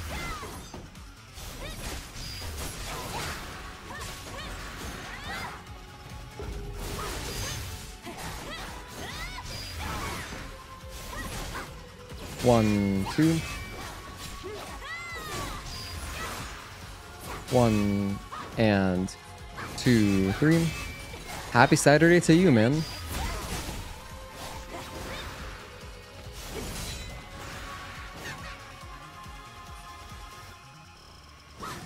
One, 2.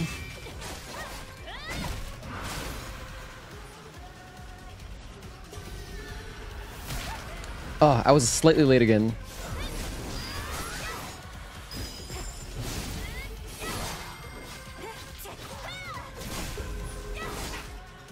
One, 2, and 3, 4. Back up. She didn't do tar pits that time. She did the other thing. That can happen.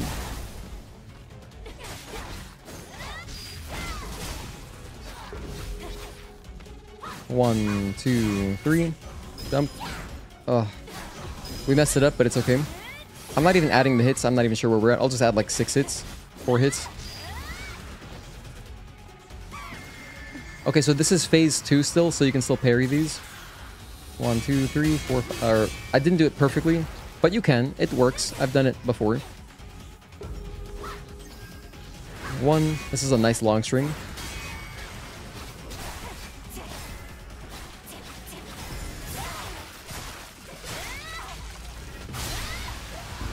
Hope you guys are having a good weekend though, seriously. I'm doing some cleaning, playing some games, enjoying the days off work. It's always a good time. Can you shoot these with just explosives? You can, but it's not efficient.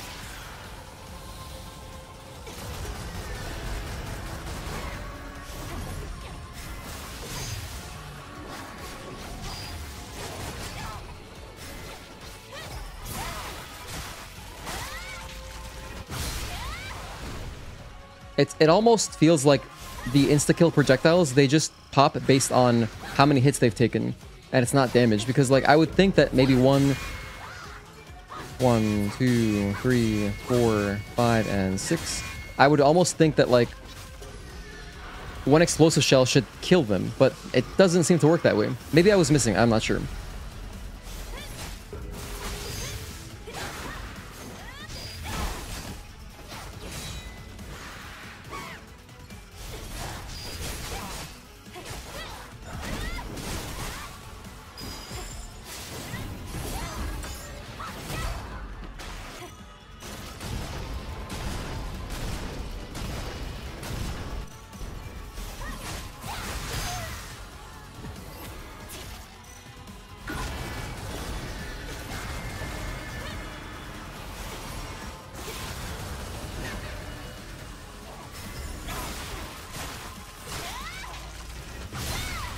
Alright, let's just finish up the boss fight.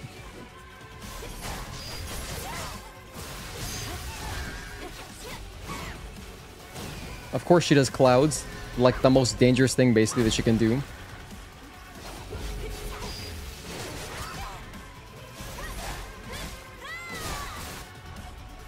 We killed her with the overdrive. Have you adjusted to your new work schedule? Yeah, for the most part I think I'm good. It wasn't like too hard of an adjustment.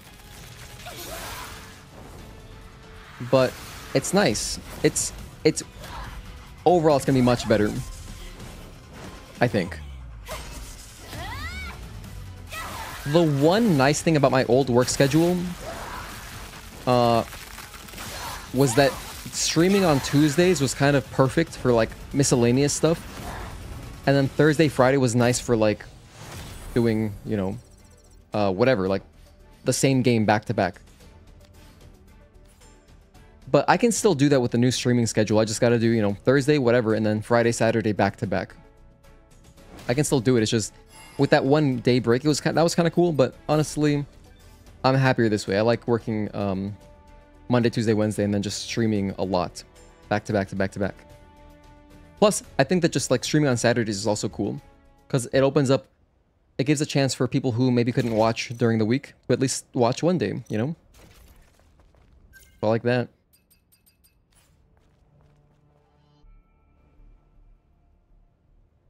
By the way, speaking of streaming, tomorrow, Sunday, I'm not streaming because I'm going to a birthday party. So, yeah. And I'm actually also going to be detailing in the morning. So it's going to be a busy-ass day. I'm doing a detailing job in the morning, and then afterwards I'm going to my friend's birthday. And I gotta take this detailing job, and too, because it'll pay for like the next giveaway.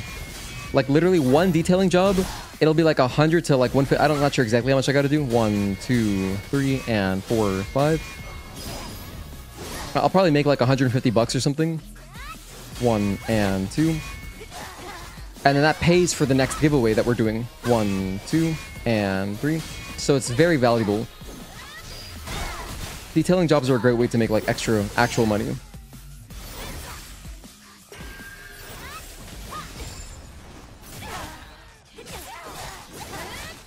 We jumped over that? We can do that? Clip that. That was insane. Write that down. We're at 419. Wow. I'm gonna write wow as the timestamp.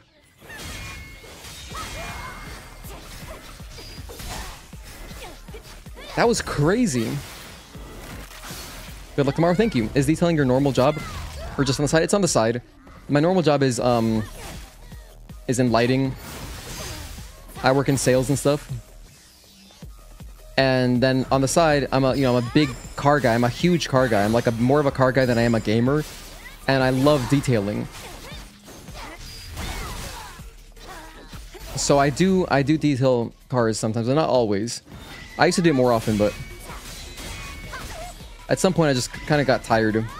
1 and 2, 3, 4 and 5. So I stopped doing like random people, and I would just do it for friends or like repeat customers, basically. I'm not looking for new people pretty much to detail their cars. 1, 2, 3, 4.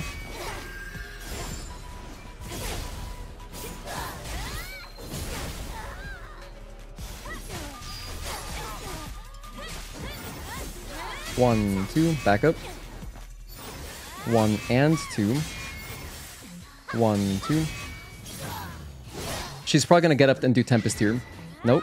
1 and 2.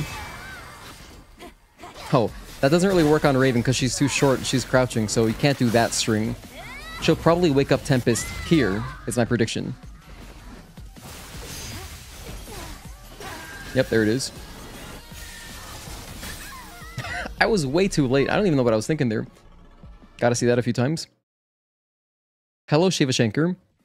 In the meantime, enjoy playing Split Fiction by distressing yourself. In the meantime, enjoy playing Split Fiction by de-stressing yourself, and after that, play First Berserker Kazan coming out on 27th of March. Oh, it's coming out soon. That's cool. Yeah, I played the first half of the demo. I haven't finished the demo. Maybe I will while I'm on vacation, probably. That game was pretty good. If you are looking for a third-person RPG, action RPG.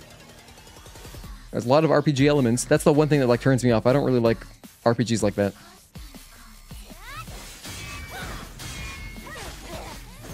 Like I do, but not like that hard. Not like so intense with the RPG elements. 1, 2.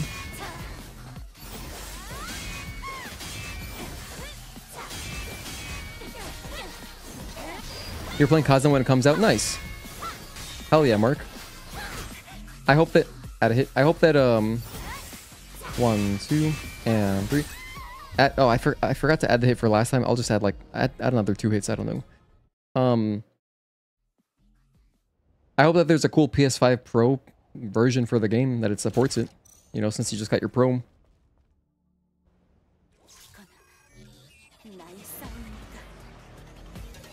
By the way, does the Pro sit on the same tiny little stand if you're putting it horizontally that the Slim does? I think it does, right? Add a hit. 1, 2, back up, heal. 1 and 2. 1, 2. Yeah, I don't know what Split Fiction is either.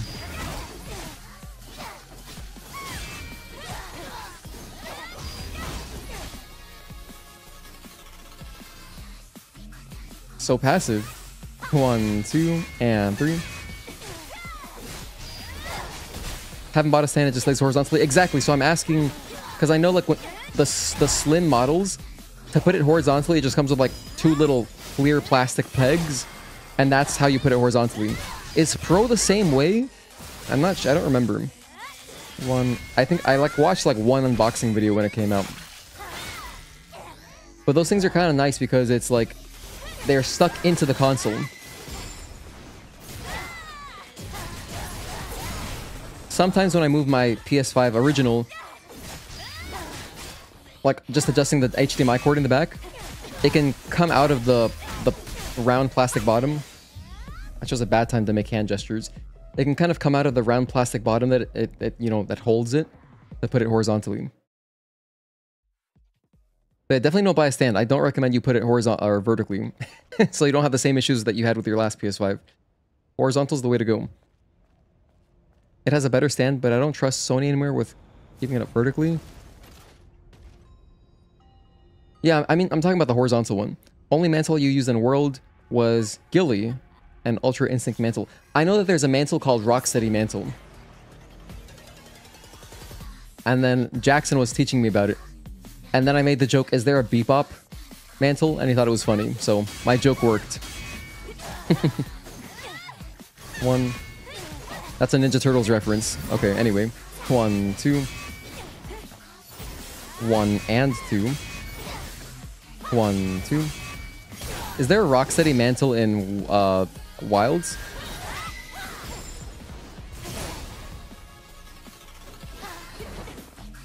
One and 2. When she does a backflip, that's how you know she's gonna do something cool. 1, 2. Damn. I got caught up in the recovery frames.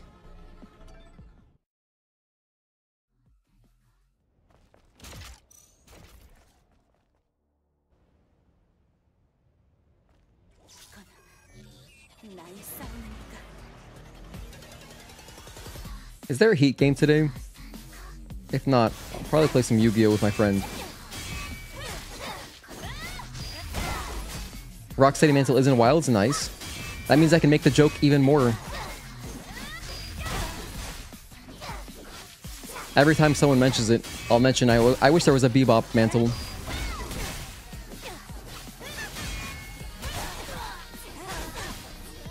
One and 2.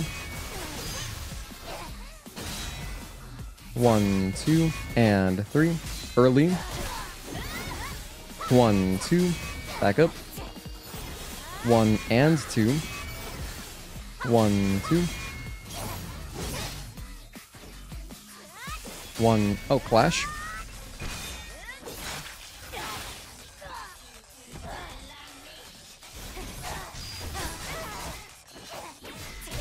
One and 2.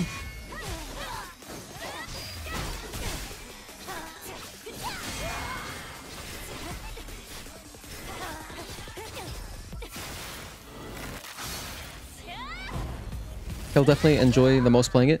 Give him a break from Souls games. Are you talking about the split fiction game? So like, what is it though? I don't know what that is. I'm sure it's a third-person action game, but...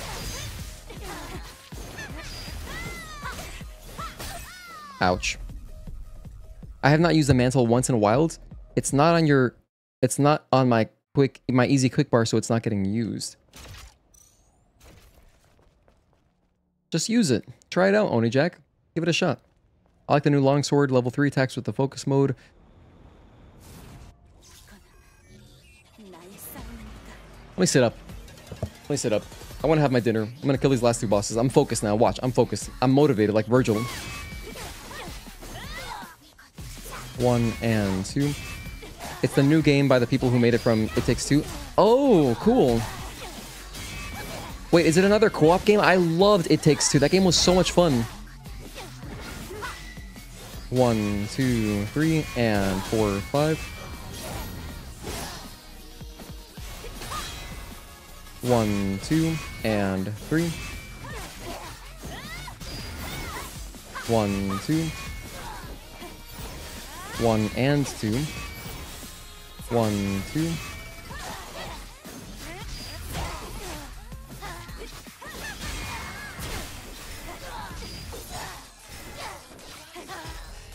The gamer sit up. Yeah, no, if I was doing a true like if I'm playing FIFA or something, you gotta go like this. You know, you gotta get really close to your screen and like lean forward in your chair too. 1 clash. I'm just sitting up a bit more, not fully. I had friends as a kid who to focus, they would sit, like they would stand up. So if we were playing on a couch, they would actually stand up. And that helps them focus somehow. I don't know how, but if it works for you, whatever. Do it, you know?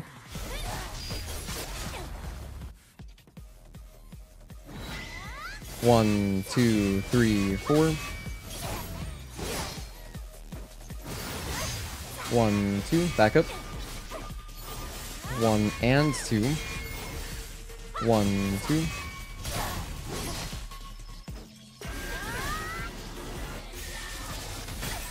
I did the same thing again. I pressed it so late. Wow, I just lost that timing. I gotta get it back. I gotta get it back. And I have reflex boost on, so it shouldn't be that hard to dodge. I just don't remember. I don't know. I mostly use the audio cue and visual cue. That's how I would do it. Not so much like timing it in my head, just the audio cue and visual cue. But like I used to be able to do it just without even hearing the game.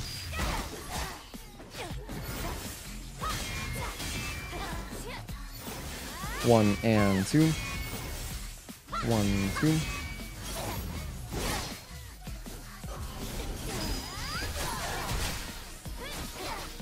One and dodge. That didn't work out for me. Add a hit. You know what? The hits don't matter anymore. They don't matter in the slightest. I just added like 3 hits. I'm not sure how many I missed. 1 and 2, 3, 4. And as a reminder, anyone who wants to get a message to me, do remember to @me. Please @halfway till bliss. It's, you know, sometimes I'll just like start instinctively like not really reading messages because I can tell it's like about a game I don't play, so I don't have anything to say. And so I don't want to like, it's kind of awkward because I don't want to read a message that I have nothing to say to. Sometimes I start reading messages blind without reading them really quickly first. So when the conversation kind of derails, I usually just start kind of ignoring chat a little bit, unless you highlight my name. Unless you highlight my name. So please do that. 1 and 2. Don't worry, one of these years, like I think definitely before 2030, I'll probably play a Monster Hunter game in full, and then I'll be able to say anything. 1, 2. But all I can really say is that I'm excited for you guys, and that's pretty much it. You know, I'm happy you guys are all enjoying it. 1, 2.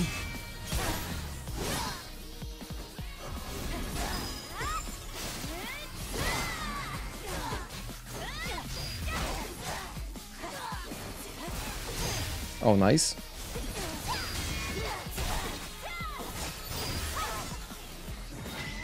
One and 2, 3, 4. It's from the makers of It Takes Two.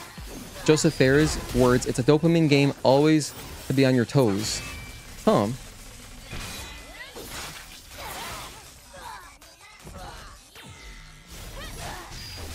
Thank you for the tip, Mark. Yeah, definitely, probably, I would say by 2030, I'll probably play a game. 1, 2. Definitely by 2030, because that's 5 years. I have time. At some point in there.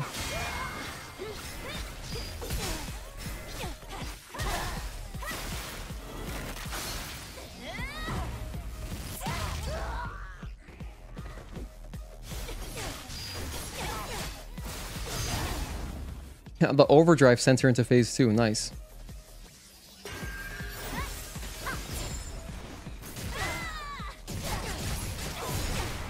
Stop dying to Tempest. That's all I gotta do.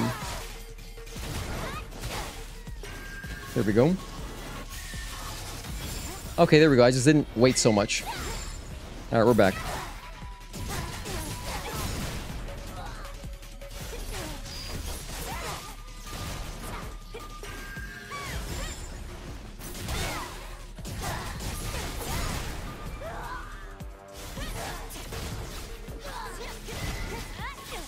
One and 2.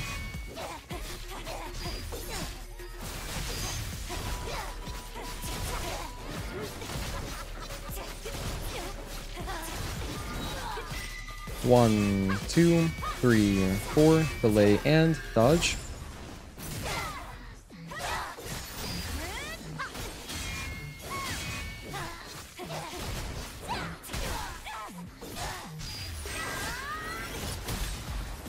Moving on.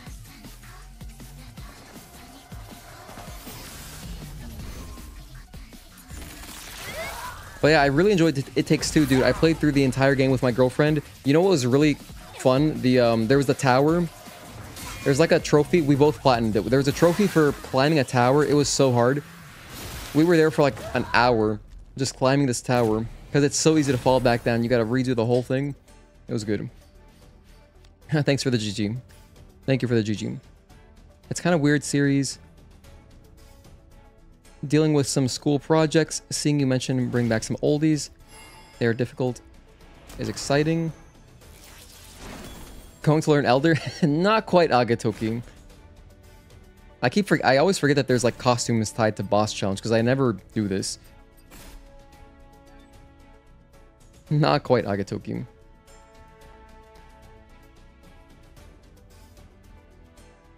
Alright, let's finish up. Last boss.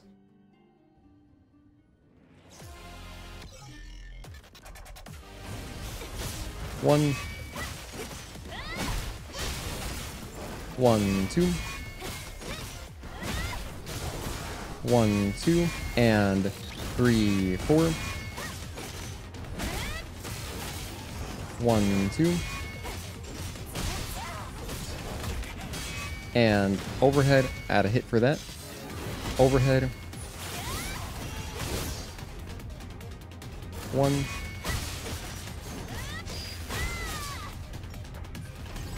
One, 2, delay, and 3. Delay, delay, and blink.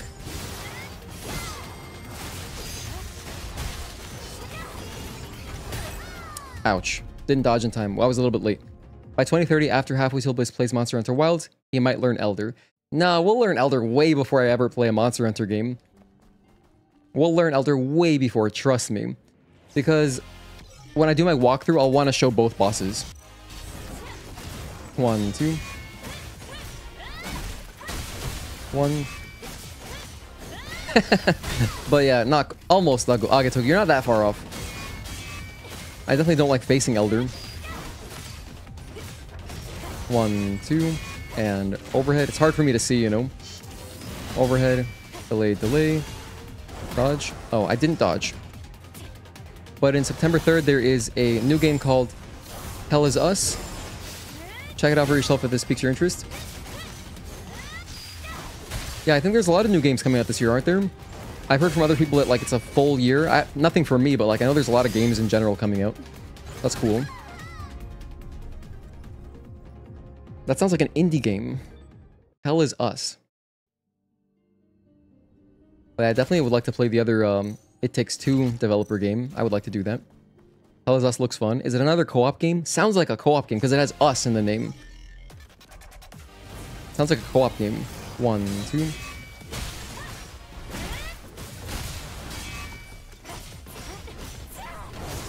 One, 2, delay, and 3, and 4.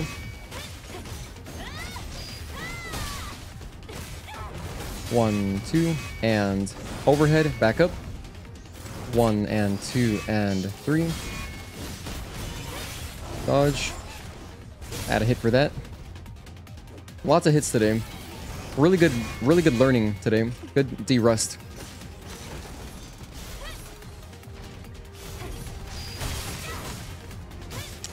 Just pre-ordered Claim Obscure Expedition 33, which comes out next month. I remember you were talking about that previously, Agatoki. That's cool.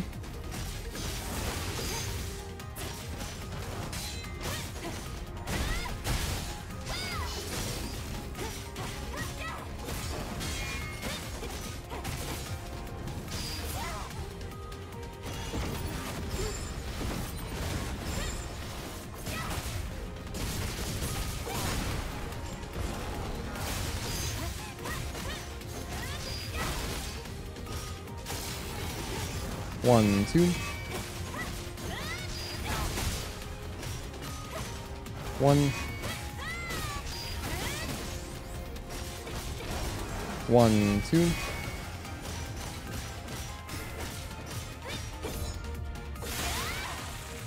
Oh, Claire Obscure Expedition 33.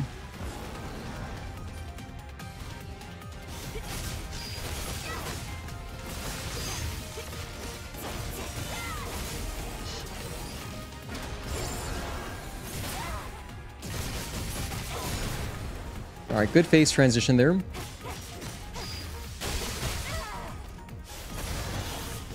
Dodge. Blink.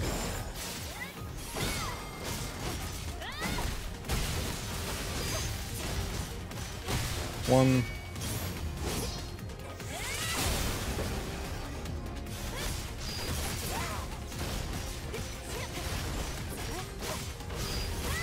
Oh, that's a cool string. It's okay, though.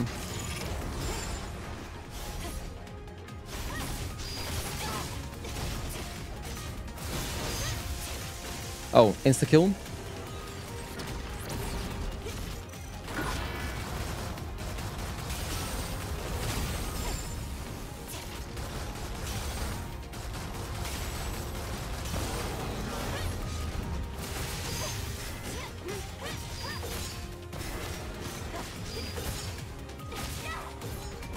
I messed up the retribution. I do that so much with Providence because I always feel like I have more time than I do.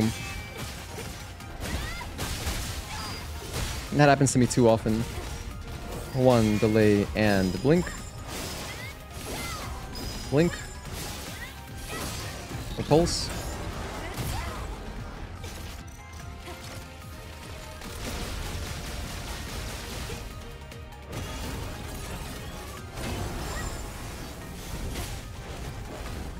One, 2, and 3.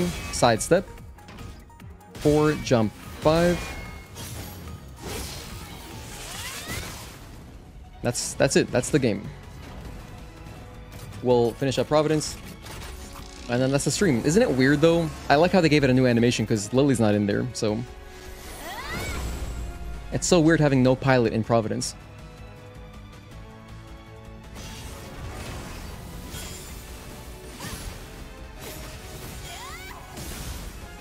Let's do some cool stuff.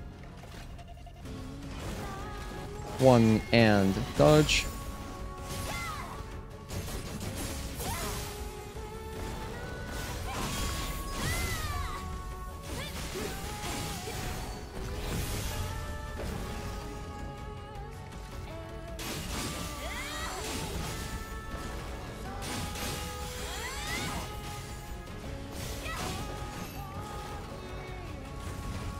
One, 2, delay, and 3 and 4.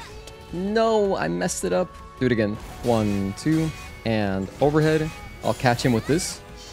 Just do counter 1. Look at that wing. It looks beautiful. 1 and dodge. I was way early. 1, 2.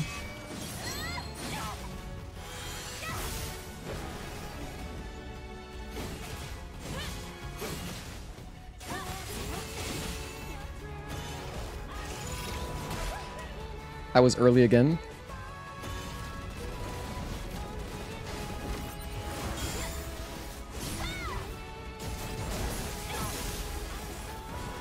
I'd like to finish with counter 2, counter chain 2. 1 and dodge. But this also works. And they lived happily ever after.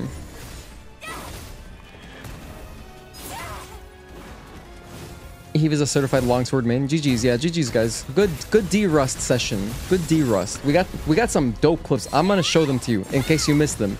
We had 2 crazy clips during Karakuri, 1 crazy clip during Raven. I'll show them all right now. Yeah, we're done playing this game for today. Let me fix my save data. And then I'll download my old save so I can go back to normal. Bam. Before I mess up the, the save files. Okay, and then check out these clips. Alright, so here's the Raven one. Just look at this. This is ridiculous. It was right after... What was it? Hold on, I don't remember what happened. I think it was Onslaught 1 that was hype.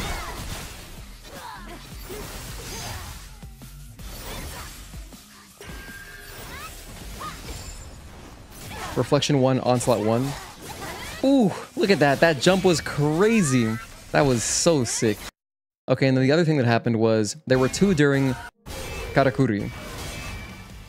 This was another day. Okay, check this out.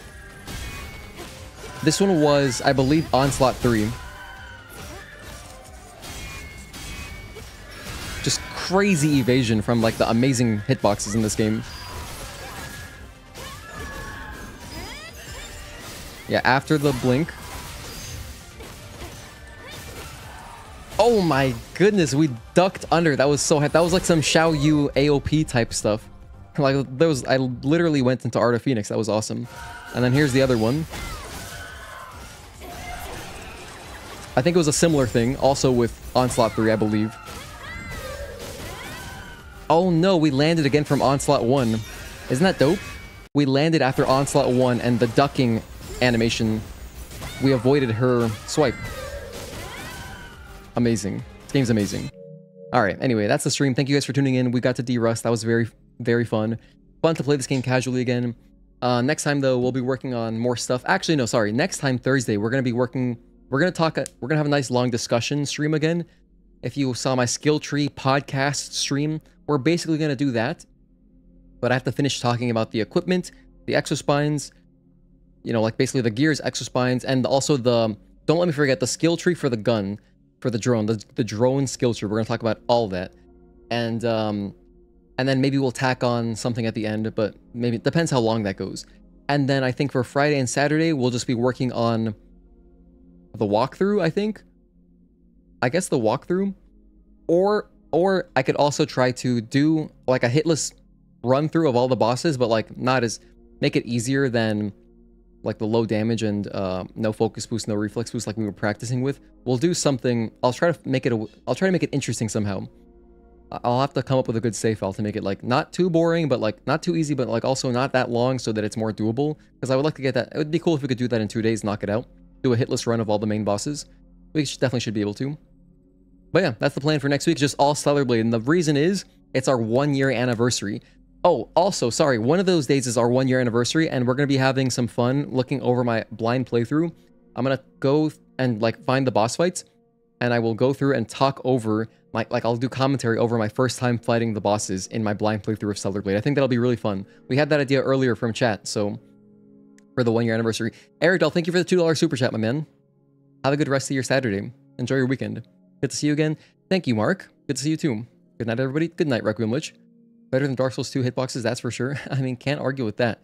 Has amazing. I love Stellar Blade's hitboxes. Hell is Us game overview. You don't have a map. Don't have a quest markers. Just follow clues from NPCs and your surrounding environments. Oh, so kind of like Morrowind, a little bit then. Kind of like that Morrowind game design. That's cool. Yeah, good night, everybody. Agatoki, thank you for making me laugh multiple times today. And everybody for hanging out. Wake, Kento. Who else was here? Shiva Shankar. Thank you for tuning in. I'm probably pronouncing your name wrong, sorry. Oni Jack. Everyone lurking as well. I appreciate you all. Thank you for the super chats. Magnamic. Thank you guys for joining the Discord. Thank you for joining the Discord. Thank you for being part of the channel membership. If you want to support, you can join the membership. Just click join on YouTube. And that's as far as my chat goes. Pope, Edgar, thank you guys all for tuning in. Single player enthusiast, appreciate you guys. But yeah, I'll catch you next time. I'm not streaming tomorrow, Saturday, or Sunday. No stream Sunday. I'm gonna be very busy all day Sunday. We're gonna be trying to make some money to fund our next giveaway. I'm doing some card detailing, and then I'm going to a birthday party. So, see you guys. Until next time. Later.